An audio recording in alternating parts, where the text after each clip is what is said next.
I propose that we launch a national effort to make the American city a better and a more stimulating place to live.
Let's see. Yes, this should be working. Hello, chat. Um, Let me figure out exactly what we're gonna do.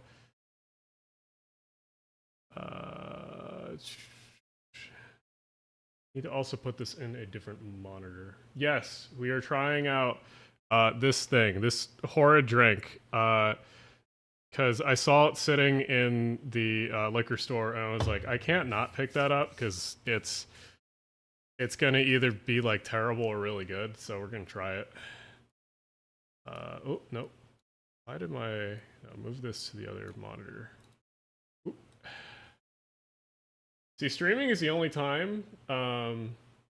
Streaming is the only time that I wish I had like 3 monitors, because usually I think 3 monitors is excessive and you do not need 3 monitors, but then like streaming is the only time that I'm like, damn, that third monitor would be useful, but maybe I'll like use my laptop. Open Steam. But yeah, let's open this, see what it's like.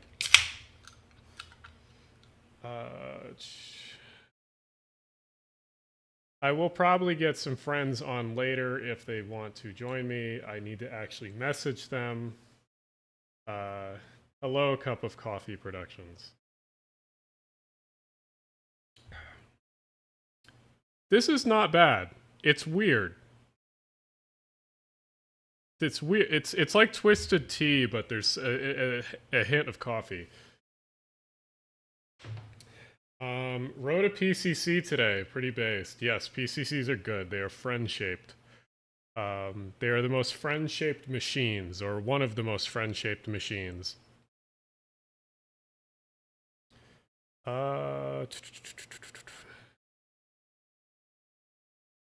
Yes. Looking through my Steam library. Let's play SolidWorks 2019. Why is that in my Steam? No idea.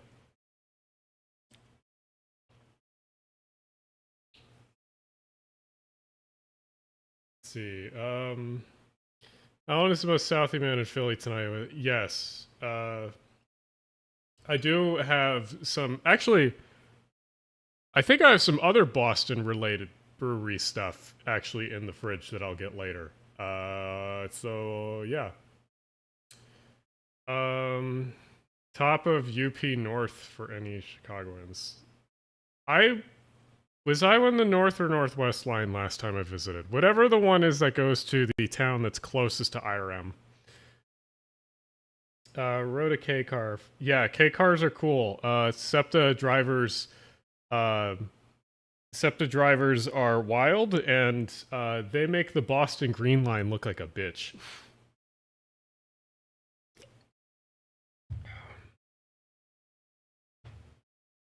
Yeah, SEPTA. The SEPTA trolleys are goofy because they're like the opposite of the Boston Green Line.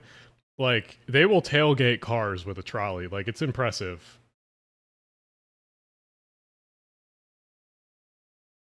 Trying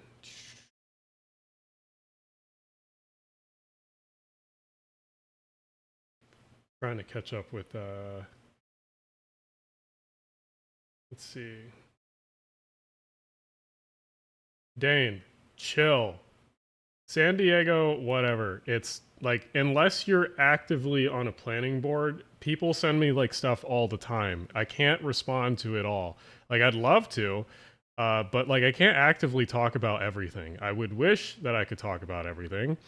In the future, I would wish to set up actually like, I see the channel, or like the idea of the channel going in a few different directions, but one of them is a possible group that I could set up where multiple people work either under me or with me as a co-op, and basically our entire goal is to lobby for transit projects specific for specific cities.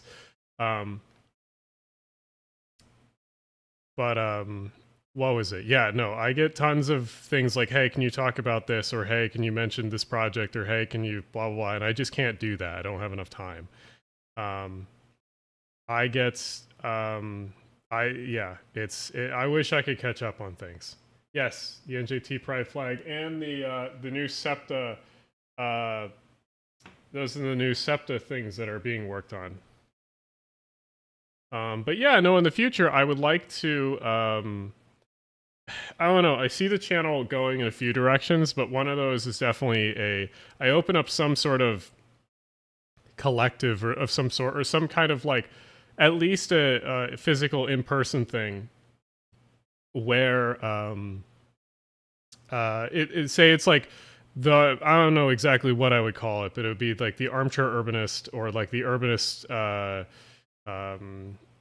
something, where it's a place where you can go as an advocate. You have a studio, you have a place where you can meet and like talk with people. You have basically it's an environment where you could go and make your own videos and make your own content, and also help us with anything that we're working on too.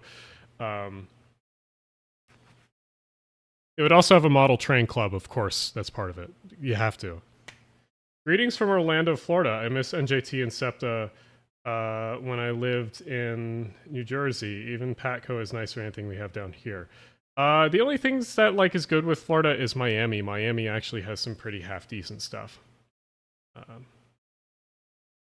But yeah, no, I mean, like, I would love to have sort of a company or something that lobbies for projects or is able to, because, like, there's so many things I would love to talk about. There's so many things I would love to personally, because every project or every larger project I have to do, I have to, like, immerse myself into the topic for, like, a month.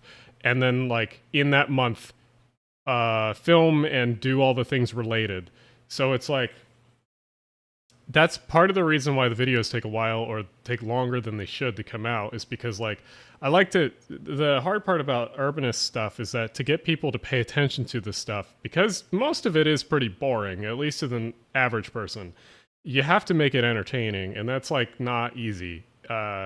So you either have to, like, be fancy with your editing, or you have to be fancy to, like, convey the topic in a certain way that allows people to sort of grip onto it that wouldn't otherwise. Like, a good example is the electric car one. Like, that video is actually about how cars are shit, and like trains are, and transit is like what you should be focusing on. But, like, you have to grip people with the fact, you have to make them get into that video originally, because they're like, oh, he's just gonna shit on electric cars because he's a gas car guy or whatever. But no, the actual gist of the video is that, like, transit is better. So, like, it's difficult.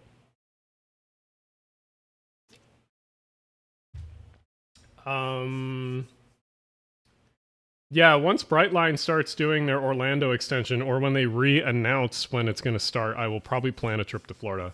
I don't know if I'll get to Europe before the end of the year, but I will definitely get to SoCal maybe, and Florida. Florida definitely, because, oh my god, the flights that you can get from, like, the East Coast up here to Florida are so goddamn cheap, especially to Orlando. So I don't know how long I'll be there. I might do the funniest thing, which is fly down to Miami, take Brightline up to Orlando, and then fly out in the same day. I think that would be really funny. Yes, I will do a beach episode in the future. Gotta show off a little bit. Come to France. Yes, I will come to France. When I plan the trip, I will probably visit Amsterdam, some city in France, maybe Paris. Probably, we'll see. And then a few spots in Germany I want to hit. I'll obviously do another Euro trip in the future, because I got to see my friends in England. So yeah, got to make it there. Because yeah, England and Ireland and Scotland, got to go there on a separate trip, I think.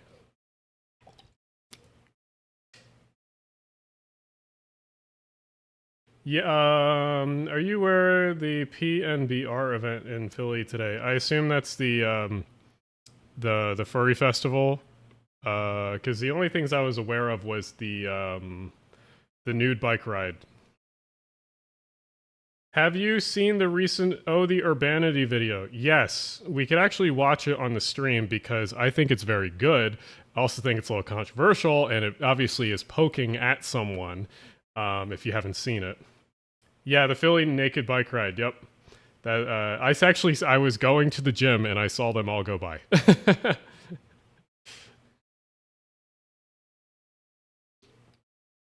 But yes, apparently there's a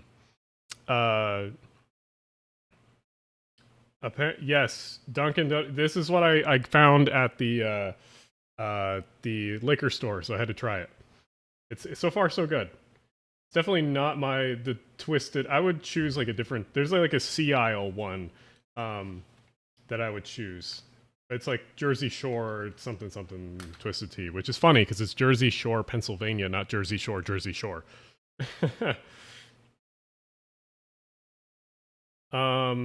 But yeah, I can talk about the Urbanity video. I can also talk about the video that I made today. That's part of the reason why I'm streaming. This week has been very hectic because I've been finishing 2 projects. Let's see. What do you think about San Jose's plan to use pods to connect? It's stupid. It's very stupid. It's another that probably I should make another video about gadget bonds, because that's the epitome of gadget bonds. So like, yeah, it's frustrating because that shit never goes away. Someone else always thinks they have a new idea, but the new idea is just an old idea, just reiterated. Also, when will you do a collab with Not Just Bikes? I have done a collab with Not Just Bikes, just not big ones. I've been in his videos here and there as he's done. There's one of the bigger ones I had was I did like, I made like a cameo where it was like, build more trains or something like that. I made a little montage thing. He turned down the volume on it though, which was lame. No, you're supposed to hit people with music. Like hit, yeah, the snap cut hit. But yeah, no, I need to make another pods bad video. Pods good if they are very niche for an area like Wuppertal in Germany has the hanging monorail train, which is actually quite decent. And then also Morgantown, West Virginia has the PRT, which is half decent also.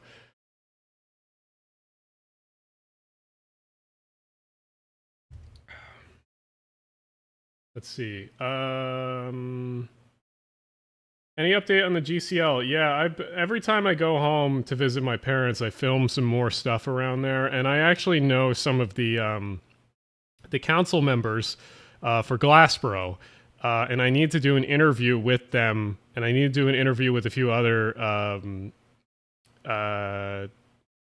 other politicians in the area that talk about it. The main thing is that every time there's a NIMBY meeting in South Jersey, I try to go to it and I try to film. Let me see if I actually have any footage I could show y'all. Because the NIMBY meetings are funny, because it's what you expect. It's people just screaming, I don't want the train, stupid reason. I gotta have some stuff in here. Oh yeah, I was so mad. I went to 2 meetings so far. I filmed both of them. The first one, unfortunately, I plugged the wrong cable from the microphone in the wrong way in the camera, so I got no audio from it. Got fantastic footage, no audio. So frustrating. But the second one was good. I got some good video. Let me see. Because we had a senator. Let me see if I can find some good ones. You guys can probably hear the audio. 1 second. There was another anti-petition GCL petition. Oh, my sound things are falling down. I never tack these on the wall. They're kind of just laying there. Let's see. I wish there was light rail in the capital region in New York. Yeah, there should be. I can talk about Albany later, but there should be light rail there. The anti-GCL petition in Woodbury Heights. That doesn't surprise me. I mean, like, the thing I can tell you right now, when I went to one of the last meetings for the GCL, I walked in, I signed in, and um, and then like they didn't say anything to me. And I went to the meeting, and then after the meeting, I kind of told them like, "Hey, I'm doing a video on this. Um, I'm doing a video on the GCL, and I went here to record the NIMBYs and everything." And they're like, and then I was like explaining what I do, and one of them kind of leans over to me, and he's like, or she was like, "Alan, we know, don't worry." And so I was like, okay, so they just can't admit that they're on my side. They have to stay neutral, even though obviously they want the project to push forward. But they obviously were, they know about me and they know about the channel. So it was like 2 girls and there was like an older guy or something, but basically all of them kind of like basically gave a wink and nod that they were sort of like, yeah, we're paying attention. We know what you're doing. So, yeah. So let me see if I can pull up some of the NIMBY stuff. Window capture. Let's see. Let me see. I can open all these up in a playlist, and I'll just open up the open VLC playlist. Okay, we'll go through these.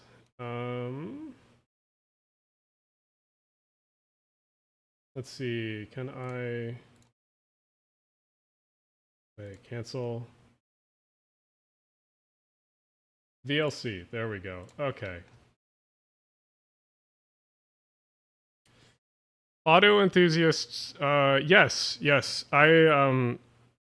So the secret with a lot of urbanist channels and a lot of urbanists, especially the urbanists on Twitter, is that a lot of them don't understand cars. And like there was that big fuss about making fun of the Ford social media guy when he was like talking about driving the Maverick. And I was like, that's a bad fight to pick. I was like, the Maverick is like the smallest truck on the market in well, technically not the smallest if there's little like specialty ones, but the smallest like mass market truck on the market. And I was like, that's the wrong fight to pick. I was like, yeah, as much as it's fun making fun of car people, it's just like there's fights to pick, and you should just avoid wasting your energy and stuff like that. But that Ford guy was kind of dumb. But yeah, so like if there's one thing you need to learn more about, it's honestly car culture and like sort of, I don't know. It doesn't hurt to be an enthusiast about them, but understand that like, yeah, specialty cars and like built cars fucking cool, but like reliant society's reliant on the car is stupid.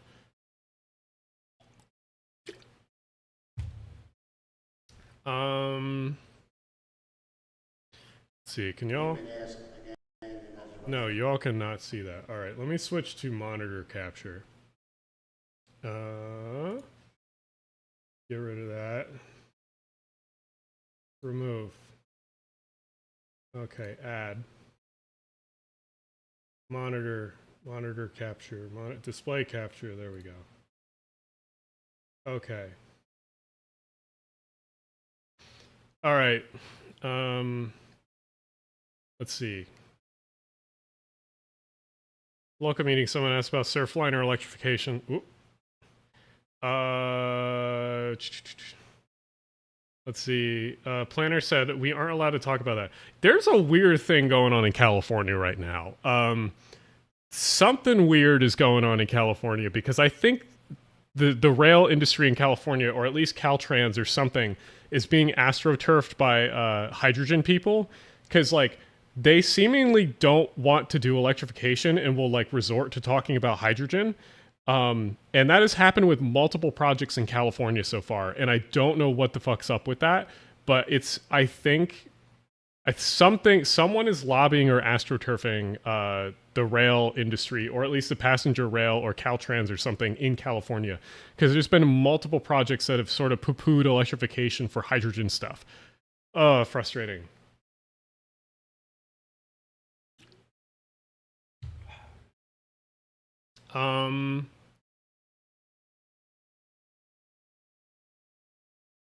Just curious, do you think cars should be banned from cities or just limited? I think you'll never, like, cars, despite hating cars and the concept of cars, they are quite useful. I don't think they'll ever be fully banned from cities, but I think that they should be severely limited in certain aspects. And like types of vehicles should be limited in the city, because obviously you'll always need them in some capacity. They do make the industrialized world move in certain ways, but I don't think you'll ever fully ban them. I think you'll just severely limit them in certain parts of the cities. Anyway, let's watch some of the NIMBY stuff. I don't know. Some of this, there are some people in this that are not totally against the train. There are some people that are supportive or like neutral or just asking questions. So I don't remember, because let me look. How long ago was this? This was oh god. This was March 29th. So like it was a while ago. I have some footage that sat on my computer for such a long time.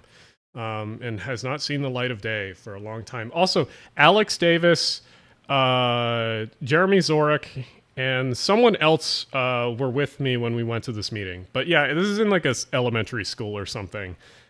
This was in Westville, I think, which is just outside of Gloucester City in South Jersey. But yeah, let's watch some of this.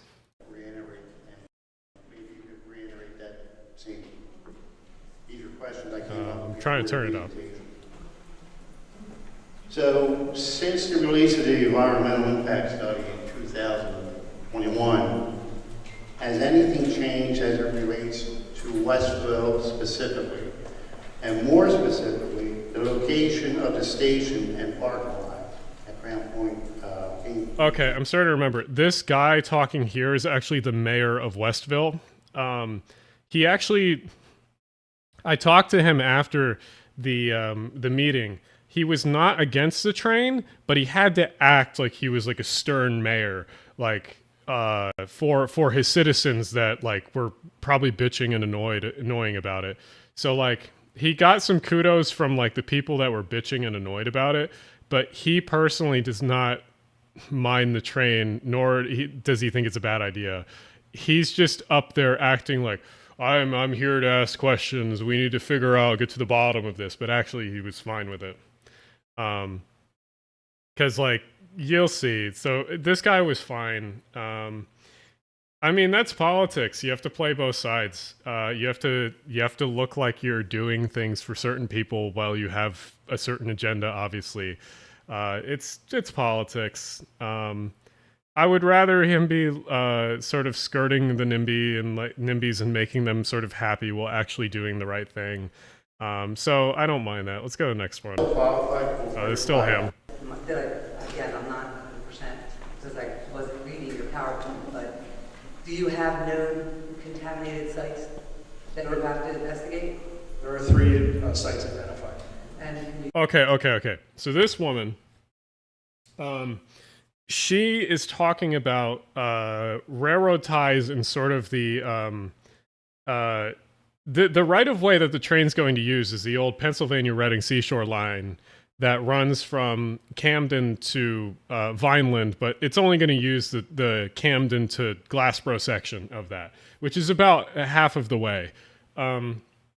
This is a very old railroad. This railroad dates back to the late 1850s, early 1860s, and was originally built to Glassboro and Pittman for a copper mine and to Glassboro for the glass works. And then it was extended later to Millville, Vineland, to Cape May. But like this is an old railroad, so the right-of-way has been there forever. It has seen many, many different things, and I'm sure there are many wonderful, tasty chemicals that are in the right-of-way itself, and there's been plenty of ecological studies and things to figure out what's in it. This woman was bringing up a very NIMBY topic, which is the fact that, like, hey, I'm so worried about this specific blah, blah, blah chemical, which is creosote. She doesn't say it, but it's creosote, which is in railroad ties. And the funny part is that in her the Glassboro's named Glassboro because it had a glassworks. I can show it later, but her thing was that basically like, oh, this right of way leaching chemicals into blah blah. And it's like, well, if you upgraded the tracks to concrete ties and new right of way, you wouldn't have creosote ties anymore, so there would be less of a problem. But she doesn't want to hear that. She just wants to block the train, and she's trying to use an excuse. So, Tell me the location other than the River Drive crossing, which I'm sure right that power plant was. I know that there's an old Sunoco station on the other side of the tracks from here. There was a paving company. I don't think that they're business any longer. And the last one, Frank, is Cornell. Oh, Cornell. Cornell, okay, but not the power plant that existed on Little River. That hasn't been identified yet. We are getting. It's the chemicals in the water turning the frogs gay. All right, I don't remember this guy, so we'll see what he's up to. You're saying, oh, no, you know, you got the traffic, the train traffic comes through 3, 4 o'clock in the morning. Okay? I'm sorry, I hear them damn things. All right, so just typical guy here wanting to vent about the fact that trains make noises at crossings. Now, the thing. Oh, hey, Brian. The thing that these people don't seem to grasp is that with this Glassboro-Camden project, the state is offering to pay for quiet zones at every single crossing that people apply for. So anyone that's bitching about sound should actually want the project. But these people are kind of not caring completely about that. You also see later, one of the things that they come up with is there is a... they come up with the idea that like silent crossings or quiet zone crossings rely on the fact that like if the train hits someone, there's apparently a type of insurance that you need that the town needs to cover it. Which, granted, accidents at like quiet zone crossings don't happen much because there's quad gates and actual things to prevent you from driving across. But the NIMBYs, one of their arguments they figured out is that like, oh, who's going to pay for this insurance? Blah, blah, blah, blah, blah. But it's not like a significant cost at all. Like the liability insurance covers up to like $400,000, but at the same time, it's like super cheap for a town per year or something like that. I don't know. Either way, it's just a stupid another argument I've heard from these meetings, but we'll let him go. Come across, I can tell you where that train is by the tooth. Okay? The other question, another couple of other questions is, I hear these numbers, billions and billions of dollars. What are you going to charge the people to get on the train? And what are you going to charge? Typical NIMBY. Typical NIMBY. This is a good one. He's like, the billions of dollars. Where is this going? Who's paying for it? Or what are you going to charge people to ride the train? I wish these. So I don't like this format of where guy gets up to microphone, complains to people about project, and you can't rebuttal him actively. Or the people sitting there that are part of the thing can't rebuttal him actively because that's unprofessional or mean. I'm not a fan of this type of format. There's better formats to host like community events. One of them is I've seen SEPTA do for the bus revolution thing is that they don't have a microphone and they don't have a grandstanding event. What they do is they just open a room, have a bunch of people come in, and you can talk to people individually with like cards that they show in the back of the room. That's a much more efficient form of community meeting than grandstand up there, guy starts yelling, NIMBYs go, oh, so true, so true. So like it's frustrating. But let's go. There's got to be some footage of some person yelling in here because I've. It's not fixed. They tried. The state's coming. They haven't done a damn thing. Now my Oh, this lady was good. I remember this. Excuse me. Yes, trains cost money. It's time for. At this time, we become perfect himbos track tie with twine. What could go wrong? Yes. Well, wooden track ties or wooden ties apparently weigh about 220 or 225. So that's 2 plates on the bench press. You gotta push up. There you go. So if you can bench 220 or 225, that's 1 railroad tie. Let's see. Capital expenditures, maintenance expenditures, blah blah blah. Yeah. Yeah, I mean, like, you just yell at these people, like, how much do highways cost? Like, how much does your highway make? And then they'll just deflect, because they don't want to argue. They just want to stop the train, and they don't care about their arguments. They just care about stopping the train. Yes, this is New Jersey Transit colors. That's the joke. So this lady, I remember when I was at the meeting, she didn't have anything to say. She basically was complaining about some, like, bank next to the tracks that floods a lot, and she didn't have anything to do with the GCL. She just wanted to complain to people. Which, okay. Oh, this guy. I think this is the guy that was like, I'm a veteran. I served in wars.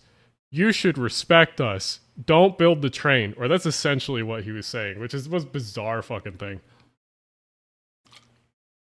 Well, let's hear. Talking to Mike. Thank you. Sorry about that. My name is Frank Fisher. I have served in the military for about 32 years now. I'm currently serving in Army Reserves. I'm an Iraq and Afghan war veteran. And my question is, I believe in the American dream, living in peace and having a house. What do you say to people when you take their house away from them and me? So did you hear him? He was like, I served my country. I'm living the American dream. What do you say to people that when you're going to take houses away or something like that? Which, again, this project is not taking any houses away. They're purposely doing a DMU because they don't have to do much land acquisition at all. And so basically, the reason why they didn't do electrification, the reason why they didn't do heavy rail stuff, or they didn't do like some other form of transit is because the DMU skirts through all the normal NIMBY problems, and that, like, they can get away with this stuff. This guy is sort of just grandstanding, and I think he gets like he gets like, oh, so true from the NIMBYs. Let me see. The New Jersey regulations on that is they have to be given fair market value for that property. Well, my thing is I serve this country to allow people to have that American dream to keep their house. And if there's no way you do it, I mean, you're just going to take people's houses. Again, there's regulations in the state of New Jersey. That makes it okay.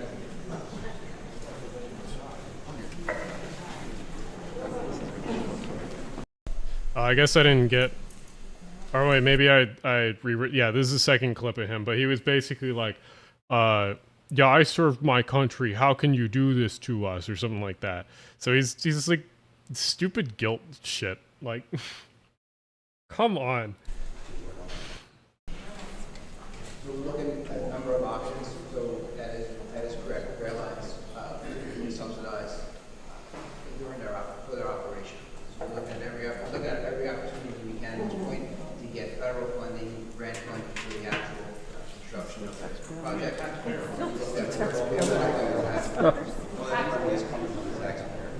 I think we're idiots. Ultimately, we expect there will be some state funding associated with the operation of the line. That's true. I was like, there was like, if you heard that, someone like sitting behind me or in front of me was like, they think we're idiots.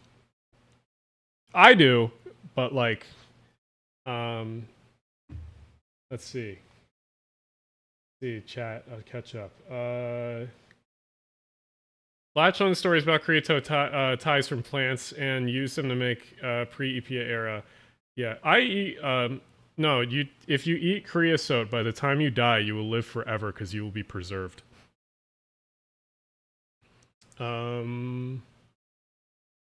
How will the GCL charge one way? I think it'll be $1.60, so it'll be like the River Line, which would be fucking awesome. Let me see if I can get where they clap. We're already. Oh no, wait.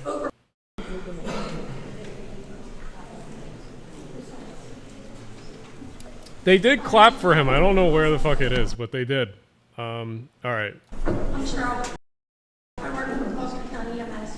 Oh, this is a good one. This is a good one. This is a good one. I remember this lady. So she comes up and is like, she does a classic argument that they do, which is that like the train will stop ambulances, which is another classic NIMBY argument. The train or something transit will get in the way of ambulances, which, again, easy to refute.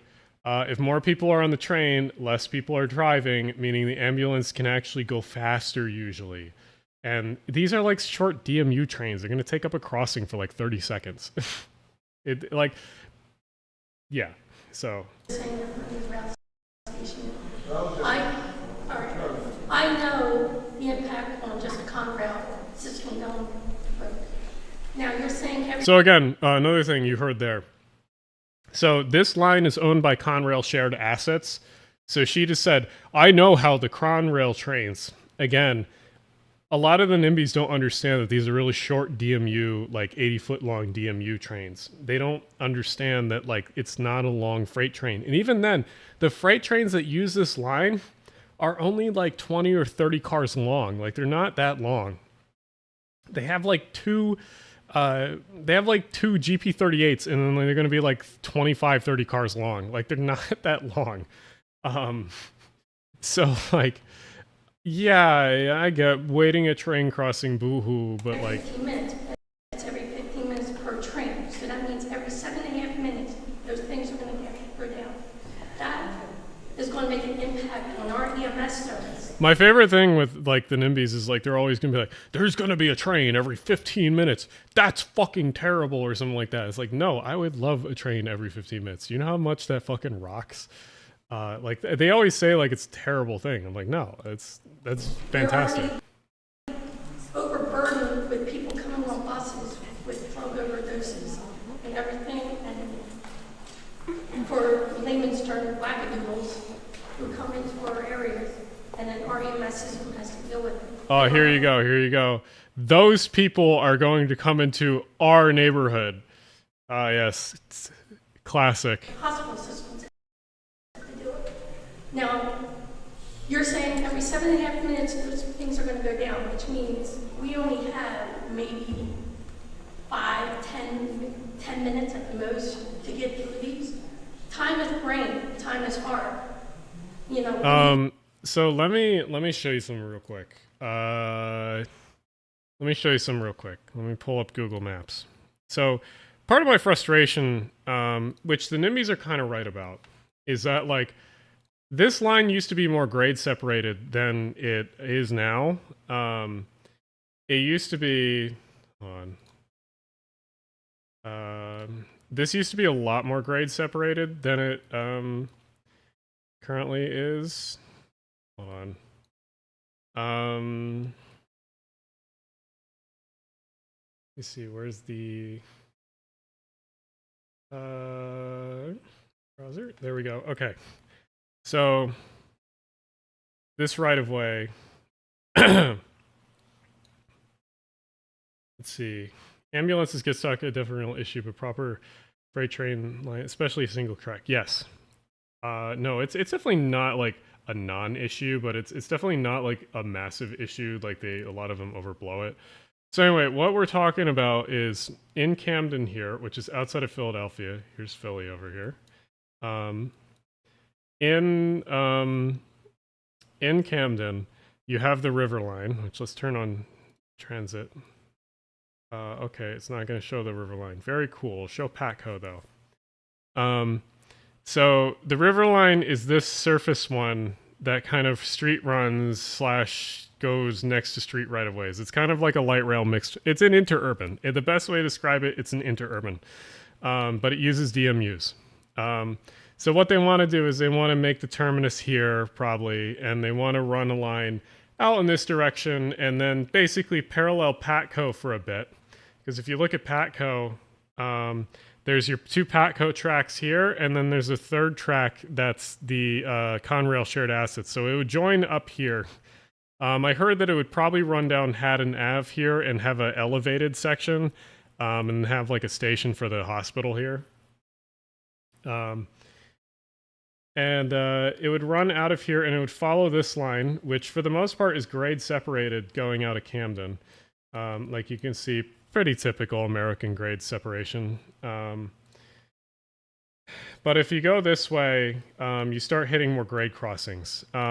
The worst part about this is that historically this line was actually more grade separated, but a lot of the grade separations were removed in the 70s for cost-cutting measures. So like a lot of the crossings, like here's a good one in Pittman. A lot of the crossings or older crossings are weird because you'll see, like if you go into Pittman here, you'll see this weird fucking bump here that goes up to the crossing and then over. That's because this used to be a bridge and an underpass. So the road used to go under the tracks, and there used to be a bridge. Yeah, this is downtown Pittman. And you can see this if you go down here a little bit more. Same thing over here. You'll notice that this goes up, especially if you go on this side over here. You'll notice that the tracks go up, and there's a huge difference between the lower section here and the upper section here. That's because it used to go under, and then in the 70s, for cost-cutting measures, they just filled it in and put the road up at level. Yeah, it's a Conrail moment. But again, this only sees 2 trains a day, so like, or 2 freight trains a day, and they usually run at night. So this is not usually an issue. But yeah, this happened on a lot of American lines, all across the country, mainly in the Northeast, because the Northeast is old enough to have grade separation. And there's some more better examples of this. Like there's a super busy road here in Glassboro, Bow Boulevard, I guess is it. And you can see like this substantially goes uphill and over this and then back down a little bit because it was originally a bridge. It went under. Same thing. So there's been a lot of, it's frustrating. Same with this one too. This one's on 322, which is super busy. You can see it used to go under, but they filled it in. Super frustrating because like if this project, I don't think they're going to grade separate again if they build the GCL. And that's part of my problem is that I think like if they spent more money on this project, which they're doing the bare minimum, like I think the project is estimated to cost about $2 billion for the what is it? The about 20 miles or 20 miles of the light rail for 15-minute headways. Like not bad for American standards, but it's just frustrating. Also, the Glassboro station is going to go like over here somewhere, so it's going to actually cut off the main line here into here and then go down into the middle of Glassboro, which I don't know how I feel about that, because I think that limits your options when you actually expand in the future. Yeah, this will have a DMU it will use. Why don't you have... wait, you don't have bumps for your grade crossings. What do you mean by that? Let's see. Yeah, so like I don't know. So like personally I don't like the Glassboro Camden line because I think it's a compromise. Like a lot of projects are. But I do think that building a DMU service allows for the service to start faster than it would have been if it was a bigger project. Because in my opinion, South Jersey deserves a tunnel under the Delaware into Center City, connecting it with the rest of the network, especially the Center City connection. But like that would require so much political time, effort, money, blah, blah, blah, blah, blah. And I think just getting people a taste of transit or good transit, I think would be a good difference. Because I mean, I'm sure you all have seen it. I have the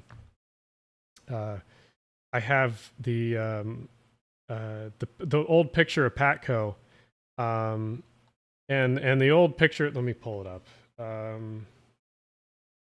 Let me find it.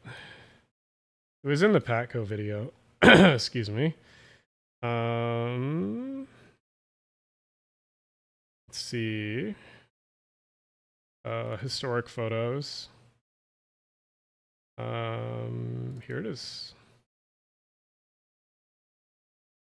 So, Patco, when Patco originally was built, which your original Patco line is just the dark solid one. That's the only one that was built, but it was originally supposed to be a 3-4 branch system, but they never finished it. That's part of the reason why South Jersey lacks a lot of the transit that it used to have. Is that like most of the DMU service and like PSRL service stopped in 71, and it's because they assumed that Patco was going to be built out. You can see here, first part of the program is 69 to 75, and that's this one, and they thought those were going to be built out. So they stopped running the services for two reasons. One, Patco and 676 covered up the PSRL yard in Camden. So, but they were like, oh, that's not a problem because these branches will be built soon. Unfortunately, that's not what happened.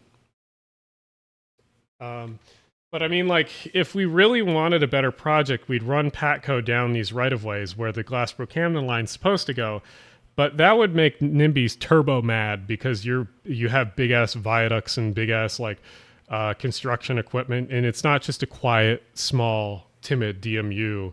No, it's big-ass viaduct. It's running through my quiet, tame South Jersey town, even though I don't give a shit. Just build the system. And that's part of what killed this originally. There was two things that killed the whole Patco idea originally. One was the 1970s budgets or economic problems, and then the other was the NIMBYs in Winona and some of the other suburbs here, Morristown and Winona, I think. So, like, frustrating. So would you make the transfer to Patco work in Camden, a new big rail terminal? Yeah, so I mean, that's what it's going to do, is that you're going to have a DMU from Glassboro to Camden, then you transfer to Patco, which is not perfect. It's a 2-seat ride, but it's better than nothing. I also think that Patco... let's see. I should turn off the my markers. 1 second. Let me open up. That works. Because I'd like to not dox myself. Where is maps? There it is. Transit. Okay, so Patco is the red line here. Patco is originally Philadelphia was going to be like Chicago, where you have a loop around Center City. That never happened, but part of the loop you can still sort of see, and Patco uses part of the loop. I don't think a loop is very optimal. I think what we have is actually better, but you can still see part of the loop. Anyway, I think if Patco is going to expand somewhere, it should probably expand westward. So it hits like University City, or Penn Medicine, I guess it's called now, and then the 40th Street trolley portal. I think it should go this way. Maybe you have a station here in Filter Square, and then Penn Station, 40th Street portal. So like, hopefully that's the future of Patco. They're going to open a station right here for Patco because there was one that was closed in the 1970s. And every time you ride Patco, you can actually see the old platforms. What do you think of the new the Urbanity video? The Urbanity video, very good. We can watch that in a bit.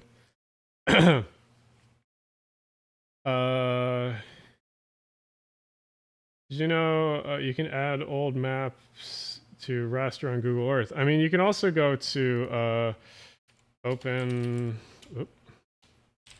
Railway. This is a good site if you've never used it. Come on. So this shows you current main lines, stuff that exists, metro lines, and it also shows you stuff that used to exist. So like here in Philadelphia, there is still a tunnel that goes under or next to the Parkway and then down over into Callow Hill called the Callow Hill Cut. And then, of course, to where Reading Terminal used to exist, there's all this. So very good map to show off a lot of this stuff. Are there any concrete plans to better unify Septo-Paco River line? No. That's like very low on the list. I wish it was higher. I mean, I have multiple cards for both of them. I have both the Patco Freedom and the SEPTA Key.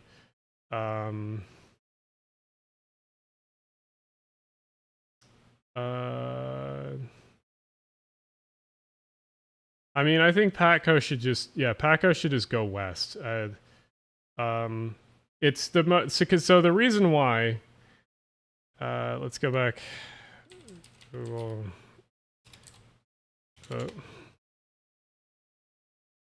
So the reason why Patco going west is optimal is that some of Philadelphia's biggest job markets are the hospitals. And it's better to have a one-seat ride for people that work at the hospitals because that will actually convince a lot of them to take the train instead of driving. For now, one of the biggest hospitals currently is Jefferson, which is right here. So a lot of people will ride Patco into Jefferson. If you go and ride Patco around like 5 p.m. or rush hour or 6 o'clock, you'll notice a lot of people or nurses or doctors are riding Patco from like Collingswood and Haddonfield or farther out from like Woodcrest or Lindenwold into their job at Jefferson. If we extended it to the University of Pennsylvania, you'd probably also capture a lot of riders that are driving there currently that would instead ride the train. Because some of Philadelphia's biggest job markets are the hospitals. Map set early owners. Yes, so Brian linked this, which is Rail Guide, also very good map, which shows more or less owners of right-of-ways, which is kind of cool. If you go down here, you can change it to current or classic. So green is Reading, where your maroon is the Pennsylvania, or what's the term the Pennsy used? And then you can turn it to both. You can see the Center City Tunnel where that was built. But that's a little confusing to have it both. You can also do early owners, which is very goofy, because you can see goofy stuff like this that used to exist where the Pennsy used to run all the way up the coastline, and also used to have a ton of terminals along the shore, which, I mean, yeah, this is the entire reason that the coast was developed. The Camden and Amboy, too, one of the first railroads in the country. But classic owners. Are you aware of the website Mississippi Rails? Yes, this website, Rail Guide, is actually just the Mississippi Rails files imported into one website. It's very cool. Why not send Patco to South Philly? Because that's the Broad Street line. If you really wanted to have more transit in South Philly, what I would do is I would extend the Broad Street spur. I would take it from like here and go down like 5th Street or something. Whoop. I'll go down to 5th Street into South Philly like this way. So you'd have two parallel lines. The only other thing I would do is that I think there should be a trolley line that goes on like Gray's Ferry to Washington Ave over here and then up Delaware Ave. I think there should be a trolley line that does that. So kind of like an L shape.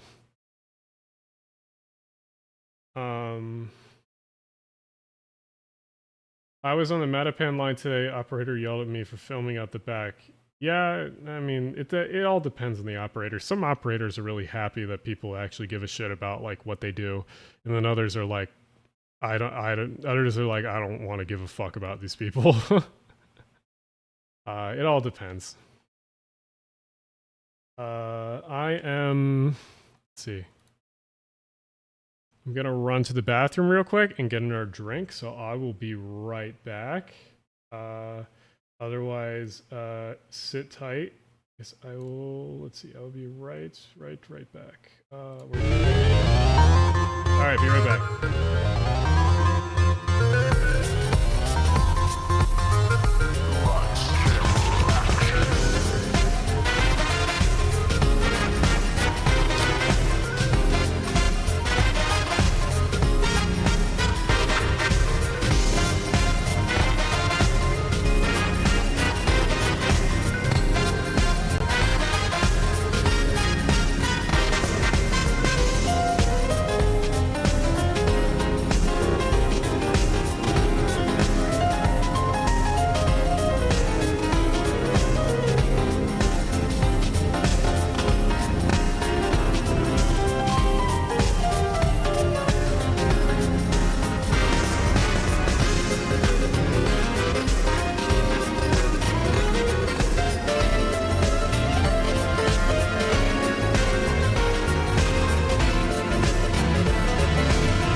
Return. New drink. Angry Orchard, apparently. And, got some Oreos I'm finishing.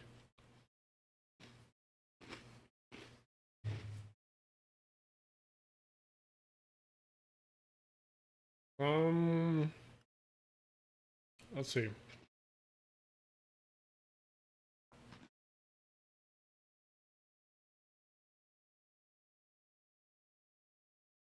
Actually, we were gonna watch the the Urbanity video. I think that'll be good.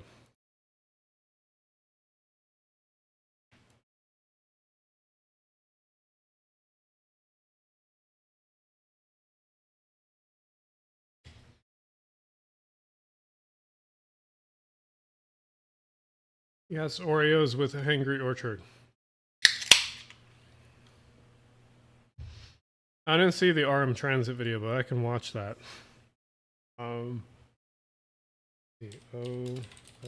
Urbanity.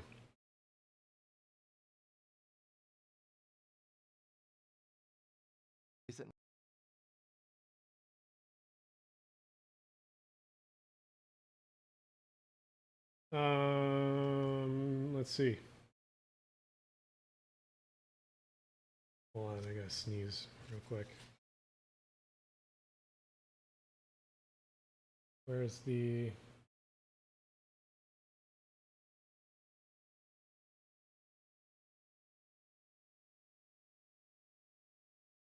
Okay. Let's watch this. If you haven't subscribed to this channel, you should subscribe to this channel, Oh the Urbanity. Very good.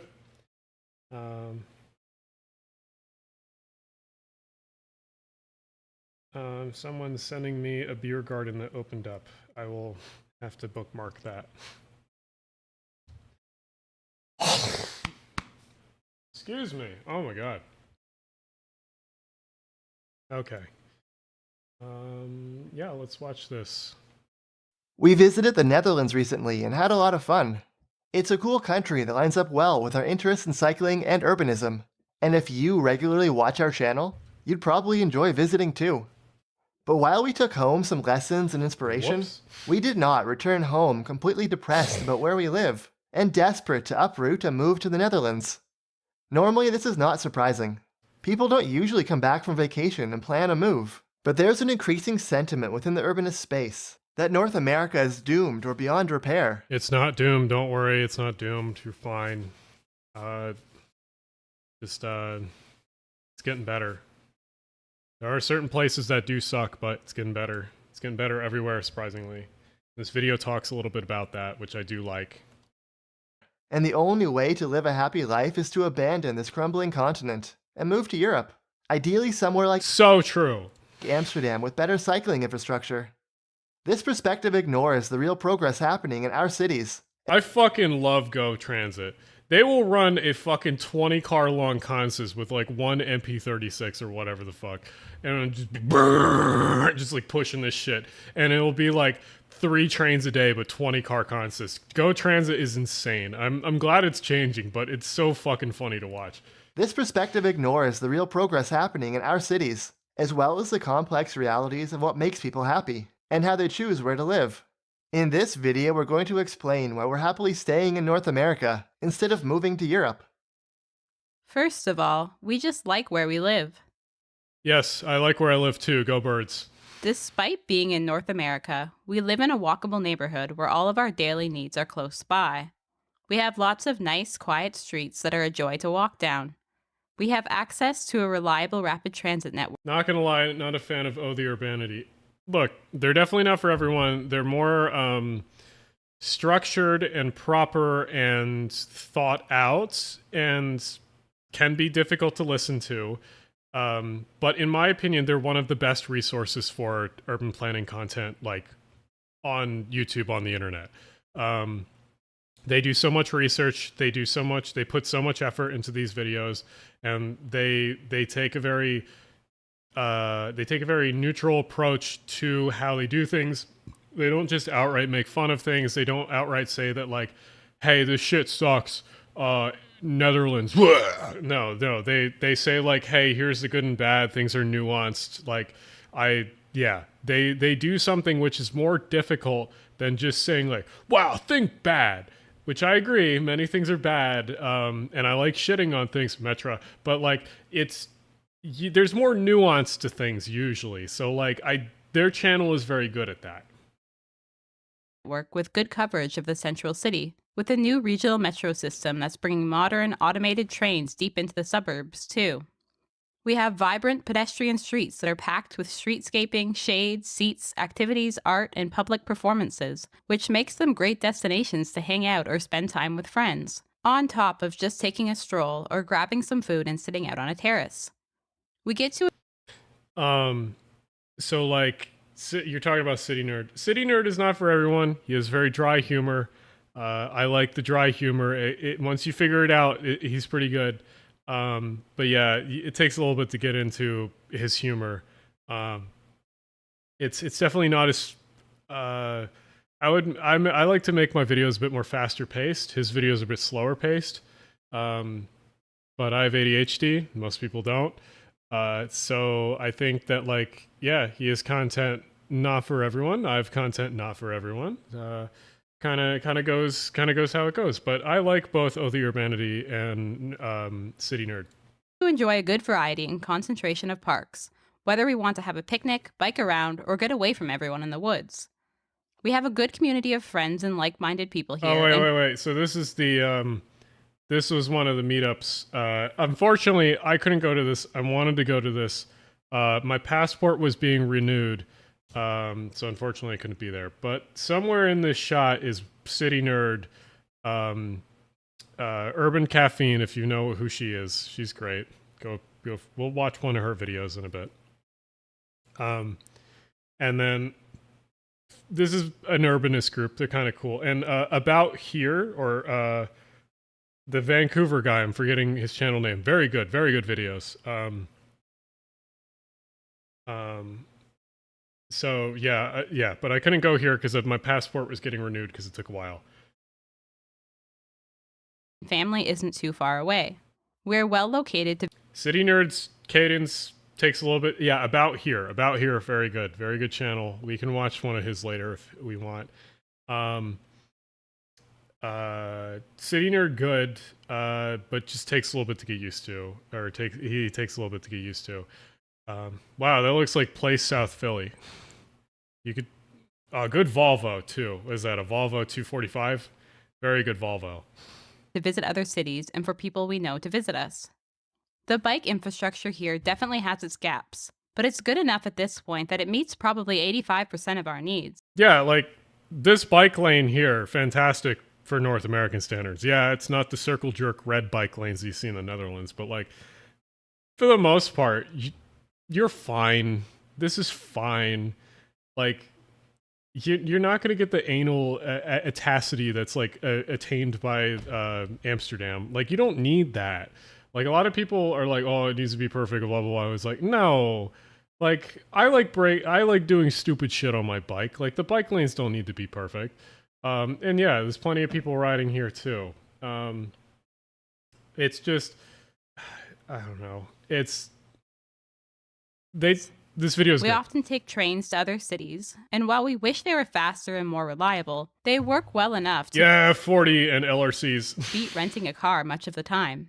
We have our complaints about where we live, but are we missing out on so much that we're desperate to uproot our lives and move across the world? Not really. Okay, great, you might say, but you live in Montreal, and that's not representative of North America. No, it's not. But you're not living in North America as some abstract idea or average place. You're living in a particular city, and more than that, you're living in a particular neighborhood. You don't need to save the whole continent to find a place. I need to go to Halifax. I have a good friend in Halifax. Hi, Ian, if you're here. I need to go to Halifax. I've heard it's good. Need to go to a few Canadian cities. I've only been to Toronto and some of the stuff around Toronto. I need to go to Montreal at some point, so yeah. You enjoy living. Urbanists have talked about North America as if it's one cohesive thing, so much that we've given other people, and sometimes ourselves, the impression that we all live in the Hell exurbs yeah. of Dallas or something. Texas, let's go. North America is an enormous and varied continent, with lots of places that are much more urbanist than average, whether we're talking about Place Denver. Density, walkability, pedestrian streets, public transit, or bike infrastructure. This is North America. And this is North America. North America is this, but it's also this. Here's one shot of North America, and another shot of North America. Compare this to this, or this to this. How about this to this? By the way, each pair of shots was from the same metro area, and none were the big cities we usually talk about on this channel. Even North American suburbs have way more variation in density and amenities than we give them credit for. This is true. People say that the suburbs in North America suck. There are many pre-World War II, or even slightly after World War II suburbs that don't suck that much, and that are very good. I've made some videos on that, but yeah, it's not as bad as a lot of people say it is. And like, I was perfectly fucking happy growing up in a walkable suburb in North America. I think I turned out pretty normal. So yeah, it's not as bad or doomer as a lot of people say it is. It's just frustrating because like that is the rhetoric that's most common. Which we're going to talk about more in an upcoming video.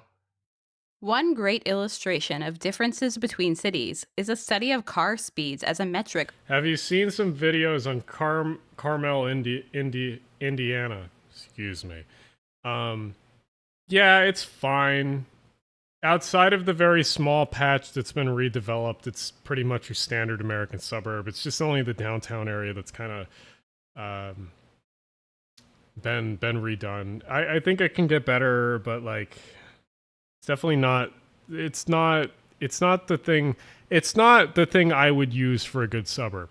I will show you some good suburbs. Carmel, Indiana is not a good suburb. It has zero transit too. Zero. For pedestrian safety. There was an enormous gulf between more urban cities like New York, DC, San Francisco, Boston, Chicago, and Philadelphia. Let's go! Versus more car-centric ones like Phoenix, Fort Worth, Jacksonville, and Vegas. To group all of these places together under the banner of car-centric North America is wild. And that's not even considering the neighborhood variation that every city has.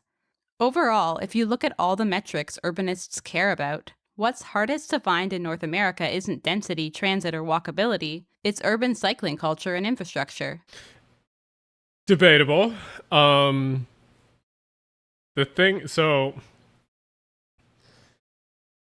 depends. That sentence very much depends on where you are, because there's very much many places in North America that have shit-ass transit. And like cycling is probably better in some places than... arguably better in certain places than others, and they have shit-ass transit. Like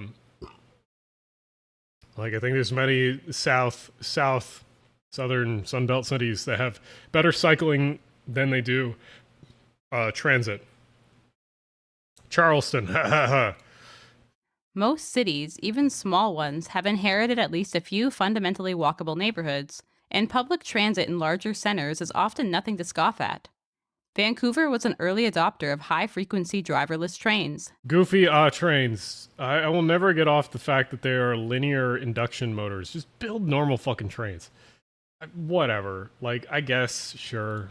New York has one of the most extensive rapid transit networks in the world. Okay, people tell me to talk about New York all the time. One, New York is overcovered. It is overly covered by too many YouTubers and people, but if you do make content about it, it does get popular. So like maybe I'll do more about New York in the future. But New York has so much coverage about it that I usually don't need to make videos on it. Because there are so many other places in the US that are deserving of content that people just haven't made, because people will make shit about New York instead.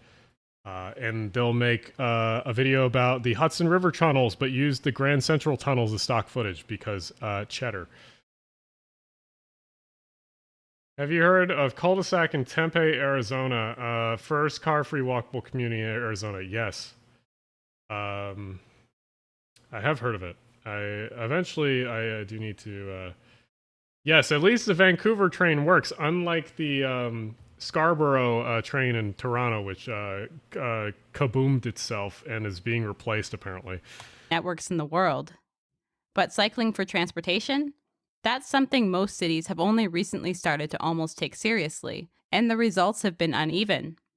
It's harder to find consistent and usable bike infrastructure in North America than good transit or walkability.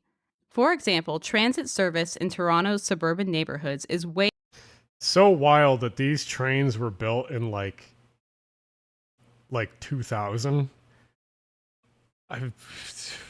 They were like built by like Hawker or something. Like, no, they're Bombardier, but they look way older than they should be.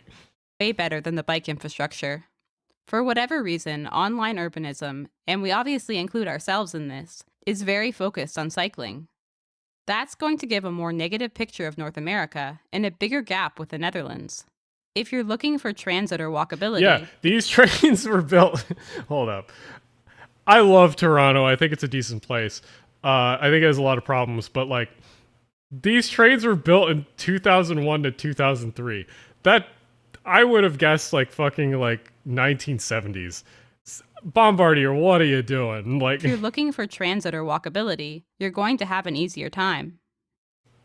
Not only is North America a big continent with lots of variation, our cities are also very clearly becoming more urbanist. More dense housing, bike infrastructure, traffic calming, pedestrian streets, and public transit. It feels like we can't even walk 5 minutes without seeing a new bike lane or pedestrian improvement in Montreal. Halifax, Nova Scotia now has a surprising number of protected bike lanes downtown, given that I hardly knew what bike infrastructure even was when I lived there more than 10 years ago. Hoboken, New Jersey has become a model for traffic safety. There's some incredible street engineering knitted together here. Senior buildings, schools, daycares, playgrounds. That's right, New Jersey #1. Things like that, and that's where we try to target our investments. Toronto is undergoing an enormous transit expansion, from the Eglinton Cross our investments. Toronto Flood cars built in Philadelphia is undergoing an enormous transit expansion, from the Eglinton Crosstown to the Finch West LRT, the Scarborough Subway, GO expansion, and the Ontario Line. Seattle is... See, a lot of people say Toronto is Canadian NYC. I disagree. It is Canadian Chicago. But it's slightly better than Chicago with actually investing in transit. Working on an ambitious transit expansion too, with the Sound Transit 3 plan, adding an impressive... They should have built the Great Society Metro. They should have built the Great Society Metro. They should have built the Great Society Metro. They should have built the Great Society Metro. Instead of Atlanta got it. They took an L on that one. 100 kilometers or 60 miles of light rail, plus expanded commuter rail and bus rapid transit. When visiting San Francisco last year, we got to see their new bus priority corridors, including car-free Market Street in the heart of the city. Across the bay in Oakland, California, we were impressed by the new design for Telegraph Avenue, with bike lanes, bike parking, patio... Okay, so they're right here. I visited Oakland. I found Oakland much more impressive than San Francisco in a lot of areas.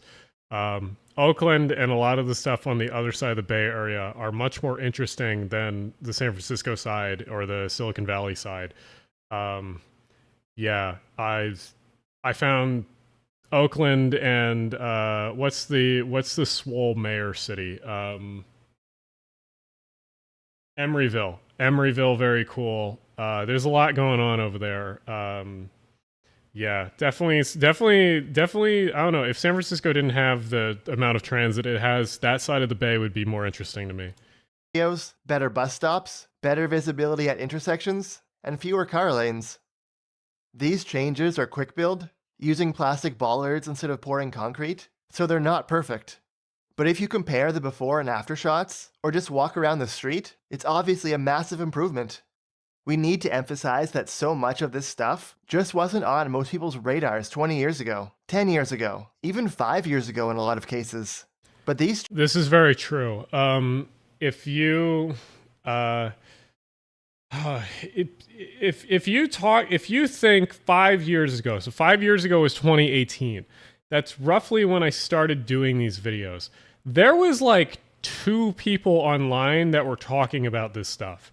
There was City Beautiful, which arguably is status quo at the time, and arguably is still status quo at the moment. I like, oh, I'm blanking on his name. But City Beautiful, he's a good channel, he's a good resource, but I think that he's mostly status quo for the most part. He's not gonna push too many boundaries on things. He's just gonna give you sort of the background and an overview of what certain topics are, which, hey, that's fine. And he's a professor, like he's a college professor. That's kind of what he does. But it was him. RM Transit was very small in 2018. But like at the time, the only other like large resource was like Vox, when they made videos once in a while, and like Justin Rosniak or Do Not Eat 01, like he had his Franklin series in power planning and politics, and that's sort of what got me really interested in it. Because like I was always interested in urban planning, but I never like I never thought it was like a topic that I could like dive into a lot. Like I grew up in a town that had I grew up in a suburb that had a car-free neighborhood. But like I never realized that was a rare thing until like I started actually exploring the US and like looking around more in college. And then when I lived next to the Northeast Corridor up at Rutgers, I really realized like, holy shit, this train shit's cool. And like this train shit can be fucking good. Like I love the train service in New Brunswick. It really changed my mind on a lot of things. Franklin is coming back. Roz has been working on it. I will tell you that now. Hey, J-Bot, you know.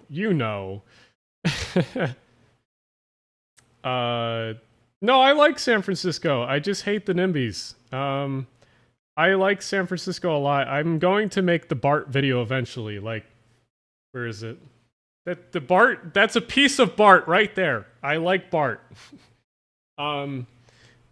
So like, yeah, I mean, I made a video about Pittman. I'll have to make I'll have to make another Pittman video in the future because there's a lot to talk about, especially with the current direction that Pittman is going, because I think it's they're frustratingly kind of locking themselves into a deficit spiral.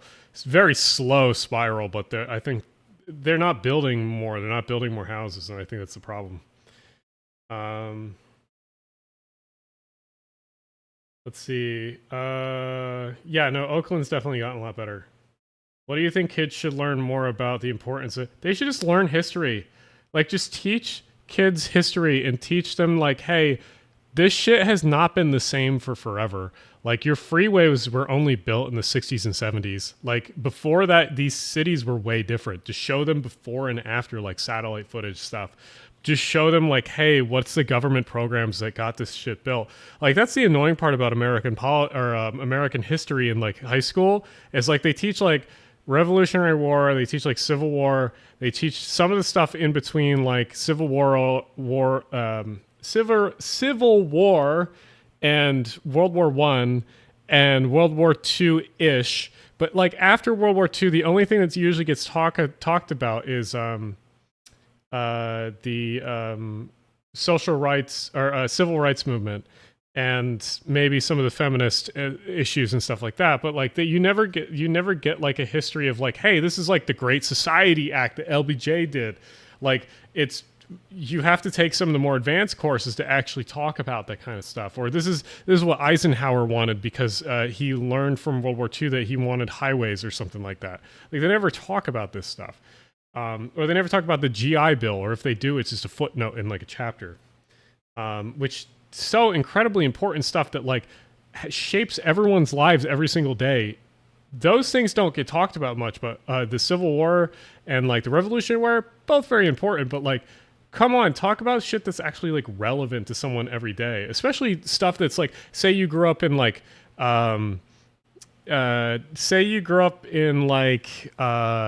like Florida, for example, or like Miami or Orlando. Talk about like the land speculation in the 1920s that happened in Florida. Like, oh my God, that shit's just like, you can predict like scams if you just like talk to people about what happened. I grew up outside of Philadelphia, so like if I knew more about Philly past the Revolutionary War, I would have been like so much more interested. Tell me the history of railroads, for God's sakes. Because like there's railroads are like 2 footnotes in like 2 chapters in like all of American history when you're originally taught it. You're taught about the land grants that they got and like the westward transcontinental railroad, and then you're taught about maybe the robber barons of like the Gilded Age. But besides that, you're not taught much. You're not taught about the illustrious history of these things and how like they were giant like corporations that shaped areas and stuff like that. No, nothing. Yeah, like the Pacific Electric. Say if you grew up in like LA or the SoCal, like learning about Pacific Electric would be fucking cool. I don't know if they teach that, but like they should. You get stuff until like Carter. Yeah, it depends. It depends on your teacher too, obviously. But here, let's actually finish this video because that's what we're doing. Changes clearly show the direction we're heading, which is less priority for cars. An underappreciated turning point for cycling in a lot of North American cities is the introduction of public bike share over the past 15 years. Oh, this is the thing. And they talk about, I don't know if they mention it here or later. I think they mention it later, but like a lot of European cities don't have these bike share programs, and that like really confuses me. Anyway, let me grab another drink while this is going. Pretty modest price, $10 a month on a yearly membership in Toronto, for example. You get the ability to take a bike from anywhere in the central city whenever you want, docking it wherever you want, and not having to worry at all about bike theft. Public bike share is amazing for multimodal trip flexibility. And it's the main way a lot of people we know bike around, even though they usually own their own bikes. As for housing, condo towers are going up all across Canada, even in smaller cities like Waterloo, Ontario. 5/1s, resembling European mid-rise density, have become so common in the US, from Denver to Nashville to Seattle, that they're being criticized for making everywhere look... I do think that 5/1, so like 5/1 construction makes sense. But like the styling that every 5/1 has is just like, they gotta do something different. I don't know why the fuck. Like, I get that they all look like that, but come on. Anyway, that's a funny website. Very funny website. Look too similar. These bland, mixed-use, but often residential buildings are the result of a popular construction technique sweeping the nation. Cities across the continent are gradually realizing the insanity of parking mandates. The last thing you can say... Yes, that's the best way to put it. 5/1s are a good, necessary evil. ...about North American urbanism is that it's stagnant. Don't get us wrong. North American cities, some more than others, have dug themselves into a pretty deep hole of car-centric design. Housing affordability is also a gigantic barrier to urban living. But that's only happening because there's so much demand for denser housing and urban lifestyles that it's clashing with the old regime of density restrictions implemented decades ago under very different conditions. Remember that there was a time, especially... So,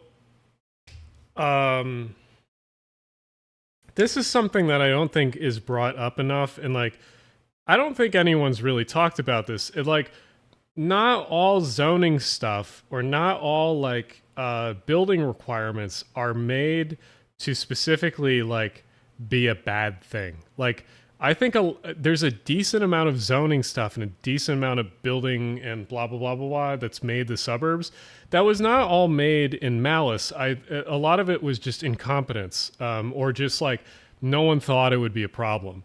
Like, yeah, there was obvious like racism things, but like a lot of it is just stupidity. I think a lot of it was just like, oh, just zone all of that R1, whatever.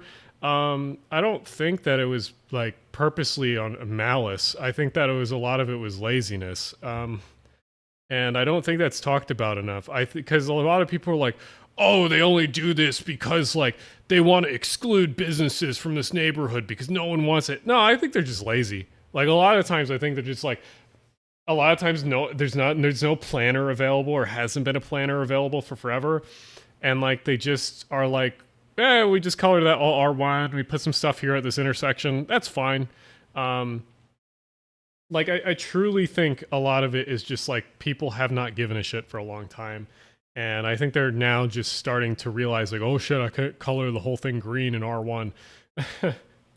Especially in the US, but to a lesser extent... But obviously there are NIMBYs and obviously there is malice, but I think that there's a decent chunk of it that I think is just incompetence.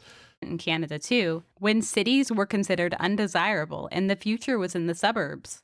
And then in this post-war period that I'm talking to you about now, we had what I call mass suburbanization.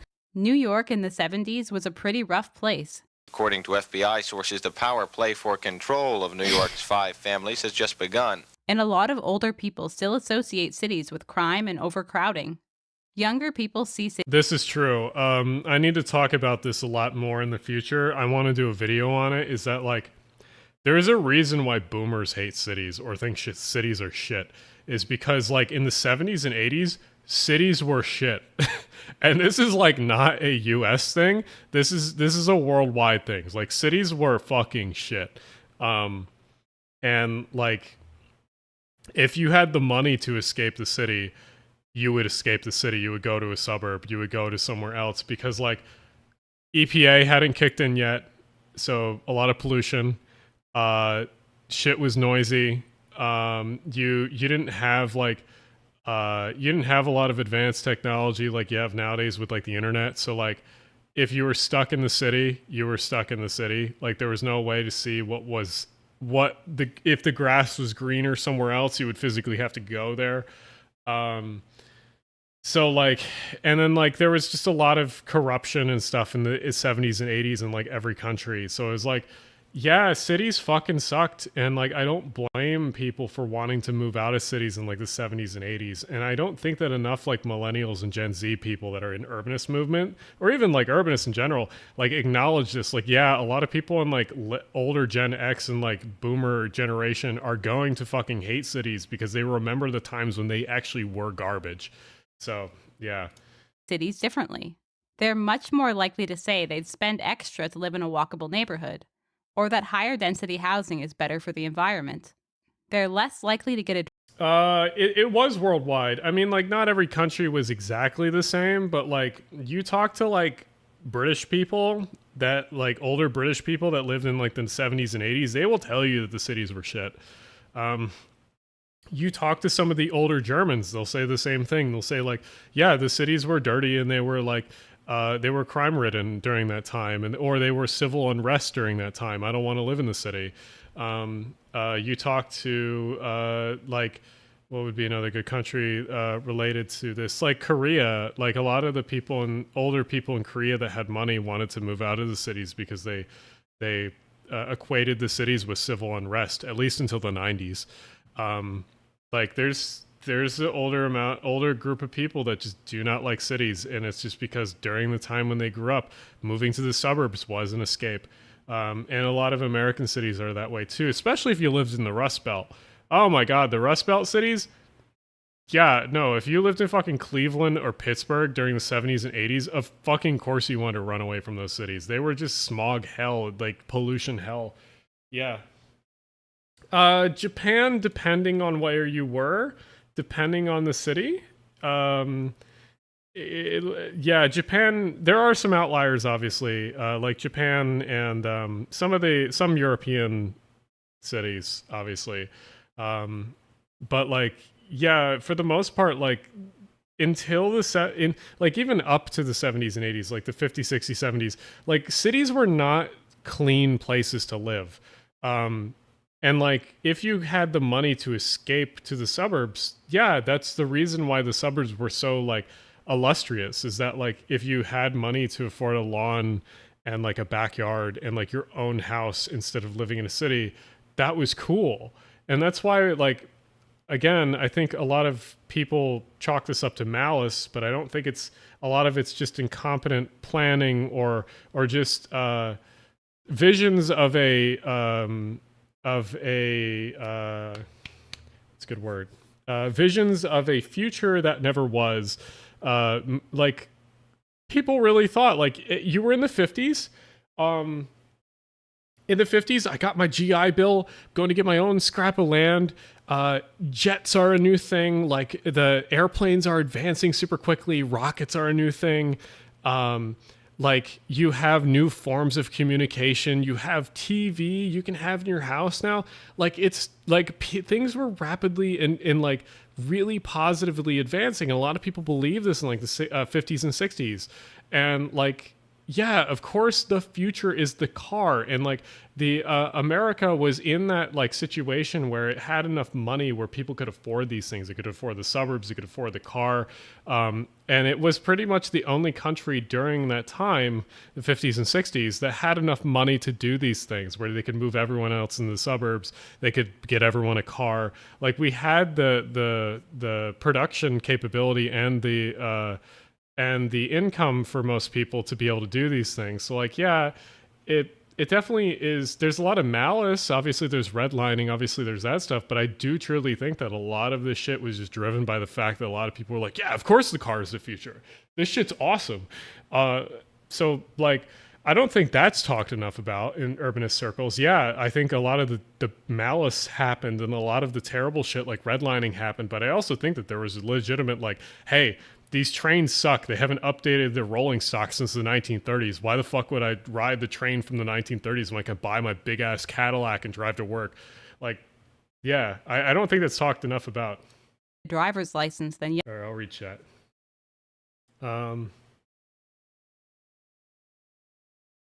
Mexico basically denied pollution was the thing until 1995. Oh, that's good.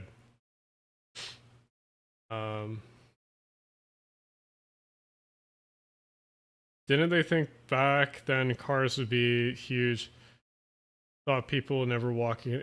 I mean, I don't think they didn't think people would walk anymore, but I think they thought that like you'll be swiftly transported away magically on your air ride automatic transmission luxury barge to your work, to the store, and to home, to bowling with your friends. Like they truly thought like cars were the future. You can, and like, yeah, there were some people that warned about this shit and that kind of knew about this shit back then. There's plenty of that stuff you can find, but there was also the good majority of people that were just sold on it. They were just like, yeah, we should. This is the future. Like, it's obviously the future. Because cars during that time, like, rapidly advanced. You got to remember, like, from the early 50s to the late 60s, cars, like, every single year, something brand new was added to cars. Like, you got turbochargers, you got superchargers, you got, like, hemispherical combustion chambers, you got different like overhead cams, you got like disc brakes, you got automatic transmissions, you got different things that were just added to cars, and it's like this kind of this magical thing that was like every year they really improved. And then like the 1970s hit and kind of cars technology stagnated for a bit because they had to catch up with smog and EPA emissions stuff. But like, yeah, it was an exciting time. And like, I think a lot of people were really convinced, like, yeah, this shit's the future. It's obviously future. Every year it gets better. So yeah, it's definitely one of those things. Yeah, I mean, before I sold my car, it was a manual Subaru. So I like manual, but like, yeah, no, people really thought it was the future. Thank you. Yeah, the Schuylkill River Trail was a good video. It's a little bit of a filler video for the next one because the next one has a lot of work put into it. The next one's about highway median metro stations. Yeah, no, but like cars, yeah, they had like a shit ton of stuff added to them. Power windows and stuff like that. It's like every year they just got better. Like you got a radio in your car, like you got an 8-track player in your car. It's the future. Like, people really thought, like, yeah.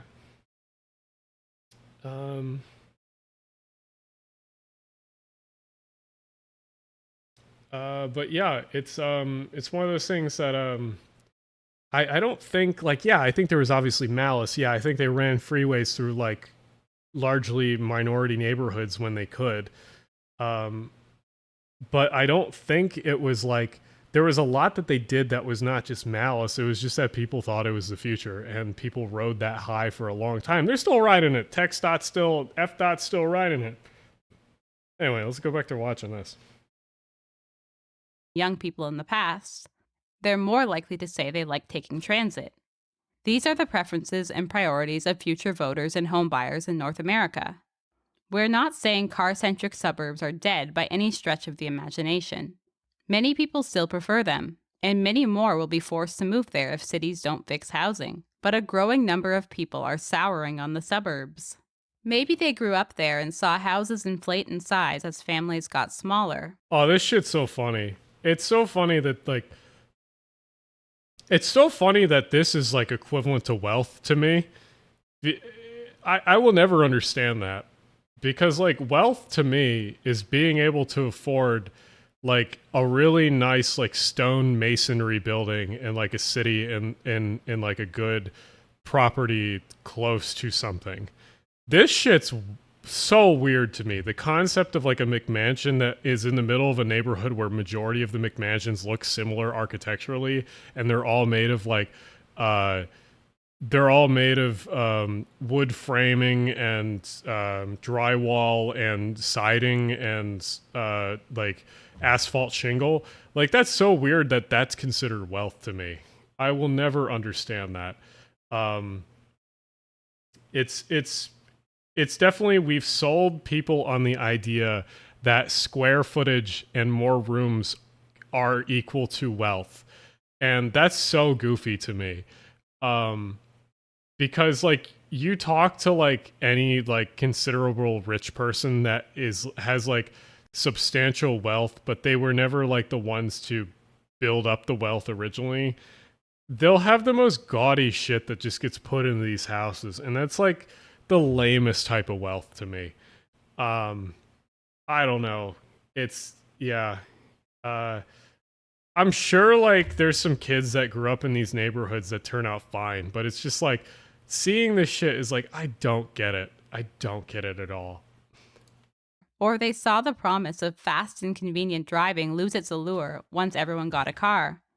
This is a real generational shift towards a more urbanist mentality that This is true. Excuse me. So one of the things I said in like an earlier video, like really earlier video of mine, is that like millennials Gen Z are choosing to drive less, and they're moving to these places that are denser. And like, there's a chart somewhere that shows like places where Gen Z are moving the most, and it literally shows like Chicago and Philadelphia at like the top two, and no one talks about that. No one, I've never seen like a major public article actually mention that, because they're all just circle jerking over the places that like all the people with wealth are moving, like Austin or Seattle or Denver or something like that. But like, no, it's actually majority of like Gen Z people are moving to places like Chicago and Philadelphia because like they want walkable places that are affordable. And like, other than NYC, which does have affordable shit, you just have to move farther out. Chicago and Philadelphia are one of the two main places people move. I will never understand quite why people move like more expensive places when they have the option to move sort of cheaper but also similar. I don't know. Chicago needs an outer belt line. Yes, it does.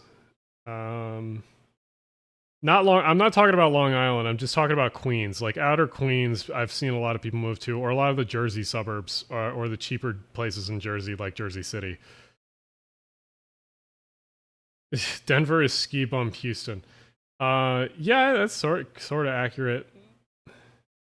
When I walked around Denver, I say this to people, but like, there's plenty of cool people in Denver, plenty of very great people that I'm sure are wonderful, and I have plenty of friends there. But my God, when I walked around Denver and I had my like resting bitch face that I walk around Philly with, people seemed legitimately scared of me, and I was just like, this is such a weird town. Also, yeah, everyone there seemed to have like some sort of. Everyone there is like the best I describe as like white person that fills their life with a specific hobby but actually needs therapy. That's a good amount of people in Denver. Yeah, no, I definitely want to visit Austin eventually. Yeah, anyway, let's continue this. feels hard to ignore if we're trying to decide whether to be optimistic or pessimistic about the future of North American cities. The problem, of course, is that change can be slow, uneven, and unpredictable. We're pretty confident that most cities will become quite a bit more urbanist over the So what they said, change is not predictable, even or fair. And the hardest part about change is that, like, a lot of times we are the ones that have to make that change, and that fucking sucks. Because it sucks that I have to spend my time to advocate for some project that should have been built years ago. But like, it's very cool to see that project progress along, and that we know is probably going to happen eventually, just with enough pressure. Roosevelt Boulevard subway. But like it's frustrating, but like it's very rewarding to see things progress. So yeah. For the next 20 years, but depending on how old you are. Yes, I will talk about I-35 sometime. That does need to be talked about. And where your city is currently at, that might be a long time to wait and fight.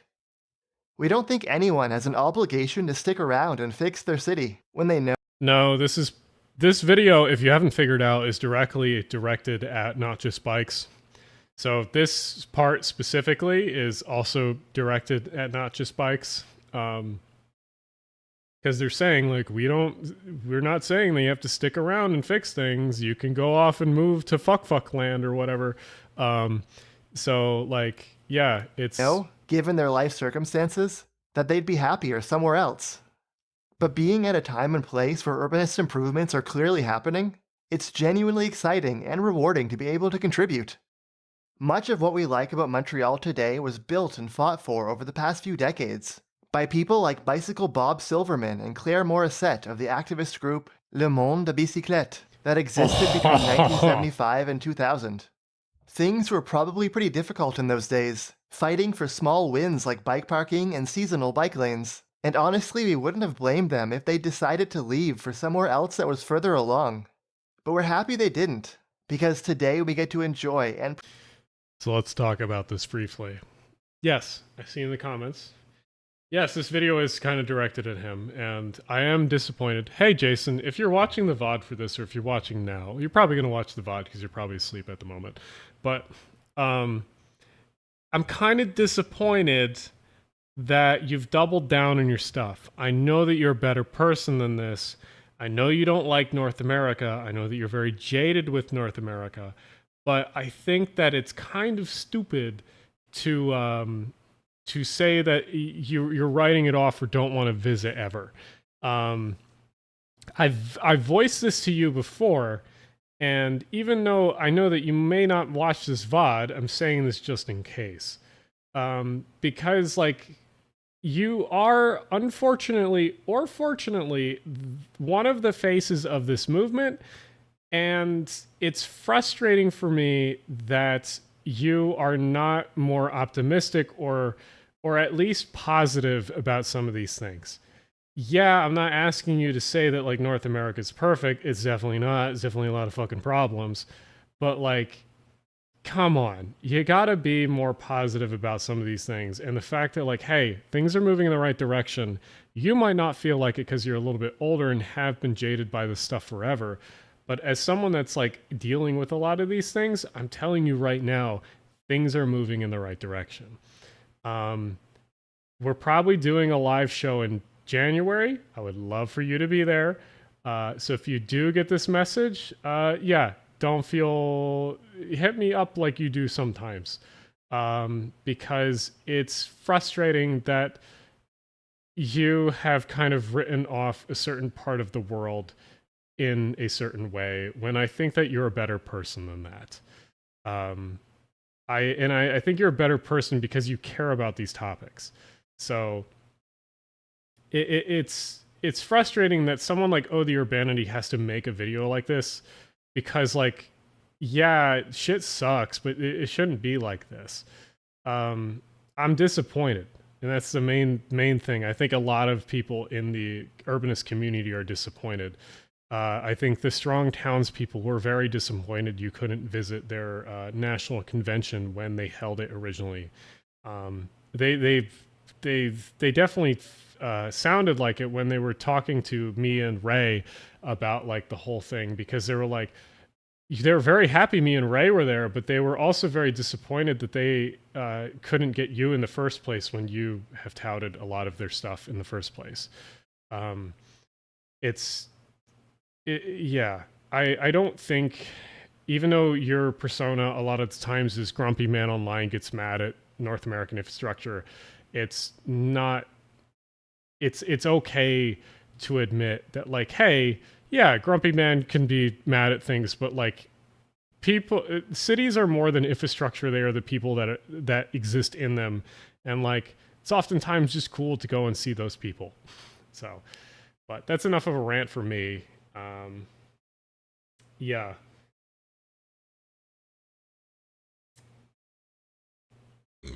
Excusez-moi.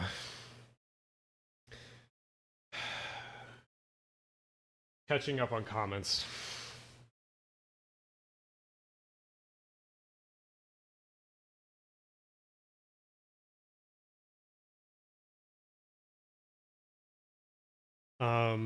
What's your favorite strong town in the Philly burbs? Good question. I mean, like, I'm very obviously biased to Pittman and Glassboro because that's where I grew up. But I think there are way better examples, like Ardmore. Ardmore is a good example. Media, PA. Oh, Media, PA. Fantastic town, needs more housing. It's very expensive. There are so many. There are so many in the Northeast that are very fantastic, depending on what type of town you're looking for. Thoughts on right to repair? It's good. You should be able to fix things. Philadelphia is very walkable. That's their advantage over us. Yeah, Philadelphia is good. Anyway, let's finish this diss track that Oh the Urbanity made. Promote their results here as a model for other cities.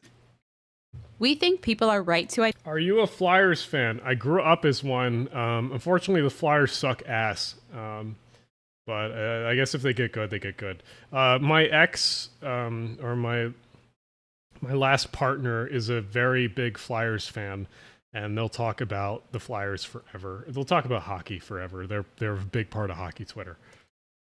Identify the Netherlands as an interesting and livable country that other places can take lessons from, especially on bike infrastructure and road safety. But it's not a perfect place. They have problems and routine annoyances just like anywhere else. They have loud cars just like other cities, as we experienced on our first night in Amsterdam.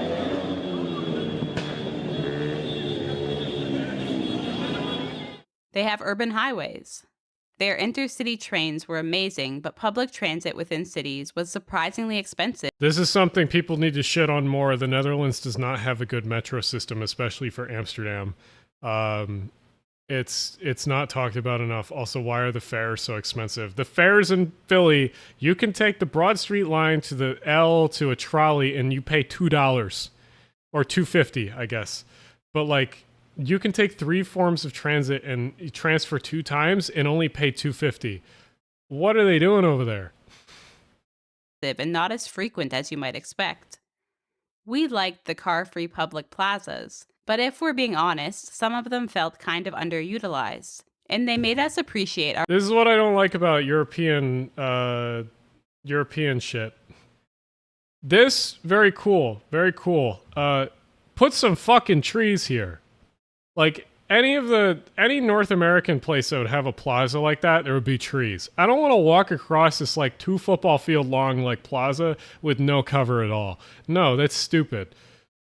Like, I get that the plaza can be filled with shit, like, markets and stuff when they have events, but no, put trees there, put planters there, I don't care. Felt kind of underutilized. And they made us appreciate our own city's efforts to make its pedestrian streets and public spaces a lively destination, with art, shade, workspaces, activities, and of course public seating and street furniture not attached to restaurants.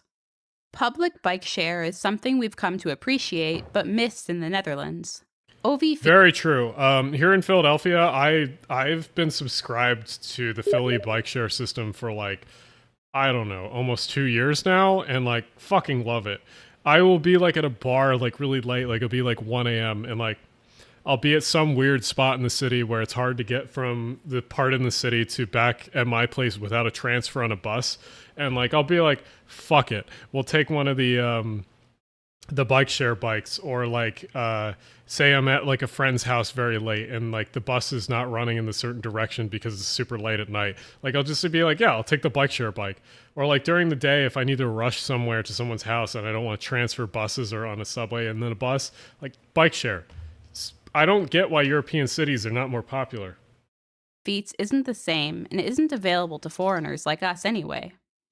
And as people who spend a lot of time walking and biking around, we found that public bathroom availability seemed to be worse in the Netherlands than Canada or the US. And lots of places made you pay, even if you bought something there. We don't bring any of this up to dismiss Dutch urbanism's successes, only to stress that Dutch cities are real places with problems and annoyances, like anywhere else. The country gets talked about with an overwhelming positivity that nowhere can live up to. People aren't even trying to mislead. They're visiting or moving there and naturally focusing on things that are new and exciting. But only focusing on that stuff hypes the cities up and gives people the impression. The comment, I hate Boston. I hate Boston, but only because the MBTA is fucking imploding. But that's... I made a video about that. That they're quasi-perfect places, and you can finally achieve happiness if you can just find a way to move there. One thing that really shows the effect of the hype train is that Dutch cities so often get distilled down into just Amsterdam. This isn't because Amsterdam is uniquely good among... That's such a great cut. This is the goofiest fucking shit that these like mini cars can use these bike trails. That's almost as bad as the fucking dirt bikes I see once in a while that are on like the Philly bike trails. So funny. Dutch cities. Dutch people themselves will happily tell you about Amsterdam's crushing housing costs or how its bike infrastructure is far from the best in the country. But Amsterdam is the top destination for tourists and newcomers, so it's the city you hear most about. Let's bring this back down to earth. We love walkable cities as much as anyone, but even we can recognize that there's more to life than urbanism. Montreal is a good example of this. It's so true. You should honestly give the most shit about the places where your family and friends are, because like life is more about just having a walkable neighborhood. Sometimes you just need to live near the people that care about you and you care about them. Wow, crazy concept. It has very respectable public transit, bike infrastructure, pedestrian streets, and medium-density neighborhoods. Is this video a rebuttal to not just bikes? Yes, it is. But it also doesn't have the best job market, depending on your field. It has problems with access to healthcare. Since we've been watching this for a bit, I'm going to post this in the stream, and I want you to go like this video. That they deserve, the Urbanity, go subscribe to them. They deserve more subscribers. They deserve more likes on their videos. They put so much effort into this shit. One of my favorite Urbanist channels if you're not already subbed to them. It speaks a language you might not know. And it has harsh winters. Should you move here? Maybe. We've definitely encouraged frustrated urbanists in the US and Canada to consider moving to Montreal. But it's not a perfect place for everyone. And things aren't as simple as more bike lanes, happier life. Real life makes you consider costs and trade-offs. It's entirely possible that you'd be happier staying in a more car-centric place, if that's where your family and friends live. Exactly. Or if that's where you have a pretty good job. How much time would you spend on bike lanes or pedestrian streets every day? Probably not as much as you spend at your job. For a few months each year during the depths of winter, we'd likely be happier living in Florida. Moving to a that's a stretch. That's a stretch there. I don't know about that. I would rather live in the fucking timber frigid wasteland than live in Florida sometimes. Especially with the political climate there. Different continent is an even bigger undertaking. For us, putting a 7-hour flight between us and our friends and family probably isn't worth it for better intercity trains or a more consistent and predictable bike network. And this is coming from people who would love to have better TGV trains and a wider reaching bike network. Urbanism isn't our whole lives. Urbanism is an interest, a preference, a set of policy solutions, and maybe even a community. It should be something that makes your life and your city better, as opposed to an engine for an impossible game of comparison that tricks you into thinking you can't be happy unless you have the best bike infrastructure or the... This is true. Sometimes, instead of moving to a city with better urbanism, sometimes you just need therapy. best public transit. North America's problems with car-centric design are very real, but when you look at the bigger picture, we just don't feel like this whole continent is some unlivable hellscape. We live in one of the most prosperous and safest places on the planet. That's right! USA, baby! No. People move here for opportunities, safety, tolerance, and stability. For what That's right, melting pot of the world, baby! it's worth, There are way more Dutch immigrants to Canada than Canadian immigrants to the Netherlands. According to the UN World Migration Report, Canada is the #3 international destination for Dutch citizens, after Germany and Belgium, while the Netherlands doesn't show up on the top 5 destinations for Canadians. By a significant margin, most Canadians who emigrate end up in the US. It's not for bike lanes, obviously. It's other things that matter, like job opportunities, universities, proximity, family ties, and a shared language. Realistically speaking, if we were hoping to move to Europe, we'd give strong consideration to France or the French-speaking parts of Switzerland or Belgium, rather than starting over with Dutch or another language that we don't have any background in. One of the most useful things you can... I'd move to the UK and be one of the top 1% income people, because no one in the UK makes money. Do if you want to make your city better is to visit other places to experience their infrastructure, design, and urban culture. Cities would be better places if more people brought back lessons from the bike infrastructure of Denmark or the Netherlands, the high-speed rail of Spain, the transit-oriented development of Hong Kong, the cafes of Paris, the small streets of Tokyo, the zoning policies of Houston. No, that's not a joke. The automated rail of Vancouver. This is true. We got to talk about this, because there is so in the urbanist community, we like to shit on Houston, obviously. But there's some cool neighborhoods west of the downtown in Houston that are actually not that bad, and no one talks about them. Not a joke. The automated rail of Vancouver, the suburban bus frequencies of Toronto, or the low-cost transit expansions of Seoul. If one of these places inspires you so much that you just need to move there, that's fair. But if you do want to stick around, and realistically speaking, the vast majority of North Americans are not moving to another continent, we can tell you right now that there are other people in your city or town with a similar vision, and that over the next 20 years you will probably grow in number and influence. We can't promise results for any particular city, but we are confident that our cities overall are heading in a more urbanist direction. And if you do end up moving, you might not have to go as far away as you think. Thanks for watching through to the end of the video. Good video. Yeah, Houston's not as bad as people say it is, especially around the downtown. Where Houston really sucks is in the suburbs, further out. A lot of Texas cities are like that too. Dallas, Fort Worth area. The Hitler particles are out in the suburbs. The downtowns are not that bad. Arlington, Texas is the problem, but that's a whole nother video. But yeah, next we'll watch the RM Transit video that I have not watched yet about California high-speed rail. But while we're waiting for that, I'm going to run to the bathroom because I desperately need to go to the bathroom because I've been drinking these nonsense, and I will get a new drink on the way back. So let me go do that real quickly, and you guys stay around because I'll be right back when we watch the RM Transit stuff. Be right back. Whoop, wrong screen, this screen. All right, we can watch the first one. This one's probably more fun. Be right back.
1 sec. Almost done.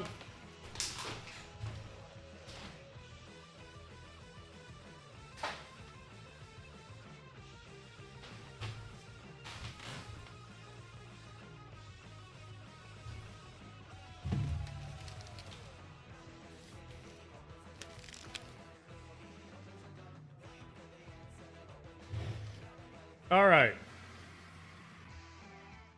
We are back. Oh, my hair got pushed. All right. Boop, boop, boop.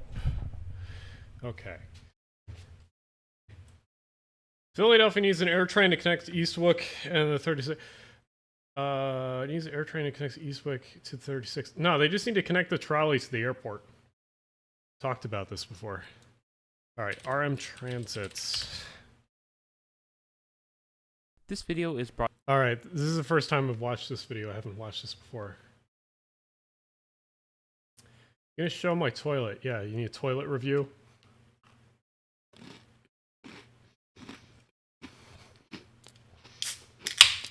If you are lazy and you want a lot of views, just make your video about California high-speed rail. People will watch this shit for no reason.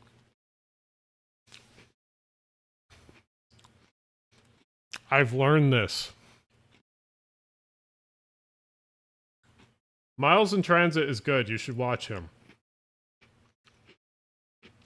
Damn. No, he's not doing bad. 30K or 35K in 14 hours. That's pretty decent. It's better than my newest video, I think.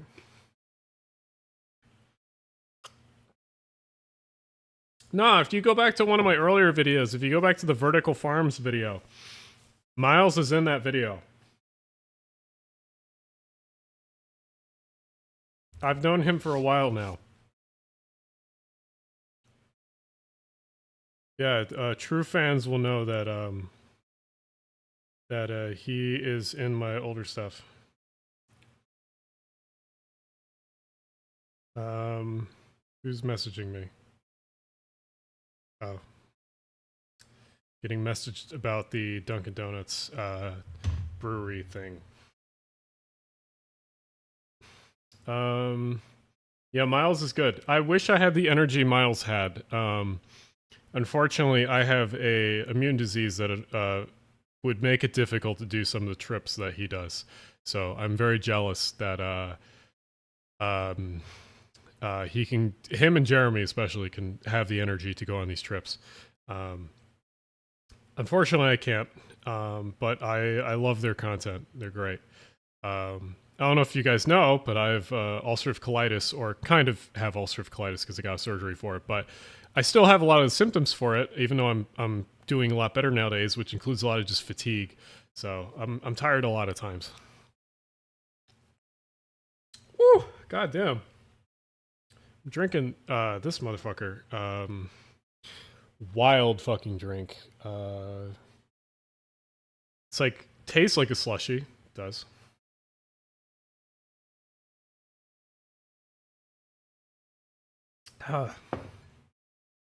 No, bathroom jokes are fine. I like bathroom jokes. Having ulcerative colitis means you're in a shitty situation. Ulcerative colitis is similar to Crohn's, if you don't know. What are your thoughts on the WMATA's Blue Line Loop plan? Also, this video is from Nander about LA is a good watch. Yes, I've seen that one before. I don't know, the Bloop plan, I don't have any strong feelings about it. I think that it's not a bad idea. I think having loops in general is not a bad idea.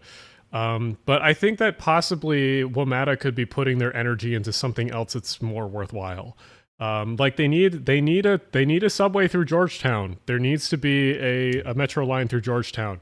Fuck the Georgetown NIMBYs. There needs to be a metro line through Georgetown.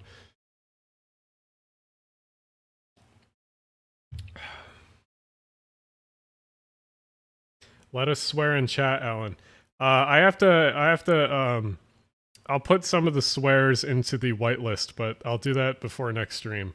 I don't have too many mods in the stream. I think Brian's still here if Brian's around, but like, I don't have too many mods at the moment, so I have to unfortunately keep the strictness pretty high.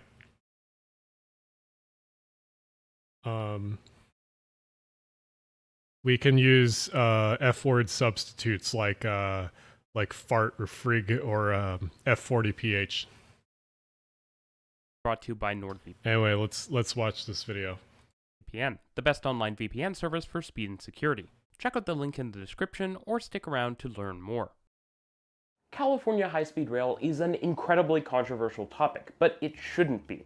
I actually had a video on the project, but it was lost in the great RM... So, if you don't know me and Reese lore, feel your tiredness, you got a heart condition. Yeah, it's tough, because a lot of people don't acknowledge a lot of the stuff. F42 YouTube, buddy. It's good. I had old lore between me and Reese, if you've seen the roast video, is that originally his audio was not the best and that I roasted him into using a lav mic. So, good, he's using lav mic. Transit video takedown of 2022. Might make a video about that in the future. And so I thought, hey, maybe it's time to upgrade it and replace it. To be clear, California has the only Place Japan rail project in the whole of the Americas. And that means it has obvious potential, but it also deserves a lot of scrutiny. Of course, connecting the largest US state, which has a population larger than that of Canada, and an economy which is only bettered by a couple countries in the entire world is an That's right, USA, baby. Idea.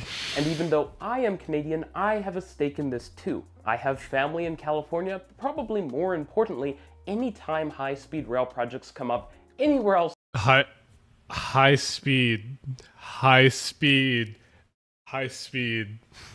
in North America, people look to California because it's the only place building a true large-scale high-speed rail project. Ultimately, America has a big influence on the entire world, but it's especially influential in Canada. Now, in advocacy spheres, criticizing big projects is always touchy.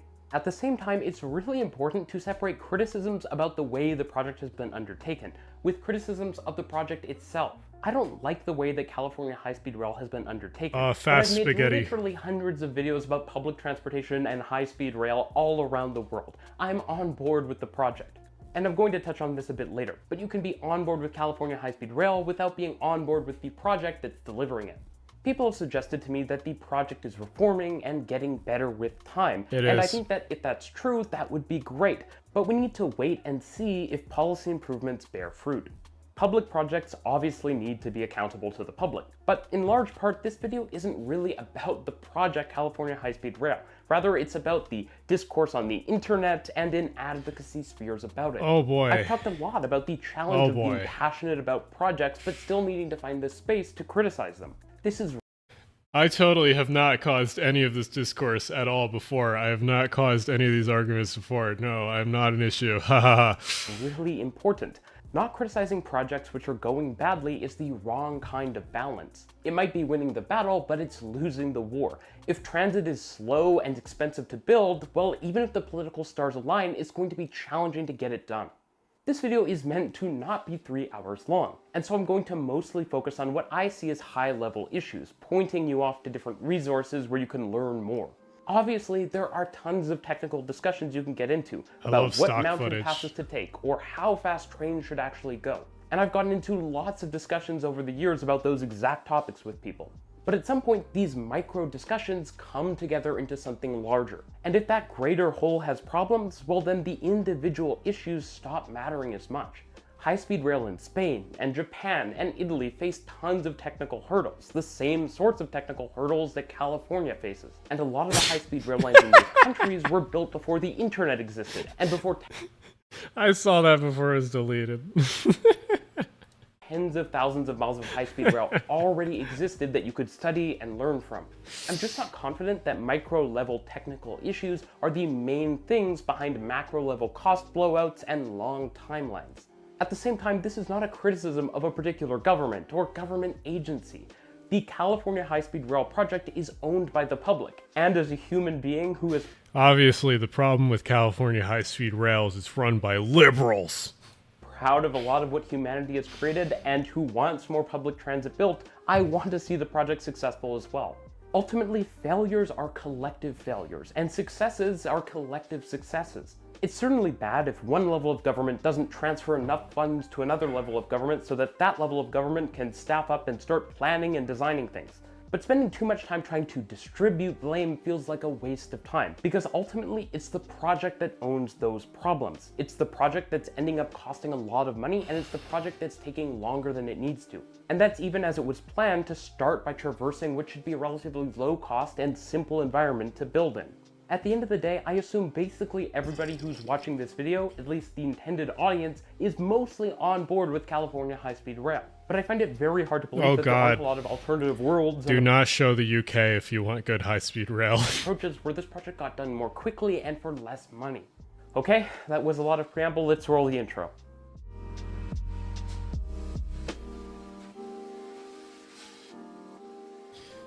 Obviously, California needs the Talgo unit that could do diesel high-speed rail. I'm forgetting the Talgo model specifically, but they had a hybrid unit with a diesel that could go like 160 or 180 miles an hour without electricity. It was a diesel unit. To get the ball rolling with Cal HSR, the natural place to start is the project phasing. There are a lot of different reasons I've heard over the years in discussions with different people about why the project started with an isolated segment in the Central Valley of California, which as far as I have seen in any technical document or presentation will be complete long before any connection to a major coastal center like Los Angeles or San Francisco. The issue is, I think this is a structural problem. I mean, like, okay, so many people have talked about it. I'm sure Reese might talk about it in this video. So the reason why the Valley was done first is because since Los Angeles and since San Francisco are politically the bigger places, the state sort of threw a bone at the Central Valley and was like, hey, we're going to give you some infrastructure, and we're going to see if that infrastructure, that's just where we'll start, because you are the more depressed area than San Francisco and Los Angeles. They also gave San Francisco and Los Angeles money. That should be stated. San Francisco got a lot of money for Caltrain electrification, which the high-speed rail project will be using eventually. Los Angeles, on the other hand, with Metrolinx, has kind of fumbled the bag a little bit, but let's see if Reese talks about that. Or San Francisco. The issue is, I think this is a structural problem. Was it the Talgo 250 dual? I think that might be it. I know that California's Central Valley has a number of mid-sized cities, but I don't think mid-sized cities alone will make for good high-speed rail. And even though, of course, the plan is to go further to larger cities, at least initially, the Central Valley cities are all we have. Now, I'm sure there's a lot of people who want to travel from, say, Merced to Fresno. The Central Valley is depressed and should move to Holland. So true. So true. A lot more people who want to travel to Fresno from San Francisco. And San Francisco and San Jose have more than 10 times the population of Merced. At the same time, while the Central Valleys are bigger than you might imagine, Fresno has over 500,000 people. I'm skeptical that these cities are going to generate as much ridership as, say, a smaller European city like Rennes. Now, Rennes is connected to the French TGV network, and it has only around half the population of Fresno. The Oingo Boingo TGV. Why did they name it? Why did they name it Ouya or whatever the fuck? Just see Oingo Boingo TGV. And it has a metro system linking to the high-speed rail station that gets over 200,000 riders every single day. Rubber Make sure tire to subscribe metro. so you don't miss a future video where I go into detail on Rennes. Ultimately, of course, high-speed rail isn't only about connecting the biggest cities in a direct straight line, but connecting the biggest cities to a high-speed rail network is a huge part of the value proposition, including for residents of the smaller cities who want to be able to visit those larger cities and access the amenities they have available. Well, riders... See, you think Talking Heads with Oingo Boingo. I think JoJo. Both are good. From Paris to Rennes or Hakodate to Sendai might be respectable. The meat and potatoes of the high-speed rail world are the Lyon to Paris route and the Osaka to Tokyo route. Of course, there's also the economic argument. By starting in the Central Valley, you send a ton of economic stimulus its way, and that's a good idea. Funneling more... Yeah, I mean, he's touching on the subject which we were talking about earlier, which, yeah, like Central Valley is what you should be sort of giving the money, because like they are the more depressed area. More of the financial benefits of big infrastructure projects to disadvantaged communities is something I can get behind. But my personal belief is that a high-speed rail line connecting the Central Valley to even just one of the major coastal centers in California would have a far bigger economic impact than high-speed rail existing. The hard part about this is so you're gonna make a high-speed route from LA to like Victorville, because I think it's gonna go through Victorville or somewhere in like the desert and then go up into the Central Valley and then up to San Francisco. So like, say you built it in LA first, and then you expanded it up. So now you have super commuters coming from Victorville to LA. I guess there's your like your economic package for LA in the area. Like we get more fucking weirdos that live out in Victorville and commute into LA with the high-speed rail. Sure. Fine. But only within the Lancaster, Palmdale. I guess that would be the place. Central Valley. I don't want the Central Valley to be ignored. It's just that I'm not convinced that an islanded high-speed rail line in the Central Valley is actually better for the Central Valley than a line which connects the Central Valley to a major urban center that has a massive booming economy.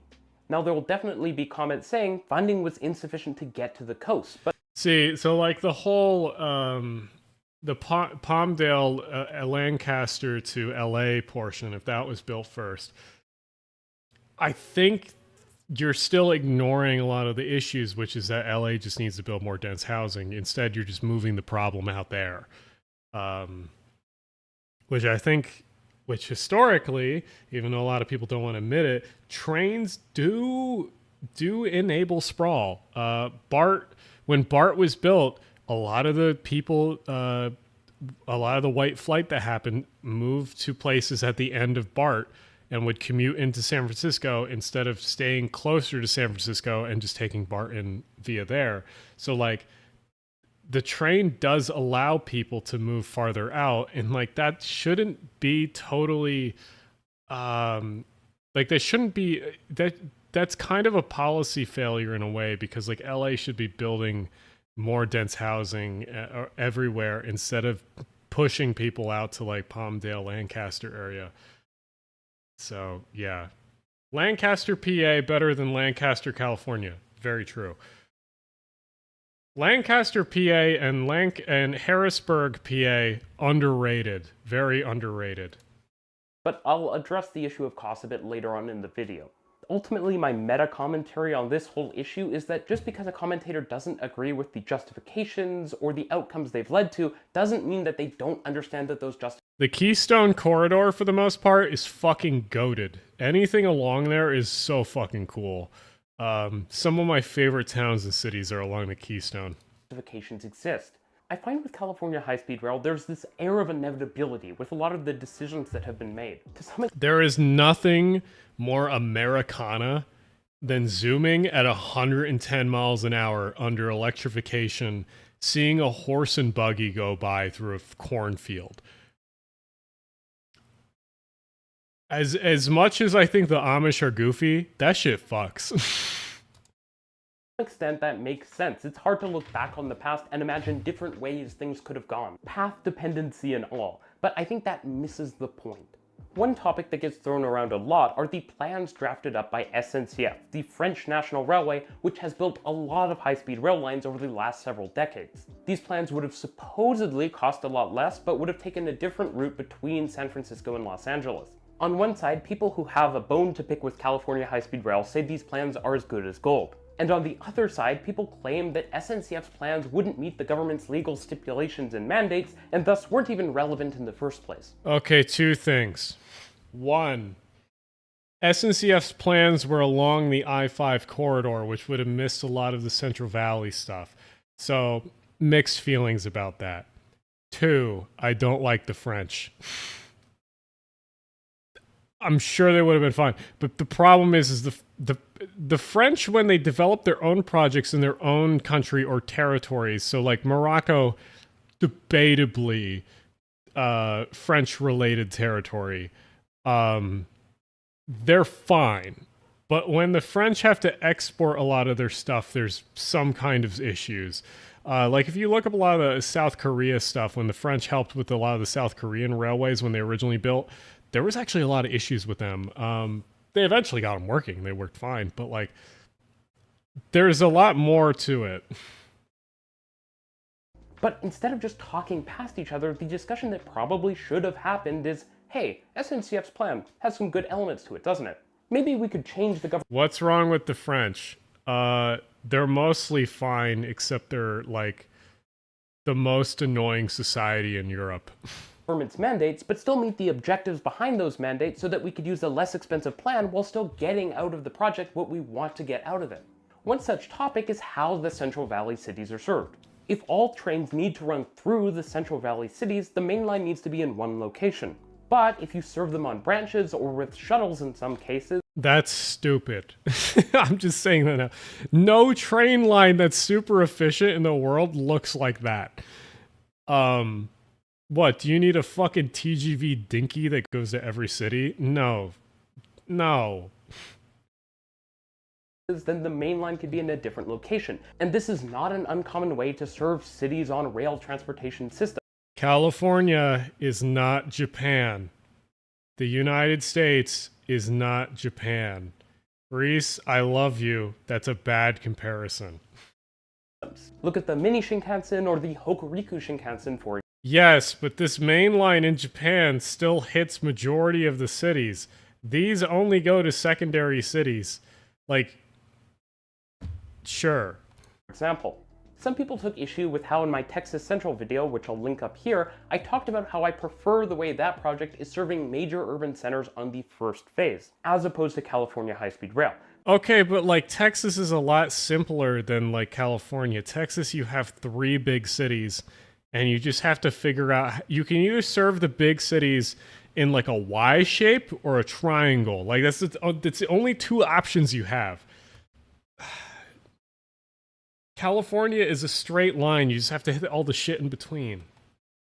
Now, to be clear, some people criticize me because LA and San Francisco are technically in phase 1, even though the first operating phase isn't actually phase 1, it's the initial operating segment, but I digress. See, Canadians are just coping and seething because they're getting high-frequency rail instead of actual high-speed rail. California high-speed rail's plan is fine. I just think that like it's going slower than I would want it, and it was originally in the first place the actual people that were in charge of the program were kind of stupid. Now it's fine. Now the people that are running it, fine. But like originally it was stupid. Digress. The reality is, yes, the Central Valley cities are major urban centers, but they are not cities of multiple millions of people each. Okay, but they are not multiple, but they are millions.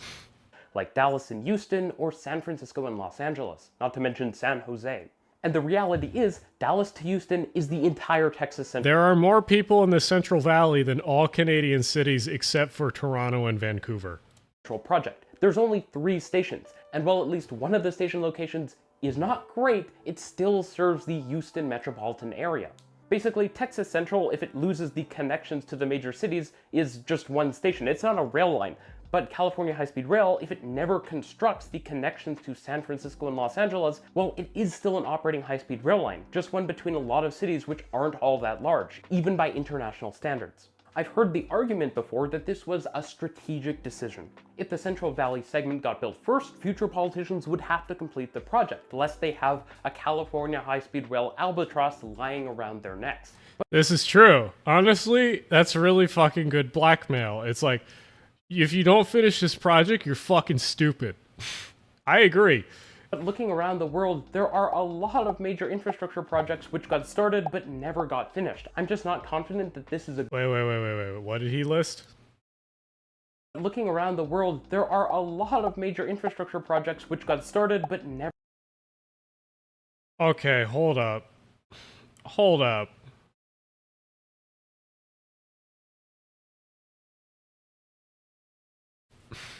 The French Aerotrain? That was a fucking, like, test track. The Cincinnati subway, okay, that's kind of legitimate criticism. What the fuck is the Hopewell project? Hopewell Project. The fuck is a Hopewell Project?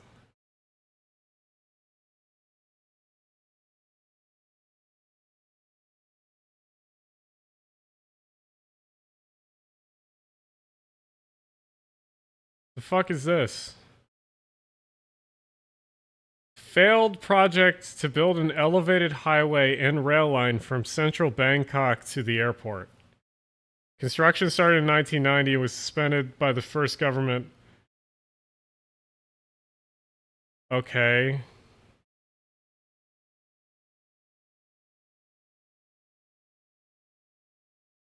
I don't think this is quite equivalent. This is the fucking... This is Thailand. Like, as much as I think California is a failed state, like, it's better than Thailand.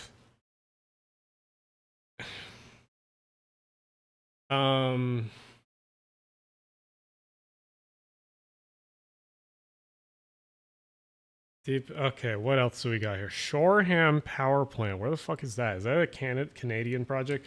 Shoreham Power Plant. This has got to be Canadian. No, it's not. Oh, it's the Long Island one. Oh, I remember this. Okay, but like, that's very specific to Greenpeace being fucking idiots. That there's a difference. This is the 80s when Greenpeace was taking over. Like, and it's also Long Island. The most insane people come from Long Island. Build the thing, yeah, during the anti-nuclear movement. Yeah, exactly. This is what I'm saying. Okay. Never used at scale. Mirabel Airport. What is this? Mirabel Airport. Mirabel Airport. Oh, it's Montreal? The fuck is this? The last commercial passenger flight took place in... Okay. Operational history and decline. Let me see the decline. Demolition terminal building. Debate. This is very not transit. This is an airport. I guarantee... Yeah, this is not like Montreal's main airport. Why the fuck... These are some weird examples. I love Reese, but these are some weird examples. French Aerotrains, that was a test project. That was a like, hey, fuck, we have a lot of oil. Let's see what we can make a train hover, and here's a test track. This is going to be Montreal's main airport. Surprise Point Yang wasn't on there. It's supposed to be the largest airport in North America. It didn't happen. Yeah, it's kind of like the Miami Jetport in the middle of Florida. Cincinnati the only related one to this is that Cincinnati subway. Like, but even then, that was like the 1920s, I think. I think that was like the 1920s or 30s. Like, and even then, the Cincinnati subway could still be built. Like, it's still there. You can still use the infrastructure. Which airport are you talking about? Because there's a few airports here.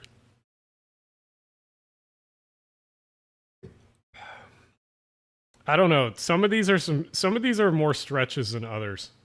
Both of them. Mexico City's new airport. I didn't look at that one, but I assume it's a further out airport. Lack of funding, the syntax because of probation. Yeah, that makes sense. That's fucking stupid American politics. Stupid American politics all relate around the prohibition, the Great Depression, and a lot of the 1930s goofy hoo-ha. And Reagan, of course. The Aerotrain was only really big stretch here. Yeah, I don't know. Even then, California high-speed rail is like... So, like, the hard part I see relating to these other projects is that California high-speed rail is one of those things where, like, fundamentally as a rail project, ideologically, I don't see it failing because so many people, especially younger generation, millennial, Gen Z, want to see projects like this finished. So it's kind of like, yeah, it's going to cost more than the Europeans, but also America has fuck all money. Like, it doesn't matter. Yeah, it's going a little slower than I would have wanted it to, but it's still going to finish.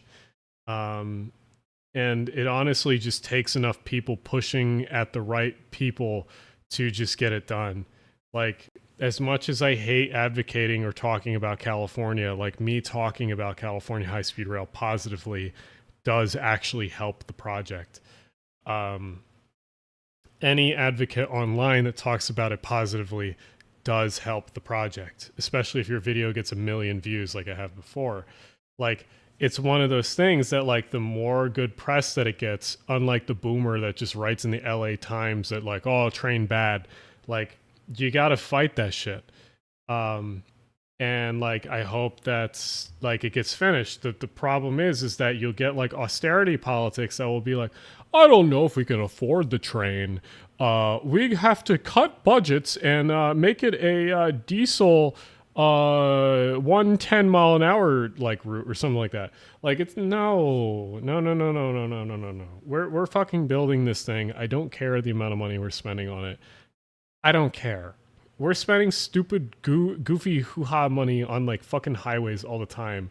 The least we can do is fund a high-speed rail project that's over budget. Don't give a shit. Never got finished. I'm just not confident that this is a Oh wait, there was a last thing. There was a last thing I missed. Where was it?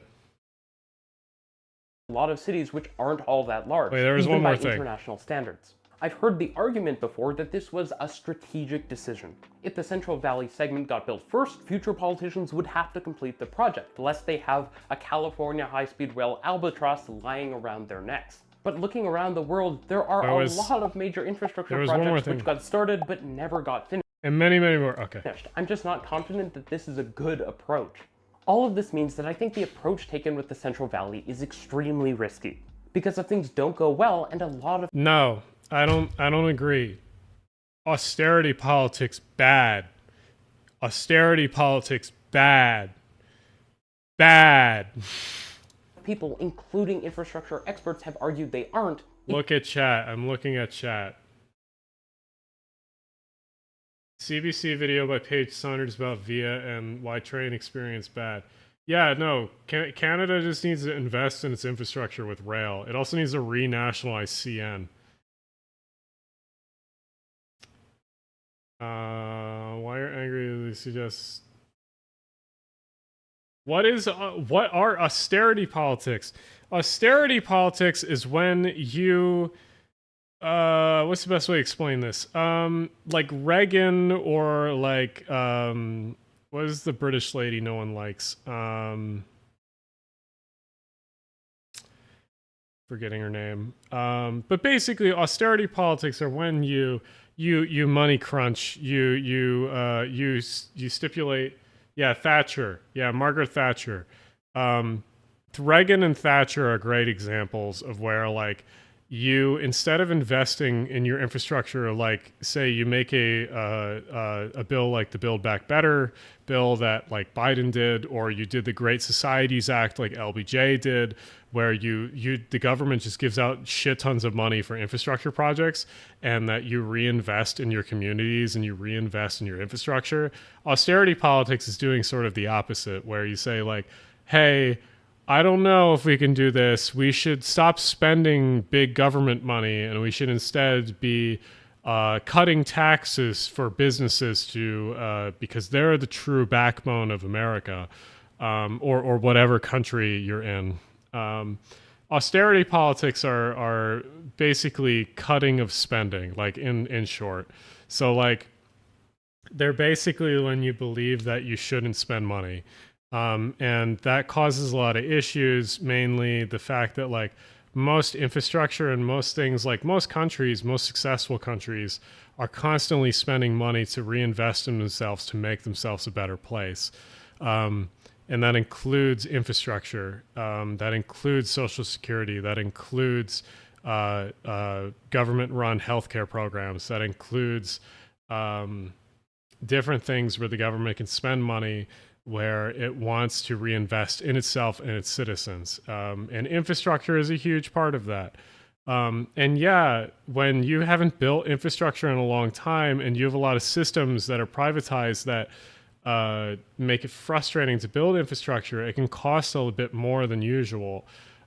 So that's why stuff like California high-speed rail costs a lot more and builds a lot less than the Europeans, is because we have to get used to doing this government machine type shit again with spending money and building shit. So yeah, austerity politics not good, because they are at the root of why our infrastructure costs more to build than the Euros. Yeah, also, yeah, like David says here, debt bad, less government. Balancing checkbooks. You never really balance a government checkbook. That's not how it works. Let's see. We'll see you, Tristan. Austerity is when the country is run like a business. Yeah, that's also kind of true. But like, you can never really run a country like a business. That's kind of insane. Yeah, also there is enough accountability for private contracts is stuff related. Debt bad when you blow on useless BS. Debt good when you improve economy. Yes, exactly. Exactly. Gives people a lot of ammunition to kill this project in. So as much as I like Reese, and I agree with majority of what he says, Reese falls into a lot of austerity politics in what I do, because I generally consider myself a socialist. I have some things I believe that like private can possibly do better, but for the most part, I believe that like most things and most general good things that happen in this country are dictated by how the government operates. And that's most governments around the world and most countries around the world. Yeah, private industry and private equity can do good, but it's mostly how the government operates and can allow these things to do work, etc. So. Has Reese mentioned CEQA? I don't think so, but yeah, that is a big problem with California because, okay, so those who don't know, California has a environmental policy that goes past what the general government or the general U.S. government EPA regulates with like EIS documents. California requires its own amount of environmental safety procedures that go with every single project, and honestly, they suck ass. Because the problem with like a lot of environmental stuff is that like a lot of environmental documents don't take into account that the no build of the project is worse than building the project. Like not having the train is worse than having the train. So building the train is a better thing than not having the train and relying on car infrastructure, airplane infrastructure. But not enough documents like actually acknowledge that.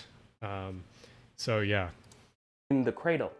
The next major topic is the cost of the project. California high-speed rail is incredibly expensive in the context of high-speed rail projects around the world. Modern projects, including ones which travel through substantial seismic zones and mountainous areas, have been built for significantly less money. Now, Marco... That's fine. I would love for the price to come down, but I don't care.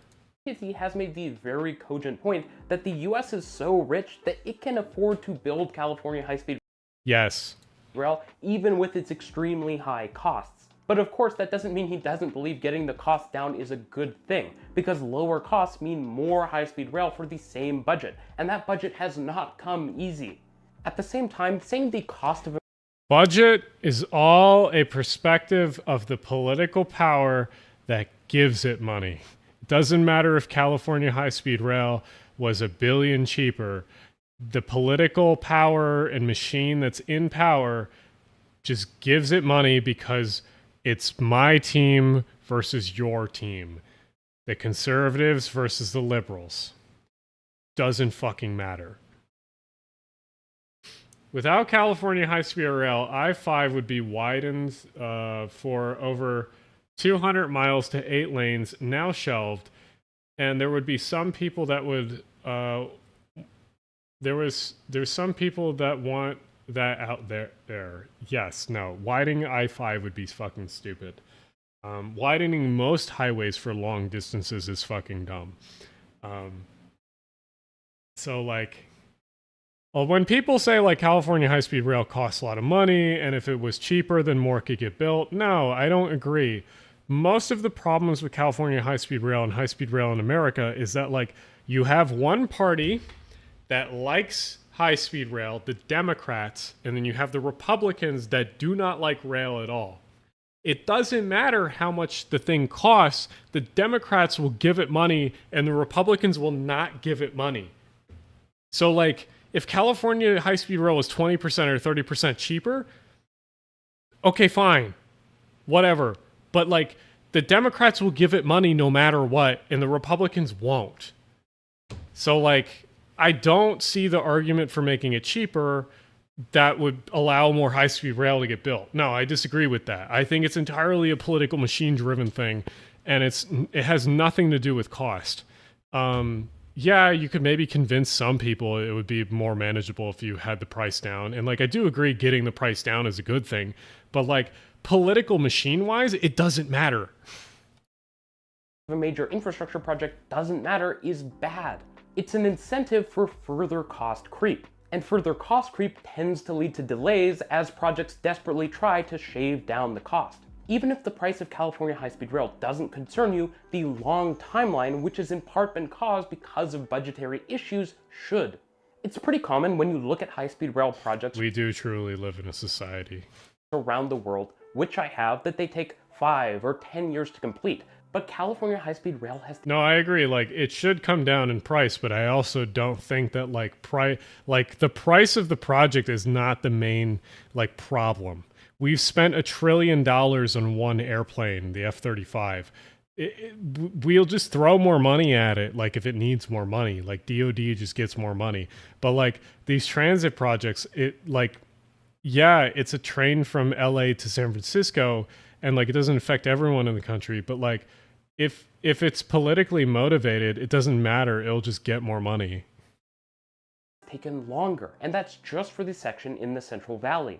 And perhaps funding distributed better to different agencies would have made the project move faster and more efficiently. But ultimately, on the whole, the project has been one of the most expensive in the world. Now, I've heard the argument that we should probably be okay with budget overruns, because even the original high-speed rail line, the Tokaido Shinkansen between Osaka and Tokyo... Wow, I wonder who said this before. ...was over budget. But this argument doesn't make sense if the budget for that project was quite low, and it was. The Tokaido... Well, I mean...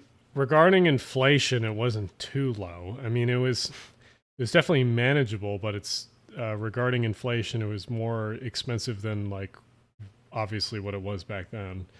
Either way, the Shinkansen at the time still took up a significant GDP of the Japanese economy because they were recovering from World War II.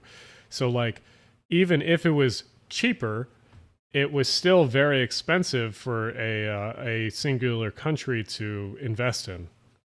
Tokaido Shinkansen still cost substantially less than California high-speed rail, and this was as they were literally inventing the high-speed rail concept as they were going along.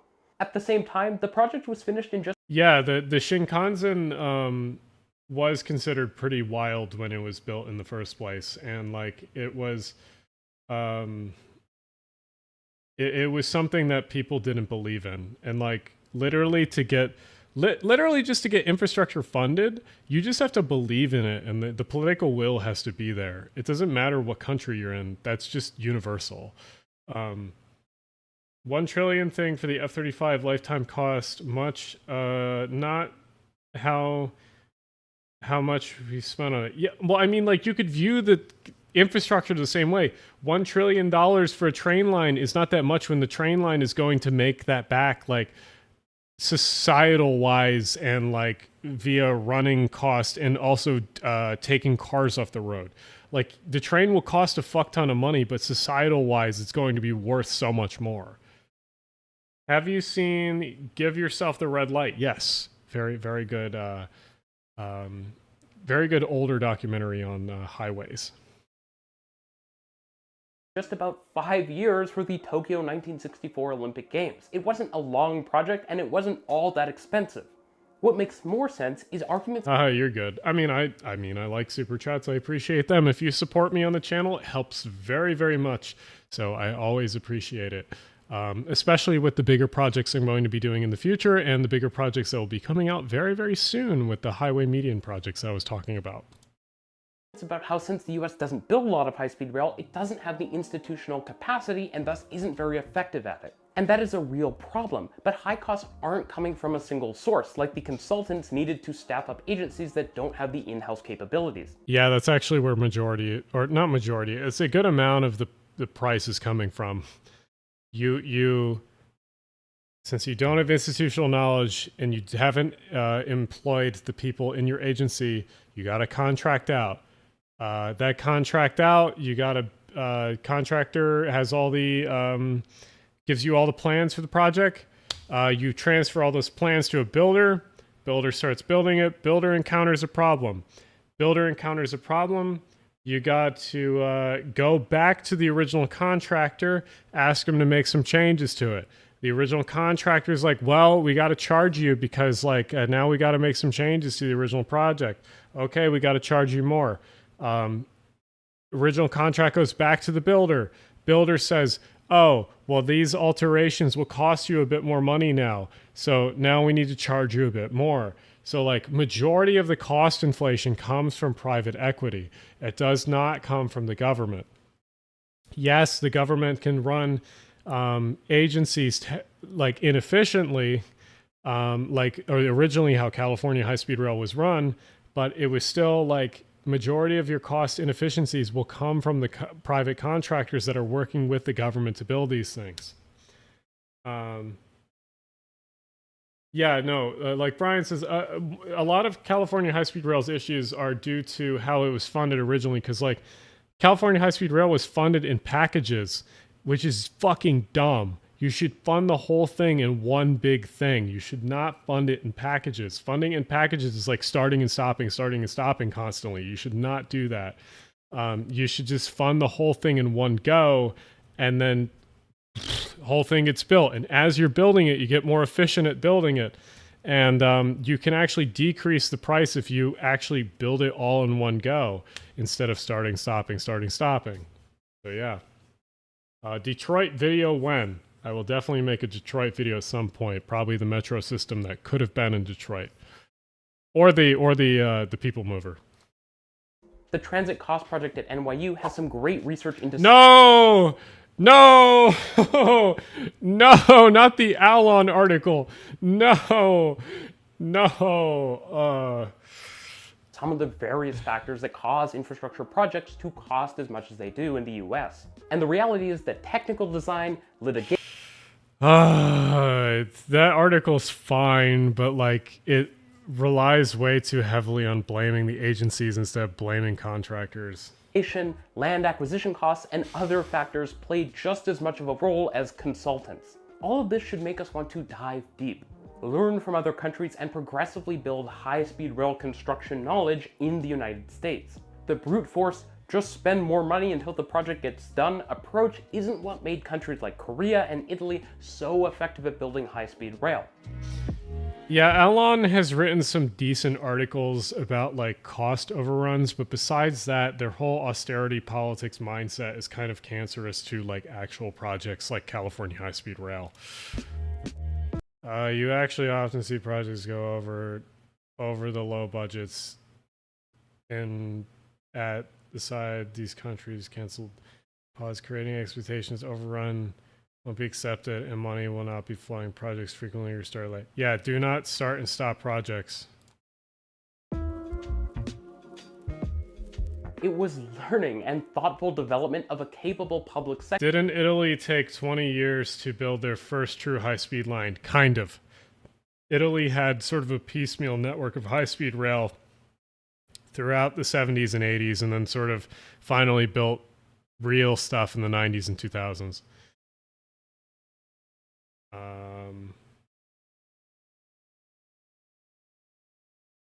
I'm late. Is he dunking on RM Transit?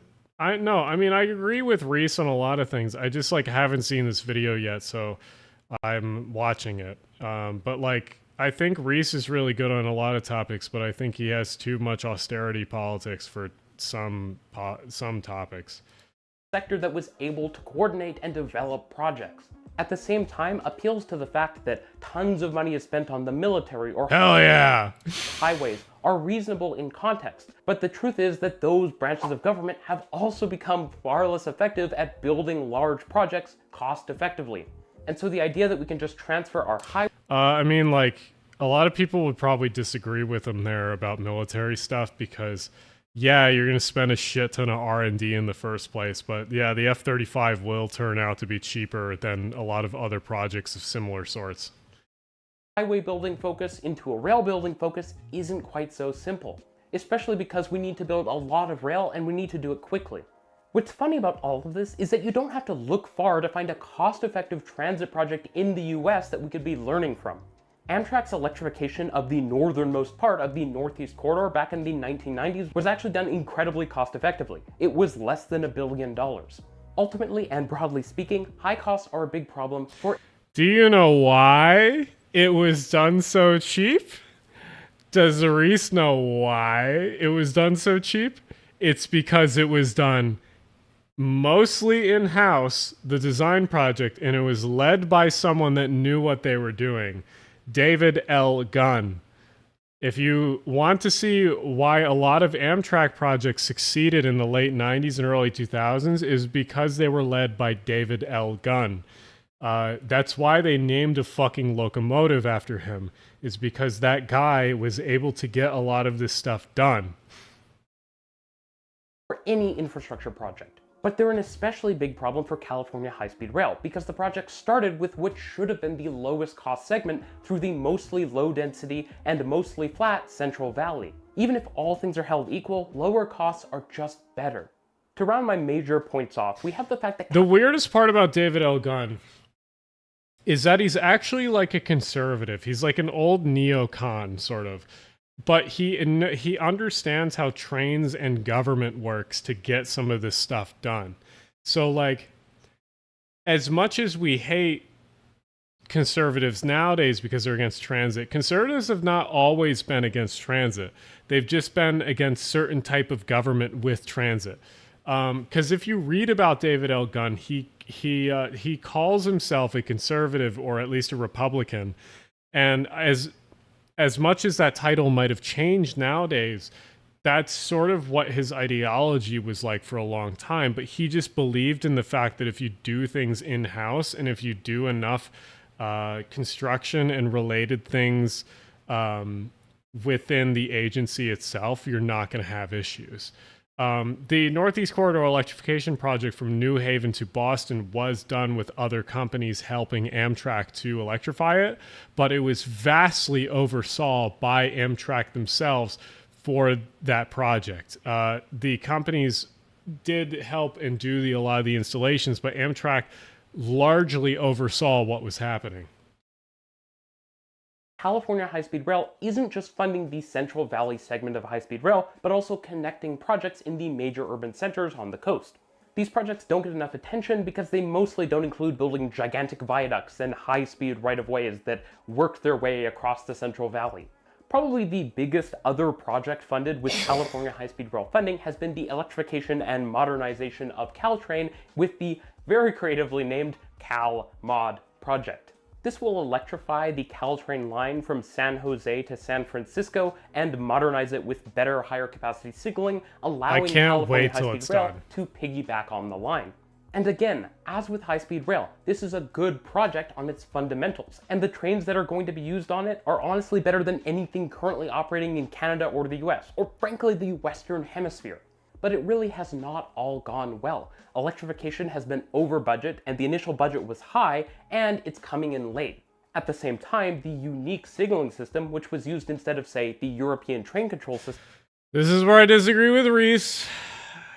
Some of the systems that we use in North America are fine. Some of the PTC systems that we use are stupid, like the GPS-based ones that the Class 1s use. But like the ACES system that the Amtrak uses on the Northeast Corridor is fine. It's just different than what the Europeans use. It's fine. I don't see an issue with it. It's just that it's less of an issue that we have a different system than the Europeans, and it's more of an issue that we have different systems across the country that connect with each other. That's more of an issue. System, which is used in China, albeit a modified version, Australia, India, California is using IETMS now. Yeah, that's what the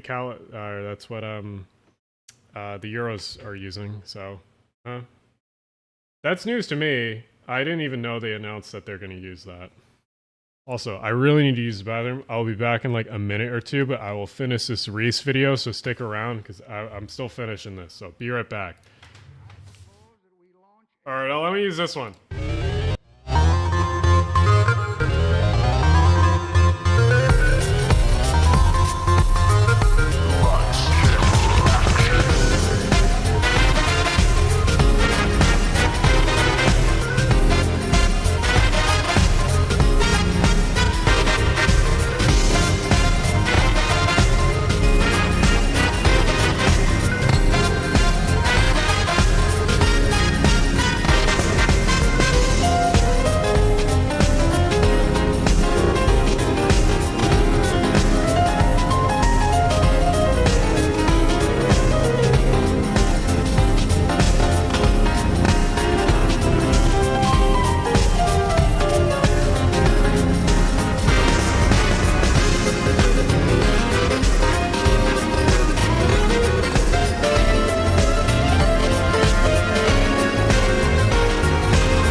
Yeah, used to think I was fine on my own, yeah. Had a house, but you made it a home. I'll be your light on your darkest day. Just don't love me half of the way. Alright. Back to the video. Don't forget well-known side projects.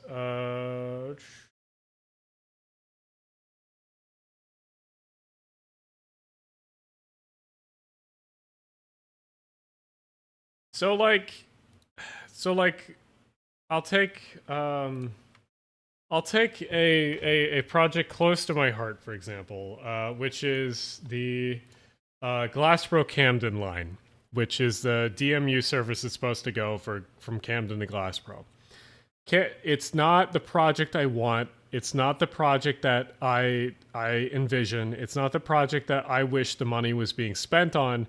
It's also not probably an efficient use of money that I would like.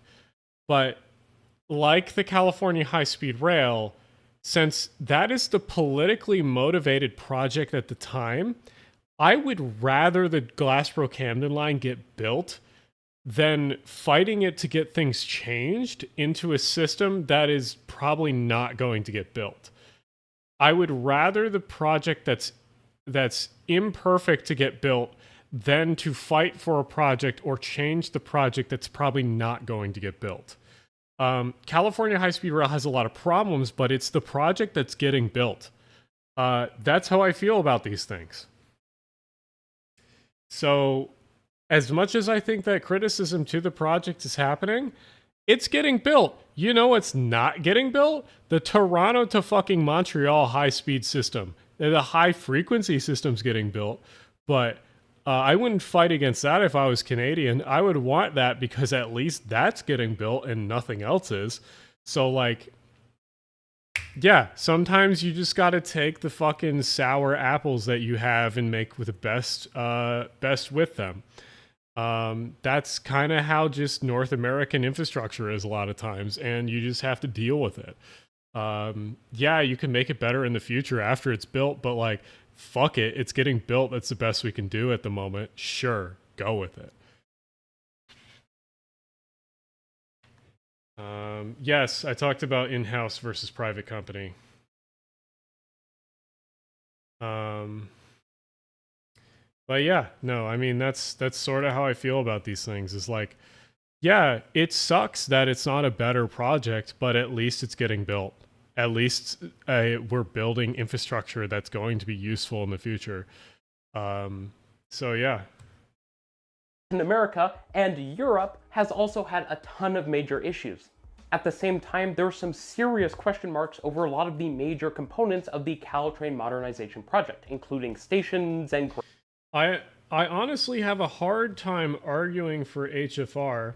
When it proposed, it was the best that we could do. Restarting it now would probably give us the powers to veto it. I mean, like, I think the Canadian HFR project doesn't get enough online talk about it. I know Reese has talked about it in the past, but I honestly think that it's one of the biggest fumbles by the Canadian government. Like, the Canadian government just seems allergic to using a lot of their money to build a big, dumb infrastructure project. Sometimes you need the big, dumb infrastructure project, like California high-speed rail. As much as it has issues, it's a big, dumb infrastructure project, meaning, like, what does the project do? It connects San Francisco to LA. Is it over budget? Yes, but it's the big, dumb project, and its ideology is that there's a high-speed train between San Francisco and LA. Doesn't matter that it's going over price, it's getting built.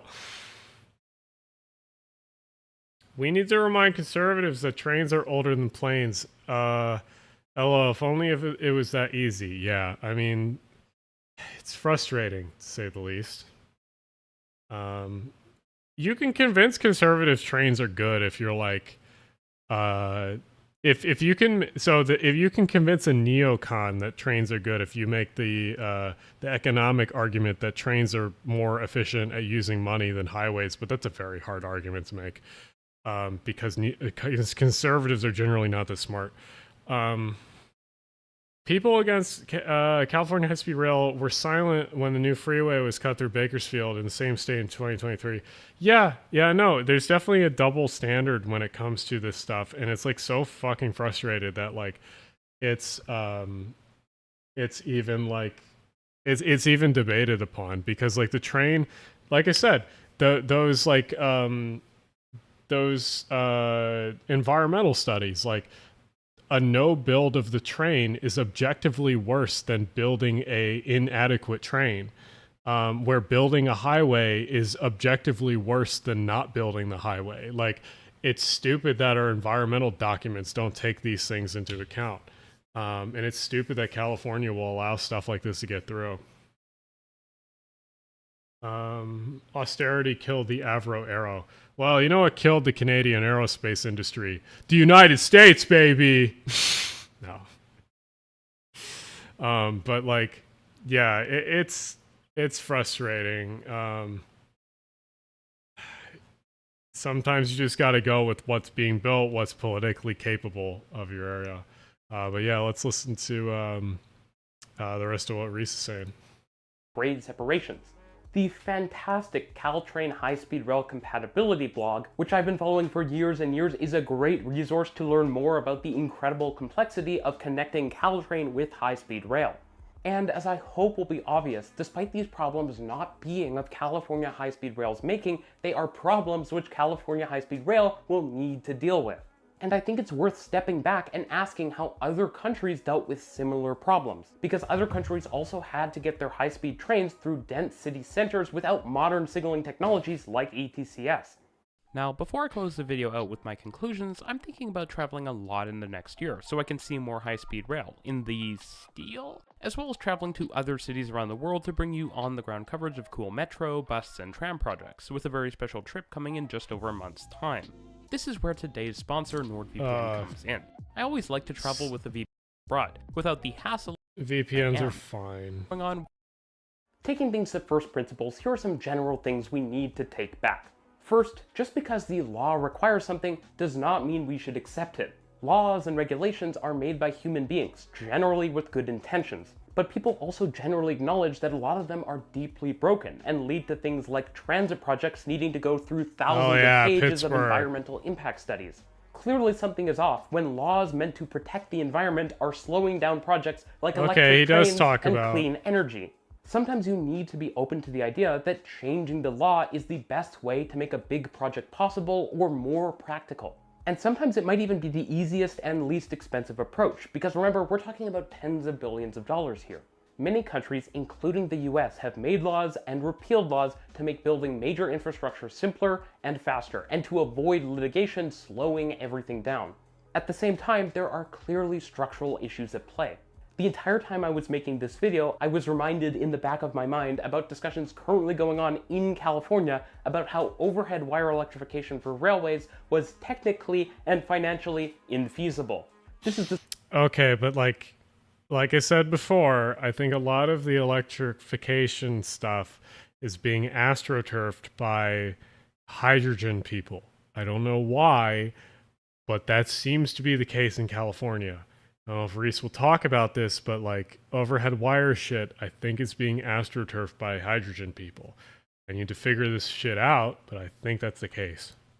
Despite the fact that overhead line electrification is commonplace around the world, including in countries that are far poorer than the United States. Exactly what Brian is saying in chat is that, so if you don't know, there's a few types of hydrogen. I think there's green hydrogen, which is what you think of, which is when you crack water with electrolysis and you get oxygen and hydrogen. And then there's gray hydrogen, I think it's called, where basically, which is majority, I think like 80 or 90% of where hydrogen comes from, is when natural gas is mined, you get a byproduct of hydrogen. Normally the hydrogen you can't do anything with, But if you capture it and then you're able to sell it to someone, then that hydrogen can magically be used. So a lot of where the hydrogen astroturfing comes from nowadays is from gas companies that just want to sell hydrogen along with natural gas. Somehow, instead of fixing these structural problems, the proposed solution is engineering entirely new types of trains for US mainline use based on hydrogen and battery technology. Remember, all of this is being done to avoid what is considered a financially infeasible approach of using an existing technology used all around the world. And remember, we face the same problems in Canada. GO Transit's electrification project was stalled for the better part of a year, because someone said we have to make sure that hydrogen-powered trains, a solution not adopted by any major suburban railways in the world, weren't the best solution for. Because they're being astroturfed by gas companies. When will people learn this? Like, Reese should know this. The reality is, for so many of our problems in North America, the solutions are not technological, they're political and regulatory. So often on this continent, we try. Yeah, I mean, I agree, but you also just have to call out the bad actors. You have to call out the people that are in power in these transit agencies that are pushing for these things. You just have to physically call the individual people out that are making these decisions. If you just call out the nebulous agency that's making this decision, not as many things will get changed. You have to physically call the individual out, because if you call the individual out, then the political pressure will be put on them instead of the agency, and then the things will change faster. That's harder to do, and it's harder to pinpoint, but it's a better thing to do. To engineer and spend our way around much more fundamental problems that if we were to just fix, we'd probably realize we should have fixed long ago. Alan Fisher has a great video on electrifying mainline railroads. Oh, that's me. That I'll link somewhere around here that you can take a look at for more information on this. And then there's the big one, the sense of inevitability and the desire to reinvent the wheel for the US context, sometimes because of environmental concerns with high-speed electric trains. While this approach might be possible, that doesn't make it the best approach. For example, and only for example, while some might say that the US adopting entirely foreign regulations for its high-speed rail network might be completely impractical or just a bad idea, I don't It's very impractical. necessarily see it that way. It at least seems like something which could hypothetically happen in some alternative dimension.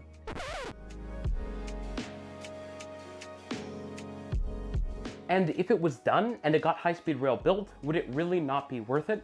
Korea, when it was getting started with high-speed rail, basically wholesale adopted the French approach to high-speed rail. It built out its first lines, and over the years, as it slowly developed, it's gotten better and better at doing things its own Korean way, to the point that Korea is one of the world's high-speed rail leaders. I just think people need... I think, okay, even though, like, when Korea built out its high-speed rail network, which was the late 90s and 2000s originally, they were not the same country that South Korea is today. South Korea today is a very different and much more powerful country than it was in the late 90s and early 2000s. The United States, on the other hand, has always been a very powerful and like politically influential country and wealthy country throughout the 20th and 21st century. So like, it's a little hard to compare exactly, but I see where he's getting at. Way too quickly to saying things could have only happened a certain way. The inevitable is just that, until it isn't, because every decision is made by a person, and people can change their minds. At the end of the day, This is true. We have to bully people. You are required to bully these people. I'm telling you. If you don't, I will hunt you down. You have to bully these people, bully politicians, and bully people in power.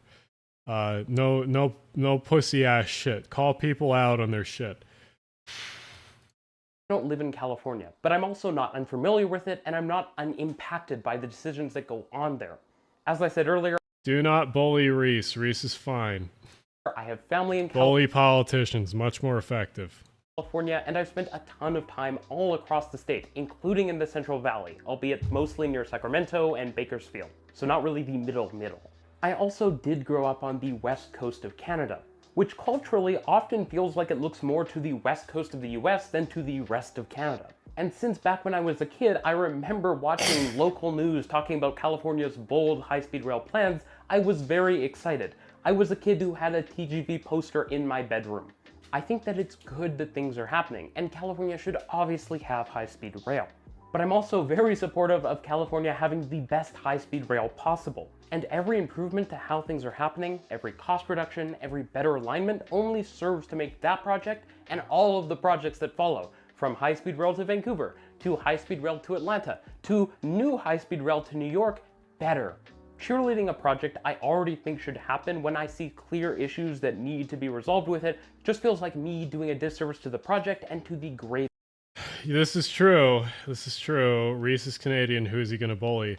I do agree with. I do think that Reese is way too nice, but also Reese is.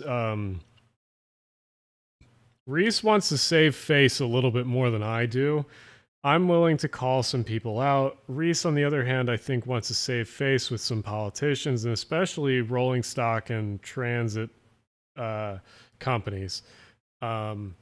I, on the other hand, I don't mind calling people out. I'm sure I've broken connections off. I'm sure I've caused like inefficiencies for stuff that I want to get done. But honestly, there are so many people online that would rather hear you just like actually shit on the fact that things are not going well, or that like you should say that certain people are the problem and that they are the thing we should get rid of, not the project. So many people are looking for that and not just niceties. So like we're different people, and like I can understand where he's coming from, but like it's he's way too nice. He's absolutely way too nice in my opinion. Greater cause. Ultimately, it's because I don't believe that anything is really inevitable here. Things can change for the better.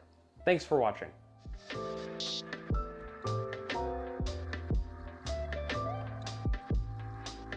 Reese is so funny with his lo-fi music in his videos. He's definitely a lo-fi boy. But yeah, I don't think... Still, I'm annoyed that Reese hasn't done any NJT or Philadelphia stuff much. Because I don't think he's covered NJT. Not really, no. I don't think he's done SEPTA much either. Okay, he's done the streetcar, the trolleys. But like, I think it's very weird that he's omitted Philadelphia and New Jersey Transit, which are some of the biggest agencies in the North America in general. Especially because SEPTA has the S-Bahn system. It's the only S-Bahn system in North America, really, other than BART, but BART doesn't really count. Yeah. I don't know. Is there any other urban planning channels or transit channels you want me to watch and react to of some sort? Talk about them. I don't have too much time because I do have to go to bed at a not like insane time. City Nerd? I mean, I like most of City Nerd's stuff, and his stuff is relatively simple. It's usually just a list. Paige Saunders, CBC, City Nerd. Banks Rail. Yeah, I've seen Banks Rail stuff. Have you seen the new Seattle Link light rail plan? Yes, I have. I think that is okay. I just hope that Seattle is able to expand capacity of some sort in the downtown and center sections of the light rail system.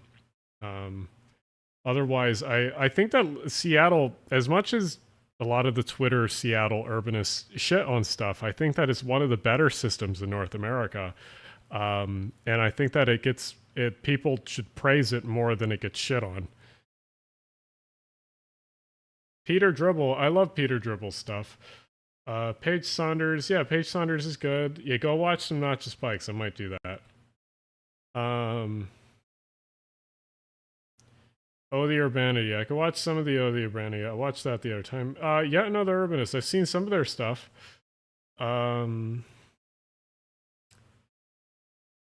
Hey Alan, is there a way to bully the FRA directly? Yes, go to DC and stand outside the Department of Transportation, yell at Pete Buttigieg. Don't do that. Thomas Y. Tank Engine? Yet another Urbanist. Dunk on Randall O2's video? Oh god. Have you seen this wild creator called Urban Jersey Guy? Yeah, I know. There goes a dirt bike. Definitely not a mod in my Discord. No, no. Classy Whale, Miles in Transit. I can watch a Miles in Transit thing.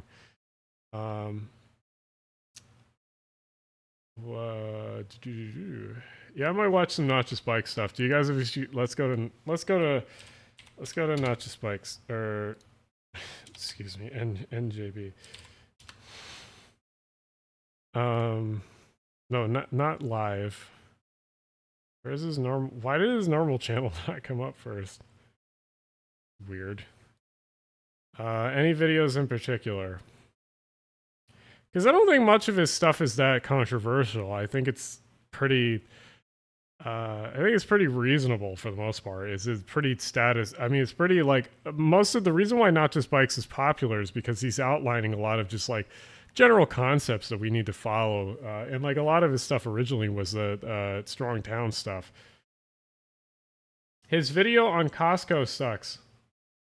Which video is that? Grocery shopping. Is that one of the early ones? I mean, shopping in bulk is not a bad, or not shopping in bulk is not a bad thing.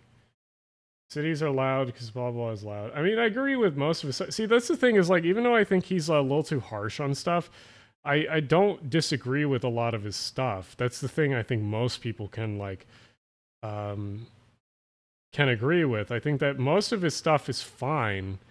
I just think that it's a little,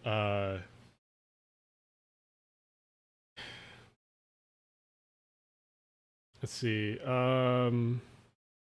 Climate Town. I like Climate Town stuff. I just don't like his editing. It's slow. It's not engaging for me, in my opinion. Like, I think his videos are really good. I just don't think they're that engaging. My problem with his attitude outside of his videos. Yeah, that's honestly same. Yeah, a lot of it is condescending. I want you to Oda Urbanity new episode on bikes.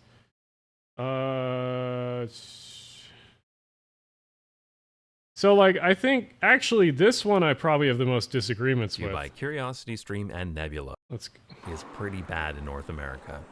It's inefficient, it's slow, it doesn't take you anywhere you want to go, and in most cities, with very few exceptions, nobody takes it unless they're really desperate. What's worse is that even when US and Canadian cities do build new transit projects, they often have very low ridership. Okay, so I mean like, TexRail is going to be fine, it's just they need to build more density around some of the stations.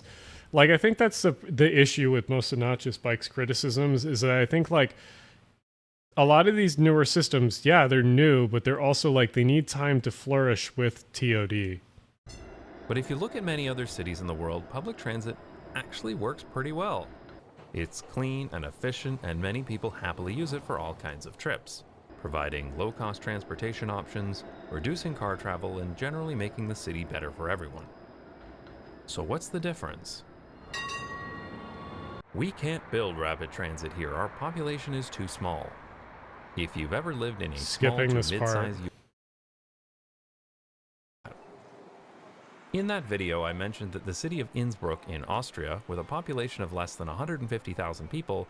Okay, Innsbruck is a little bit of a stretch because it's like a town that's on a main line where it's a connecting city, so like... has 6 tram lines in addition to frequent bus service, and over 300 intercity trains per day. Again, it's on a main line, so it's like, it's not... Those trains are not going to Innsbruck. They're going in between two places and just stopping at Innsbruck. So yeah, it's kind of... My hometown has a population of over 420,000 people, but apparently it's too small to build a tram.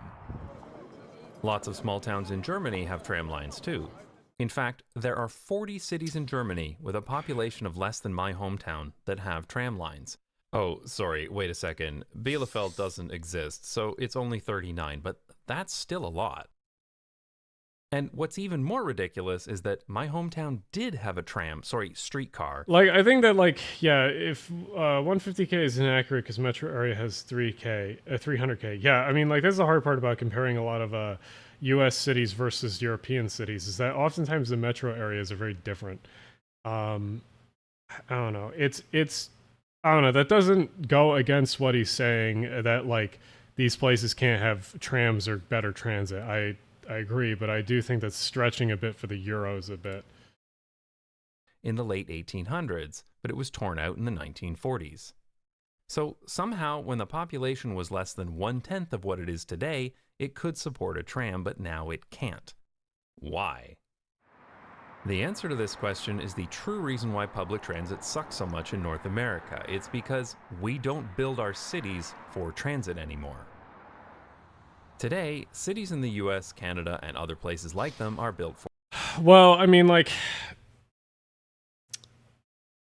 I'm sure I'll get to it later, but the problem I have with this video is that he often ignores a lot of the North American cities that do have, like, decent bones, and that do have transit, to mainly focus on the negative, which, okay, I understand, but, like... you should also talk about, hey, maybe these are the, like, he only compares North America to Europe instead of comparing North America to North America, which I think is the problem mainly with his channel. He does do it once in a while, but I don't think he does it enough. For cars. It didn't used to be that way. They all had streetcar lines. Seriously, look it up. Los Angeles had the most extensive electric streetcar network in the world. And even places like... That's kind of untrue. New York City and a lot of the surrounding places in New York City and New Jersey and Connecticut had connecting streetcar lines that were more than LA. But no one quotes that because that's multiple systems connecting into one place instead of one system like LA was. So I hate when people say that. That's nitpicking, but that's the truth. Gina, Saskatchewan and Chattanooga, Tennessee had streetcars. Look, bumfuck nowhere New Jersey and bumfuck nowhere Iowa had streetcars, but that doesn't mean that, like, they were sustainable. They were just... streetcars and interurban systems were often like the crypto of their time in some of these cities, so not all of them were good. They were... yes, they existed, but they can probably just be a bust just fine. But nowadays, we don't build for transit. Instead, we build for cars. And when traffic becomes a gaping wound that is bleeding us dry, we try to apply the transit band-aid because we've heard that transit can reduce car usage. This is exactly the situation that London found itself in when it couldn't afford to widen this road to 6 lanes. But public transit doesn't work that way. In order for transit to be successful, it needs to have people to ride it and destinations those people want to go to. I know, really mind-blowing revelations here. This means that people need a transit stop near to where they live and near to the places they want to go. The area around a transit stop that can be accessed by walking is called the walk shed. I guess then the area accessible by biking should be called the bike shed, but that just sounds wrong. So this area around a rapid transit stop is some of the most valuable and critical land in the whole city, and this is the key. Yeah, no, the past was better thing. Yeah, there's a lot of issues with just saying the past was better. Yes, in context of certain services, the past was better, but also certain things weren't. Like, a lot of the streetcar systems weren't as good as we want to think that they were. And there's a reason why we built or tore out systems like the key system to build BART is because, like, they legitimately had problems outside of the fact that, like, they were old rolling stock and had old right-of-ways, and BART was the future. But it was that, like, yeah, these vehicles and the right-of-ways weren't the most efficient things in the day. Yeah, it was frustrating that we got rid of it. We shouldn't have got rid of the whole key system. That was kind of dumb, but still. Key to a successful transit system. Unfortunately, we don't treat this land as if it were important. In the US and Canada, we often subject the area around transit stations to the same strict regulations that prioritize cars. For example, minimum parking requirements that require a certain amount of parking spaces to be built alongside any new development. This doesn't just guarantee that it will be easy to drive.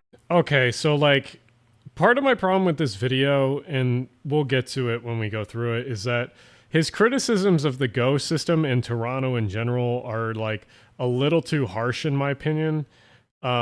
Yes, these stupid big parking lots around a lot of the Go stations for park and rides are very dumb, but like the actual criticisms of the Go system and also not acknowledging the projects that Go has in the future are a bit of the misstep in my opinion. Here, it also steals valuable land within walking distance of a transit stop that could be used for somebody's home or somebody's destination. It's crossed my mind that maybe the answer to NA doesn't need incrementalism. We just need to do all the really big, stupid projects. Yes, this is true. I like big, stupid projects. Park and rides are fine if they're at the end of the line. If they're in the middle of the line, that's a little bit more stupid, in my opinion. This is what the land use looks like around a typical train station connected to Canada's largest city. An empty lot and a self-storage facility. They're more concerned with building parking lots for suburbanites than productive urban places, and I've talked about this before in a previous video. A transit plan without a good land use plan is a waste of time and resources because the transit is doomed to fail. It will forever. So he's right about a lot of this stuff, but I think that like using Toronto only for this example is frustrating because I think that Toronto specifically has more frustrating land use than any other Canadian city. Because like Toronto is basically 30, 40 story condo building or single family home, highway or narrow street. Like Toronto is the most frustrating fucking place. I don't understand it. So yeah. Be underfunded and struggling to gain ridership. And a good land use plan without a transit plan is a lost opportunity. And it's likely to just become a funny curiosity or retirement community like most new urbanist developments. These two things need to come together. They are completely dependent on one another. So a lot of the issues that he often talks about and then never like kind of goes into depth on are all about regional planning. And honestly, he should do an episode on it if he really wants about like the reason why the Netherlands is so integrated is because they have regional planning. And a lot of places in North America don't. They're very like mishmash, piecemeal plots of land that developers have that they just have to work together. And there's no real like regional planning overview of like the things that actually matter. And that's because North America is like consistently just a different place in Europe, where like the Netherlands in general has a very like specific way of managing land that no other place in the world really does, except for like maybe China. But China's again also different. So like it has to be acknowledged that like these forms of government and rulings and regional planning are just different. And yeah, we should probably have more regional planning overviews in North America, but we also view property rights way different than a lot of these places, especially the Netherlands. You simply can't have a successful transit plan without a good land use plan. But we don't do this in North America, and this is why our transit projects are doomed to fail. I recently made a video about this crappy business park that I used to work at in Mississauga, Ontario, Canada. I compared that transit experience of buses that are always stuck in traffic to a business park development in the Netherlands, built around a train station and a BRT line. Some people said this wasn't fair to Mississauga because, several kilometers away, they have some fancy new BRT stations. And yeah, these BRT stations... Ontario will live or die in cities outside the Greenbelt, handling growth better than Toronto. Yeah, Toronto just needs to build missing middle. Most Canadian cities, the problem with them is just missing middle. They don't build it. They build condo buildings or they build single family homes. That's the main problem. Property rights are way stronger in North America than in the Netherlands. The government doesn't have quite as strong of a arm or just like the ability to, like, homeowners can basically just bully the government into not building shit in North America unless you have an insanely strong political machine. And that often stalls out projects or cancels things. Europe is not like that. They don't have as much power. And if they do, you often require places like the UK that are just insane. And even then, they won't usually cancel a project because of homeowners or reroute a project because of homeowners. The North America is very specific for either canceling or rerouting projects completely. It's one of the reasons why the King of Prussia rail line in Philadelphia or outside of Philadelphia died, is because homeowners rerouted the original right-of-way, which is very dumb. And the reroute of the right-of-way made the price like jump almost $1 billion. So, yeah. In Mississauga certainly are impressive, and they've clearly spent a huge amount of money on them. Over $500 million, in fact. But look at what surrounds them. Here is the view from the train station at the business. I'm just so, like, I understand why he used Toronto. It's because it's easy, but like, you should also, as much as you should shit on North America, you should also use like good examples of North America. The problem is that everyone loves shitting on North America and no one loves actually talking about the good things, because saying good things about America is illegal, at least online or in the Reddit circle jerk communities. Business park in the Netherlands. The buildings are right there, easily accessible by wide sidewalks. And here is the view from the local beer. I'm not even talking about New York. There's plenty of great spots outside of New York, just in New England, Pennsylvania, for example. But yeah, New York in general and things around it, very good. Tea stop just around the corner. These destinations are immediately accessible to people on foot. Now compare that to Mississauga, where they drop you off at the side of a high-speed strode and a ½ kilometer walk to the nearest building through a sea of car parking. This place is not designed for transit. It's a place designed for driving, with transit as an overlay to car-centric planning. For example, at this station, there are these houses only 150 meters away, but there's no connection except via the roads. So you'd need to walk almost a kilometer along a— This is some goofy ass shit you only see in places like Toronto, because like even like the Stroads in Pennsylvania will have sidewalks, or New Jersey will have sidewalks. It's just such strange planning. Even in Florida, you will get a sidewalk or you'll get some like path on the side of the road. Like, yeah. A strode like this to get there. And you could theoretically— Like, I don't even know what this is, because like this is like a curb extension. This isn't even a sidewalk unless the sidewalk is like really far overgrown. I don't quite understand why you would even go through the effort of making this. Get to the area around my old office, but you'd need to walk over a kilometer in the other direction along a narrow sidewalk like this. Yeah, I mean, that's really true in Florida. You will see a lot of just like dirt paths that people carve in the side of roads. Now, Mississauga may build a bunch of high-rises near these transit stops, as some other suburbs of Toronto have done. But this BRT station has been here since 2014, and the area around it still looks like this. That's not a long time. Like, as much as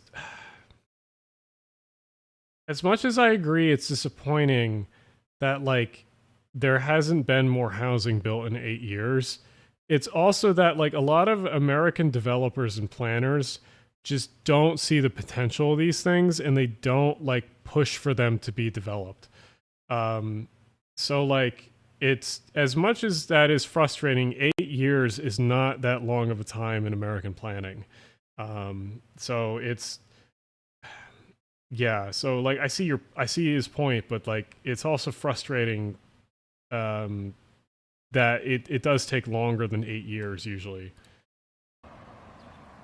But regardless of those hypothetical— You can be car free in Florida if you live in like Miami or downtown Miami, but other than that, it's very difficult. Developments, I guarantee you they won't be reducing the size of this strode, which means there's always going to be a huge amount of car traffic around these stations. which will require parking lots, parking garages, and driveways that make this place less inviting to people outside of a car. This public transit, as fancy and expensive as it is, will never be as successful as the same transit connected to a mixed-use walkable neighborhood. Now, this isn't exactly an unknown concept to American planners, which is why in recent years there's been a lot of talk about TOD, or transit-oriented development. The idea is that the area around rapid transit stops is upzoned, that is, allowed to be something other than a single-family home or a parking lot. In this way, new developments are created in places where public transit is convenient for the people who live, work, and shop there. St. Augustine is a good town or city. It's just that you have the most insane NIMBYs there, and I'm sure you can talk about that, Ethan. City Beautiful recently made an excellent video about transit-oriented development that's definitely worth watching if you'd like to see some examples of this done right in the US. Now, the problem is that TOD is often far too limited. Here in Toronto, for example, where there's a... Okay, but like I said, as much as I see he's familiar with Toronto, it's like using Toronto is one of the worst fucking examples of like you either have tower or single family home. Like, please use some other city in North America. That's honestly my problem with like his channel, is that like he has a lot of options to use, but he only uses like the absolute worst. And I'm like, please use another example in North America that's decent. Subway station and a new LRT station being built, the avenues directly next to the transit station, shown here in red, may be upzoned, but the rest of the area, in yellow, is still all single-family detached homes.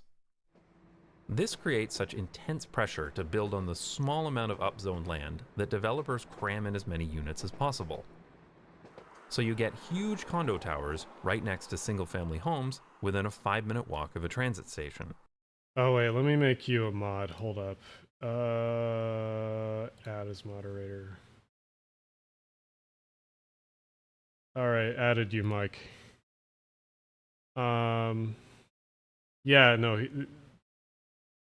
Jason, if you're watching the VOD, you've talked about it before, but like, I don't know what's your problem with not coming to North America, or specifically the US. Like, I don't get it. I'll talk about with you some other time, but it's frustrating, to say the least. A better solution is to allow and encourage walkable mixed-use developments within a 10 to 15-minute walk shed of every rapid transit station. In most cases, this would allow for a more gradual range of missing middle housing. That's some ugly-ass housing. That's a like, they say European housing is better than North American housing. No, this shit's ugly as shit. What? Huh? What is this mismatch of like? Nah. No. People are like, nah. That shit does not look like good. Those found in most of Europe, instead of giant condo towers next to single-family homes. Again, good. Yeah, at least the colors are different. I mean, it's not terrible. It's just also like people like circle jerk around like European housing being so much better than North American housing. And that, in my opinion, there are many 5/1s that look better than that street. But whatever. Land use and rapid transit need to go hand in hand, and neither should be built without the other. But here's the problem. If you propose building transit in North America where there is no development, you'll be laughed out of the room. But historically, almost every town in the US and Canada Maryland mentioned. Towns were Maryland built next to mentioned. rapid transit, first canals and then along railway lines. And as cities grew, they expanded outwards along streetcar lines. Now, that type of development is considered crazy. But for some reason, we don't think twice about building roads and even highways before development is started. This is seen as completely normal. That's exactly how we get exurbs like this one. Suburban neighborhoods that are connected to nothing. These places will never be accessible by public transit, and the people who live here will need to depend on their cars forever. When we design a neighborhood only for cars, people will drive. They will drive to work, they will drive to shop, they will drive to do everything. They will set up their life around driving because there's no other alternative. Yeah, But once you've built this way... Yeah, early streetcars are not analogous to modern trams, agreed. Some of the right-of-ways are, but like the actual service, no. Euros have great build quality, but total land of contrast when it comes to visual design, agreed. It's almost impossible to put that genie back in the bottle, and over time, car traffic will increase indefinitely with no way to build any feasible alternatives. A few years ago, images of this subway station in Chongqing in China were circling around the internet. People in North America were laughing at the stupid Chinese government who built a subway to nowhere. But a few years later, it looked like this, because this wasn't stupid, it was intentional. The city needed... Now it's just a ghost city of real estate speculation and terrible build quality. No, I joke, it's probably a fine neighborhood. But, like, China did have a lot of that. ...for development, so they built it around public transit lines. Now, does this mean we should be building trains to every cornfield and cow pasture in the country? Oh yeah, I forgot I had this.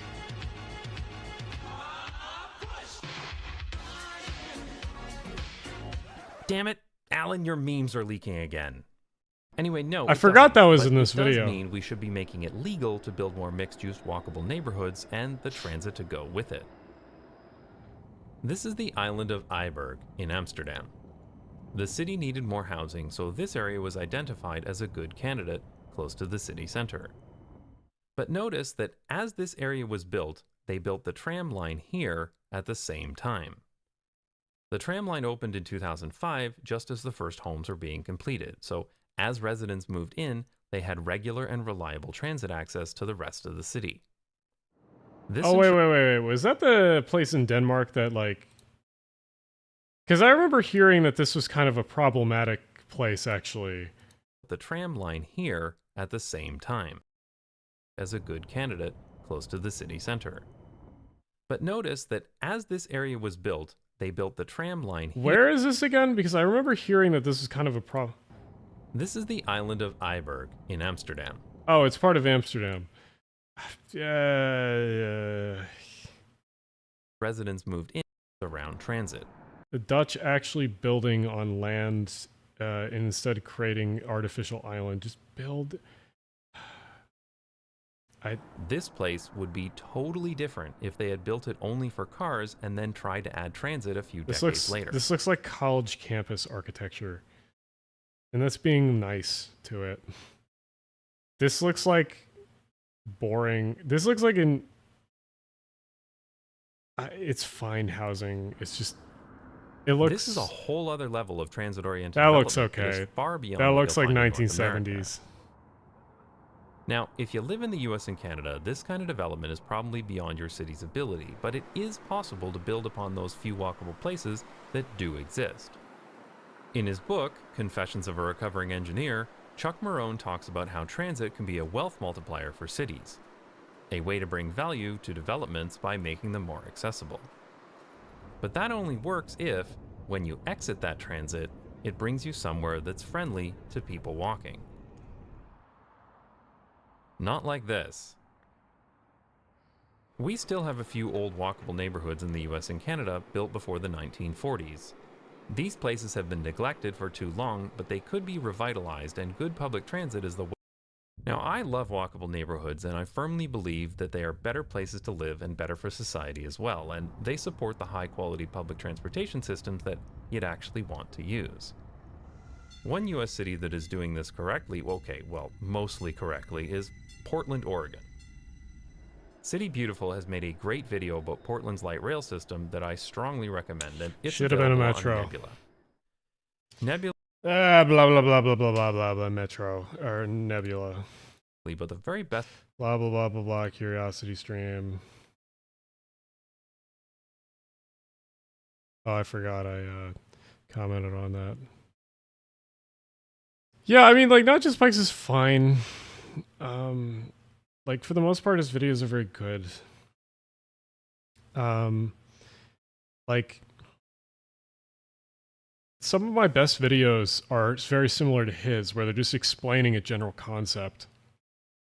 The problem is you just have to write them in a way that appeals to the general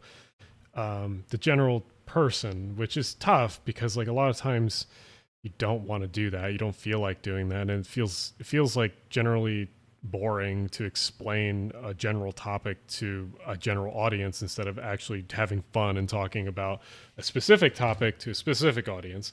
But like, yeah, I mean, his videos are fine. He just has like an overly negative attitude about North America, and specifically the United States, which I don't quite understand.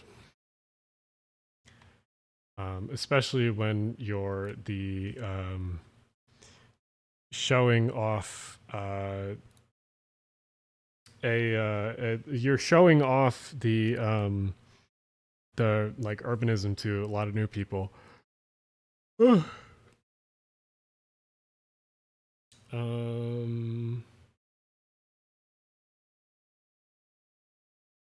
Denver, Phoenix, Seattle feel much better examples of should have been a metro type thing.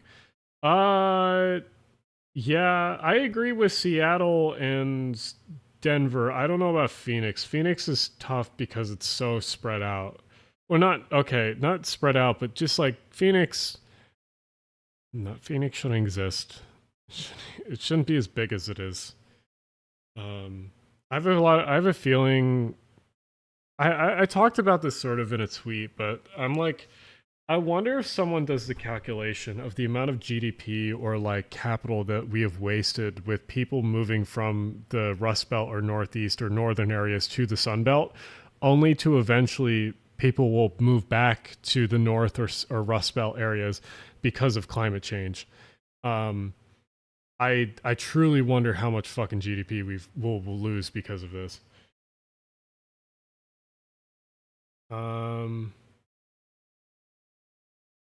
Last minute on stream hopped in, but did you find the derailed train in Harrisburg on Google Maps? No, I did not. Yeah, no, I think Phoenix is like, the location is not terrible, but it shouldn't be as big as it is, and shouldn't be like, boomers should and Gen X people should not be moving there in as droves as they are. And it's frustrating that like Phoenix and Las Vegas and some of the Utah cities are absorbing Californians because California is failing to build housing. Like, that's just so stupid. We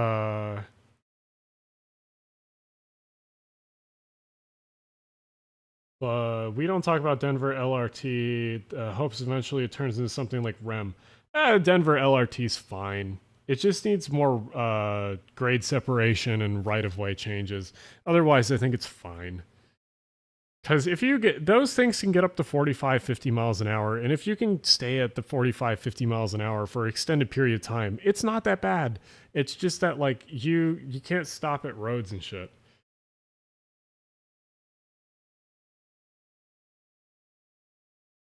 Majority of people who leave New Jersey want to leave New Jersey because they can't afford it. Yeah, no, honestly, like if you just build more housing, a lot of America's problems are solved. Problem with Not Just Bikes is normies are not receptive to his messages because of negativity when I show them his videos, although his content is great. Yeah, I've had some people that are definitely turned off by the negativity. But the problem is that like part of the reason why he's been so successful is because of the negativity.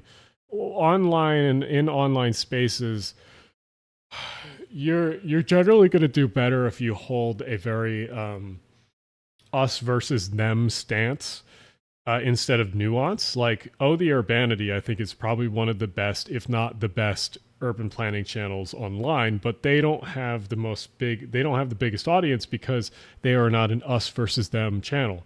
Like, generally people just want to be like, think bad, so I don't like the thing. The very like monkey mentality is, and so people are much more receptive online, and the algorithm's much more receptive online to videos that just say thing bad with less nuance than a very calculated answer to something.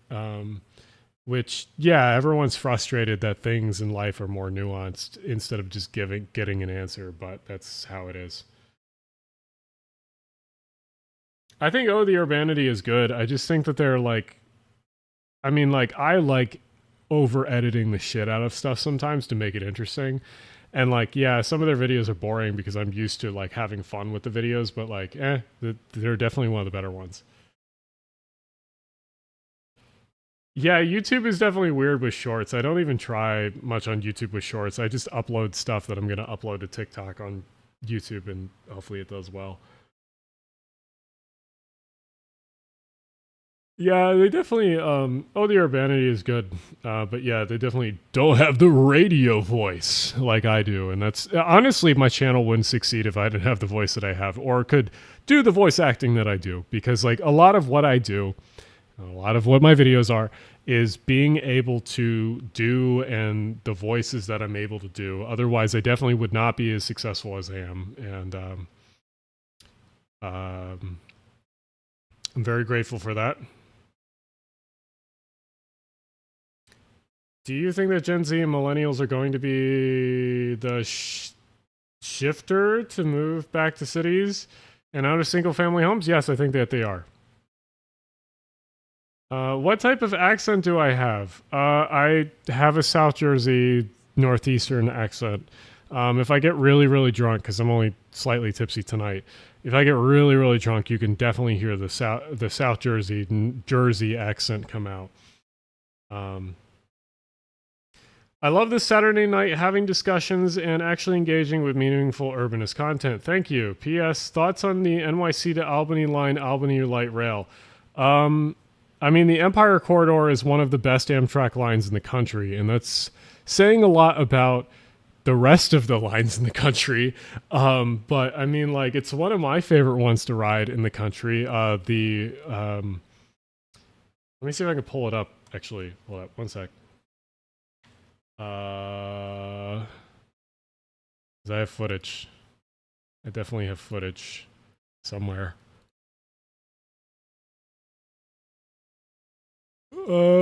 Let's see. Open VLC. Let's see. Here we go. Yeah, I mean, the Empire Corridor is definitely one of the best corridors in the country. I mean, you go 110 for a decent portion, and you go 80 in the other sections. I mean, it's the yin to the yang that is the Northeast Corridor, because this is the New York Central's main line. It wasn't definitely kept in as good a condition as, oh wait, that's the fucking Keystone I'm seeing there. Yeah, here's the Empire Corridor. Beautiful fucking line. One of my favorites in North America, definitely to ride.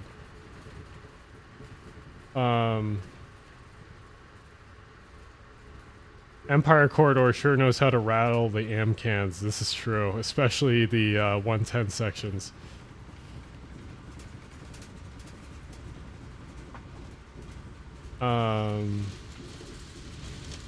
Nobody thinks that they have an accent. Let's see.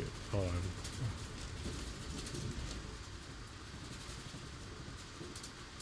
Pacific Northwest doesn't have an accent. Yes, you guys do. You guys have like a modified California accent. And California has a modified Valley Girl accent.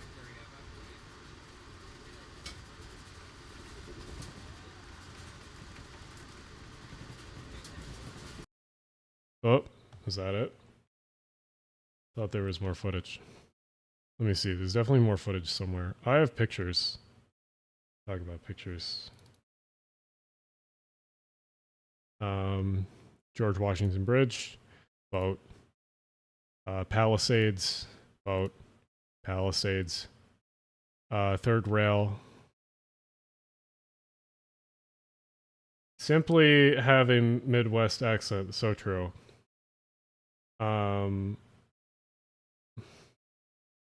Oh my god, yes. The Valley Girl accent. like I said, like I have I mean, I have Jersey, Philly sort of area accent. I mean, like you get me really drunk, really angry at something, you'll hear it.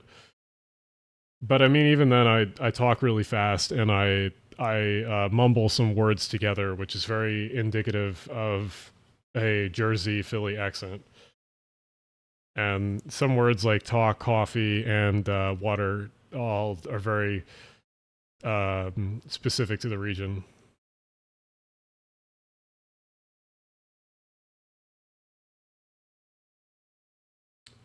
But yeah. Oh, the Cuomo Bridge.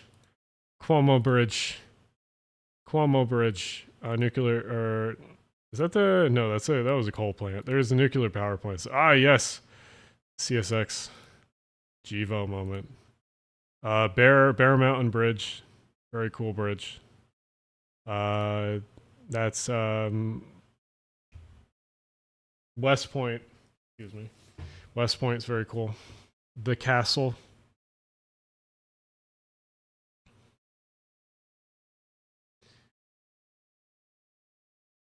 Ah, yes. The castle that fucking exploded.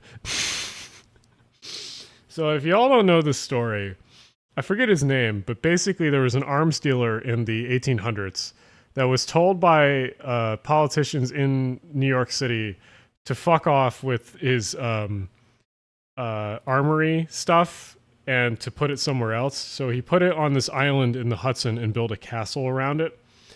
And in the, I think the late 1800s, like 1880s, he had this castle and everything, and then in the early 1900s it accidentally caught on fire and his armory exploded, so that's why the castle looks like this. So yeah. How do you make an electrified rail system function with extreme temperatures happening every year? Asking for a friend that may or not be a transit agency. So hold on. Brian, are you still here? Brian. Hold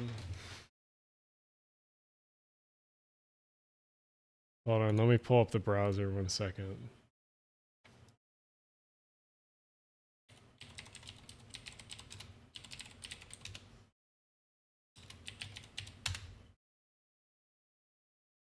One second, let me find you. So in rail infrastructure, one of the main ways that you can, because the problem with rail is that usually normally, oh, there's a good picture. So usually, where's a better picture than that? This works. This works. So in rail infrastructure, oh, come on, there's gonna be a better fucking picture than that. Oh my god, visit. Yeah, so that's fine.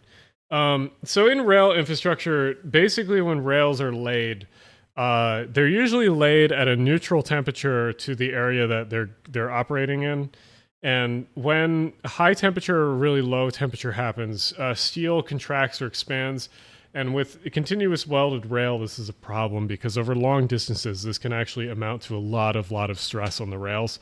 So normally when you have older rail systems and they don't have these things, you have to have a track gang that goes out and physically cuts out pieces of rail or adds pieces of rail to eliminate some of the stress on the track. But in the future, or more commonly, you will probably see these things where you have two rails that rub up against each other, and it's called a breather switch or expansion joint, et cetera, where the track is able to expand or contract against each other while it's pushing against each other, two different pieces. So you'll see this more commonly, and I think there's other pictures of it. Yeah, here's another one. This is on a TGV line. And they do this so that track gangs don't have to go out and fix stuff. Like you see that here's on the New York subway. Here's another one. They do this on elevated lines like the New York subway because you don't want to be cutting pieces in and out on a elevated bridge. That's one of the ways you can do it. The other way is to just have better catenary, because the other thing that has problems is catenary wire. Catenary.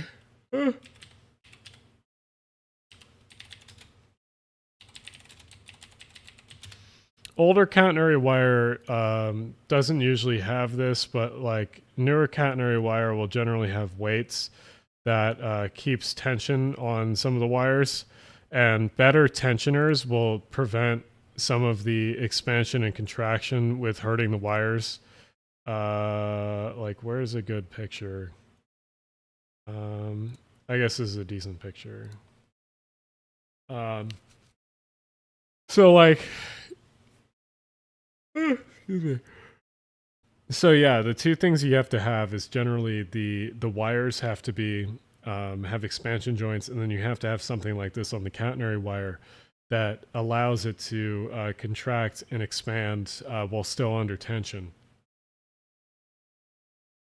But yeah, it's yeah. The other thing is that if you have extremely low temperatures, you do have to have switch heaters. So like Metra.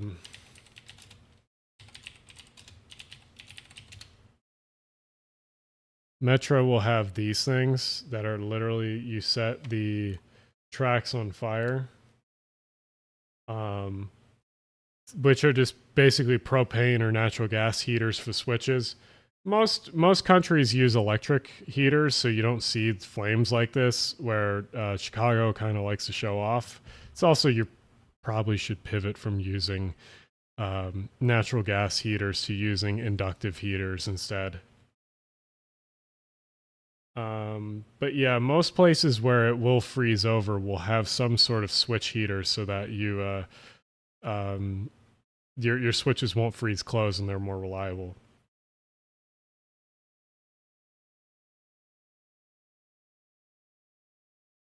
So I say NYC subway night service. Some people say that it's not good because it pushes all the important work to the weekend. It's fine. I think that night service is necessary, especially for a city as big as NYC. It also flexes upon cities that are weak and febrile, like London, that stop their subway service at night. But I think that like you should have service maybe limited if you're doing track work, so you can single track certain lines or certain areas on certain lines to do work. I don't think that it's necessarily a bad thing to do work at night and to limit service because of it. That's what at least here in Philly, Patco runs 24/7, but it will run service at night, but the service will be limited to like 30 or 40 minutes or even 30 to 45 minutes at a time, so you can single track a large portion of the line to work on it. Yeah. Off topic, will I collaborate with Hassan? I mean, if Hassan wants to work with me, sure, but he's usually doing his own thing. He has watched some of my videos before, and he does comment on some of my stuff once in a while, but he's doing his own thing. So unless he reaches out to me, he's definitely the one with more clout here, or more online presence, I should say. So up to him. Collab with regular car reviews. Well, I might go to his meetup tomorrow that he's doing in Philly, so we'll see. But like, I don't know exactly. If I collab with regular car reviews, I'd also collab with some other auto channels. I think I would do like auto enthusiasts like Good Urbanism. They just don't know it, or something like that. Because I like I said, car enthusiasts are generally not the issue. They generally auto enthusiasts generally understand that cars suck because they have to wrench on them, so they know all the work that goes into it. Strong dislike for Hassan. I think Hassan is fine. I think most of the lefty Twitch people are fine. Like Vosh, I think, was an insane dickhead originally. I think he's gotten a lot better, but I mean, like, he's not my crowd. I wouldn't hang out with him necessarily, but I don't think he's bad. He's good intentions generally. So like, are you going to the Well There's Your Problem show in Philly? Yes, I think I have a ticket.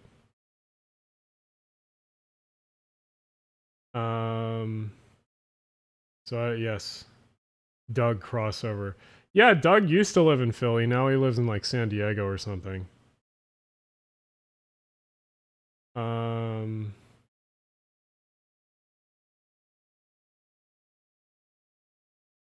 Long time viewer, first time caller. Glad to hang out here. Also catching up on the stream, not be my last. Yes. I like the YouTube rationale national that's going on. That's a good one. Yeah.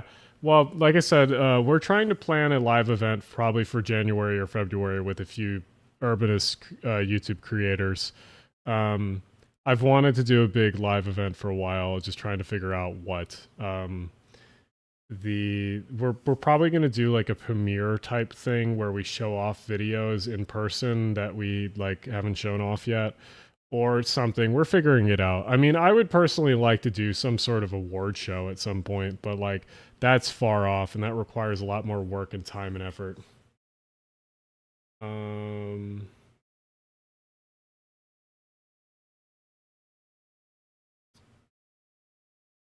Yeah, I mean, like I was lucky to be at kind of sort of the front of the wave when it comes to urban planning and transit channels. I also think that not everyone can talk about this type of stuff because like some people go way further into depth than I think is necessary, and that's great. I really appreciate that. But like not everyone wants to hear about the specifics of a train or specifics about like a line or something. There's definitely a balance you have to find. But either way, I was definitely lucky to be at the front of the wave when it came to the urban planning content. Yeah. Favorite farmer channel? There's that Long Island guy. What's his name? Oh my god, what's the guy's name? Retired Rail Fan. He is my favorite YouTube channel. Retired Rail Fan Horn Guy. Yeah, he's one of my favorites. He's fucking funny. I had like a video of his saved because I wanted to use like the sound clip for it because it's very funny. Where was it?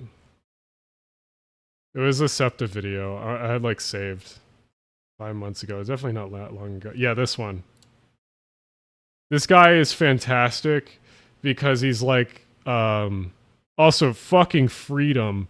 But he's also he has the most Long Island act. Let me just play it.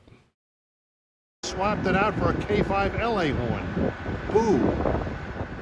Well, K5 LAs are good.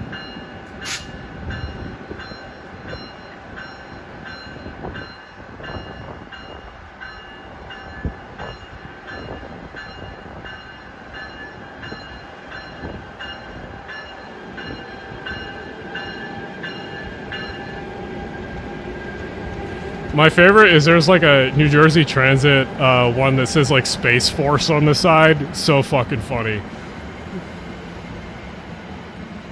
Distance signal's pretty decent.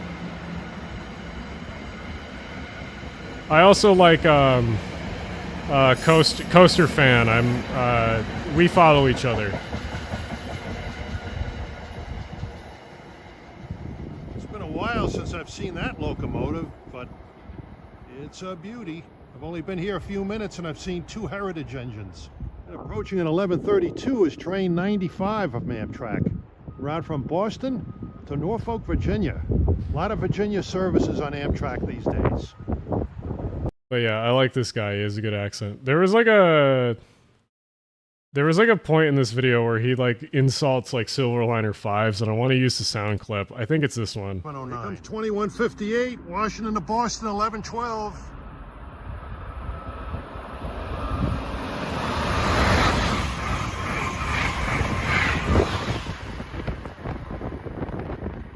I need to do like a live stream at Princeton Junction. Doing close to 150, but I put my hat on real tight. I almost lost it. Well, lucky me. I fucking love this guy. Where's the... I have like a... Hold on. Let me find it. One sec. I have it saved somewhere, but I have like he has like a video where he just insults Silverliner 5s for like 30 seconds, and it's so fucking funny. Let me find it. Where is it? I have it saved. It's like under his sound effects somewhere. It was that one. Okay, it was that video. Me, here comes a Trenton-bound New Jersey. All right, it was this video. Now we have to find it because there's like a section in here. Yeah, he's like talking to the camera. He's this old guy. I love him. Rich person. So, all kidding aside, my main theme on this channel is to evoke history. Everybody. I mean, there's like a spot where he just insults Silverliner 5, so I still want to use the sound clip. Just like edit Vine booms in between when he says like people telling me that the Union Pacific is the worst railroad in the country. Wait.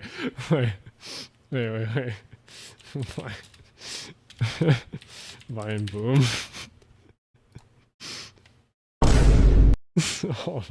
Hold up.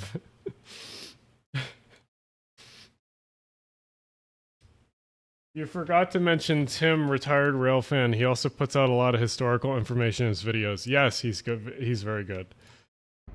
Lately, maybe there's some truth to that. I've had people tell me that Scepter are the most horrendous looking MU cars ever built. They're ugly. They break down all the time. They have flat wheels like crazy, and all you seem to care about is that rail fan window and those damn horns. You're so hung up about horns. No, that's fine. You can disagree with me. I mean, I can handle it. After I go on a hunger strike for 3 days and then go to my therapist for some post-traumatic shock treatment, and then I take Xanax 3 times a day for 6 weeks, and then I'm as good as new. No problem. So, but you folks out there, I'm going to be doing more Silverliner 5 trips, so be warned. And I'm ready for the fallout, and when I get that fallout, I'm going to make my therapist a very rich person. So, all kidding aside. Fucking love his channel so much. that's just that section. I need to add like mind booms. Rail fan window and those damn horns. And you're so hung up about horns. No, that's fine. You can disagree with me. Where's that? To that. I've had people tell me that the K5 LLA horns suck. They're the worst horns out there. And the MBTA paint scheme on those new F40 PH-3Cs. I fucking love his channel. His channel's so fucking funny. Oh yeah, if this one and Rodney's fantastic, but Rodney doesn't really upload consistently. But yeah, this guy will upload like 40-minute clips of just like rail fanning something or like a front window view or something like that, and it'll just be the funniest fucking commentary on something just because he has like the insane Long Island accent. Fantastic content. Yeah, let's see this one. Oh, he has his intro too loud. Oh. 23. Here I am in Grand Central Terminal. If I so much as say Grand Central Station, even in jest, I'm threatened with execution. What a mob I have to deal with. Grand Central Madison, I mean, don't even think about using those words in the English language. Yeah, it's a gloomy August 20. I might rail fan the 40th. I didn't get a ticket, unfortunately, but I might rail fan it. We'll hang out here, watch some trains. Look out for 201. It passed me on an equipment train coming up here, so I should see it leaving Grand Central later and stopping here. Well, here's train 639 to Mount Kisco at 3:03. M7As.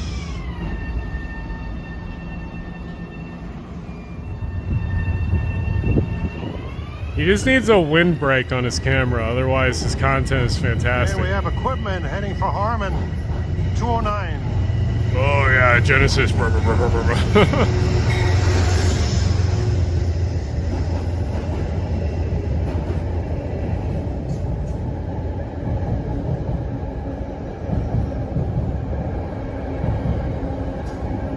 Heritage unit is like 4 to 5 minutes late. Okay.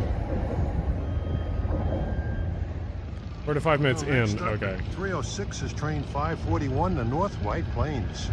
I got my running shoes on. If I get a running start, I think I can beat him there. Oh, here we go.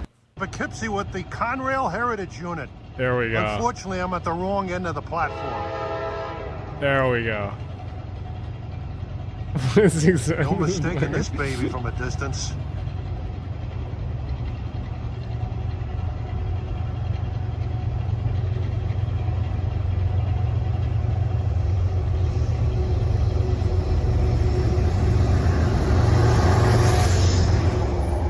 Great paint scheme. Way better than the CSX one.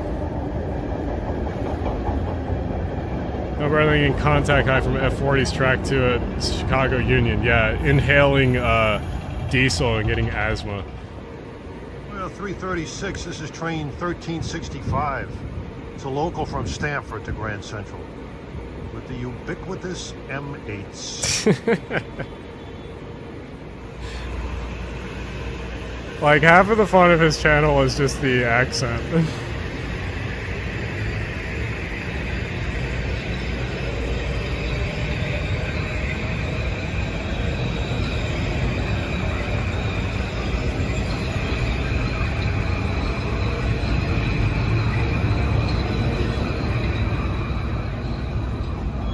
Here's equipment from Harmon Yard to Grand Central. Another Genesis. I'll be sad when the Genesis disappear. I understand why they should disappear, but still.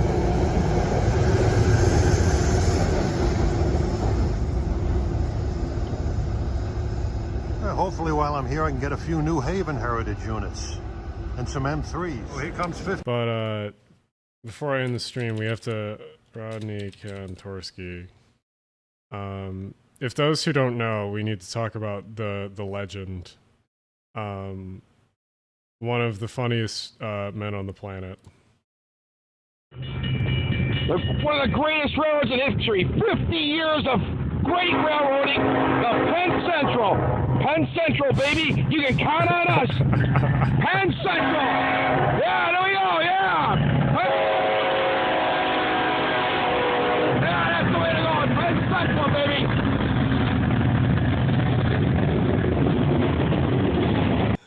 Somehow he's like uploaded it on like the oldest camera of all time. Just incredible. It's even funnier when you learn it's like his nephew or someone that's like uploading his videos. It's not even Rodney. Like Rodney doesn't even give a shit about YouTube. He's just playing it up. Like, where's the Pan Am one? The Pan Am one is one of my funniest favorite ones. Yeah, here. We're the fucking Pan Am Railroad. The Pan Am Railroad. That's the slowest motherfucking railroad in the system. Now we got an approach medium. Now I'm wondering, I guess normal speed on the Pan Am is about 6 miles an hour. This must mean slow down to 3 miles an hour at the next interlocking. I've never seen a fucking operation like this in my fucking life. I get there, I'd take all them guys and time onto the head end of a 70-mile-an-hour intermodal and fucking Lake of learn how to fucking railroad. These guys are motherfucking stupid motherfuckers. I can't stand this operation. Okay, here's the fucking asshole going by. Look at this. Okay, I'm gonna on my way down here. Oh my God, I'm exceeding here. I can't believe it. I can get on if I wanted to, and I'd fall off because it goes so damn slow. Open operation. So, for those who don't know, Rodney was actually a dispatcher in upstate New York. And there was this thing called Rodney's Railroad, where basically a lot of the trains that were going through Buffalo would be rerouted by him. Kantorsky is spelling it wrong. Kantorsky.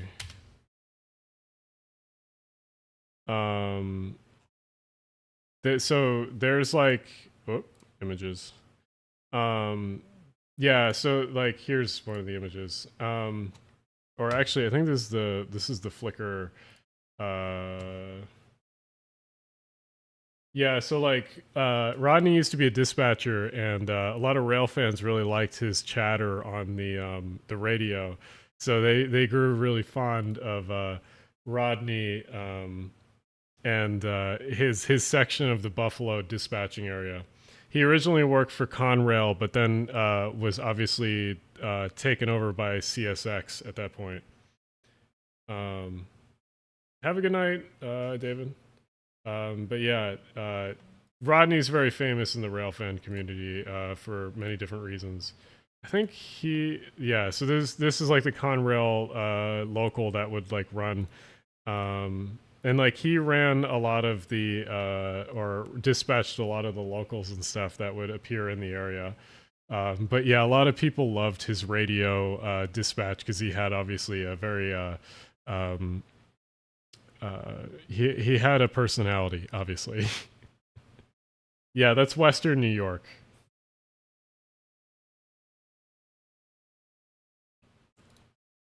Yeah, I think that's it for that album. Yeah. Yeah, there's some Conrail stuff interspersed. Yeah, there's a Empire Corridor. But yeah, Rodney used to be a dispatcher up there, and then we got to watch the classic. So if you don't know, this is the classic video. This is the essential Rodney video. Motherfucking fire truck coming! Right here! Look at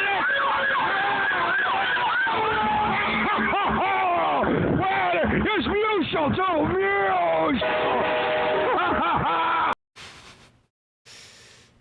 Fantastic content. Absolutely no words. I love how it's like negative 140p too. But Rodney has a few personalities. One, he's a New York Central fan, so that means that he likes upstate New York trains and he hates the Pennsylvania Railroad. So if you see a Pennsylvania Railroad, they're pigtail motherfuckers. Where's this Pennsylvania Railroad statement? Here we go. All right, this is total disgust here. Total disgust. What we got is Erie Lackawanna. We've all heard my statements on Erie Lackawanna, but now what do we got in Erie Lackawanna? Holy fuck, it on Grace Erie Lackawanna. A fucking pigtail motherfucking engine. I can't stand these motherfuckers. They fucking wrecked the Central. Fuck them. Those cocksucking PR motherfuckers. Fuck you. Fuck you. Hey, get that camera back on me. Fuck you. Fuck you. Fuck you for cutting up my fucking railroad. You fuck me. We got your back in Alliance, Ohio. Fuck you, man. All right. Fantastic content. This is like this is you have to know the quotes for this. Well, we got another train here. Empties east, empties west. What the fuck you guys move out here? What a stupid fucking operation. Do you understand?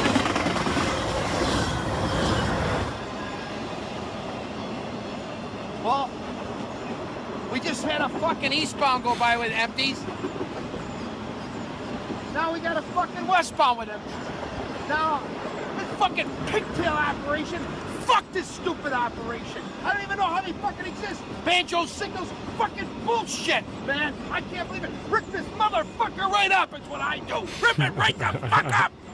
Ready? Action. Hey, we just pulled up to Latrobe, PA, and guess what? Guess what? I don't have to surprise you. Oh, fucking empty. Here they go. Eyeball. We ran them west yesterday, east yesterday. We're running west today. Go, go, go, go, go. We have good job, boys. Fucking stupid pigtail fucks. Guess what, people? More empties. We'll get some empties down to Harrisburg. Get them down there. Wait a minute. We know we want to make it Pittsburgh. What the fuck? It's just driving me crazy. Hurry up. Go, go, go. No, we don't need that in revenue. Eyeball. Eyeball. Let's go, man. Asshole! Incredible Rodney content.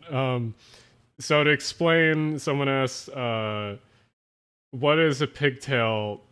So the Pennsylvania Railroad,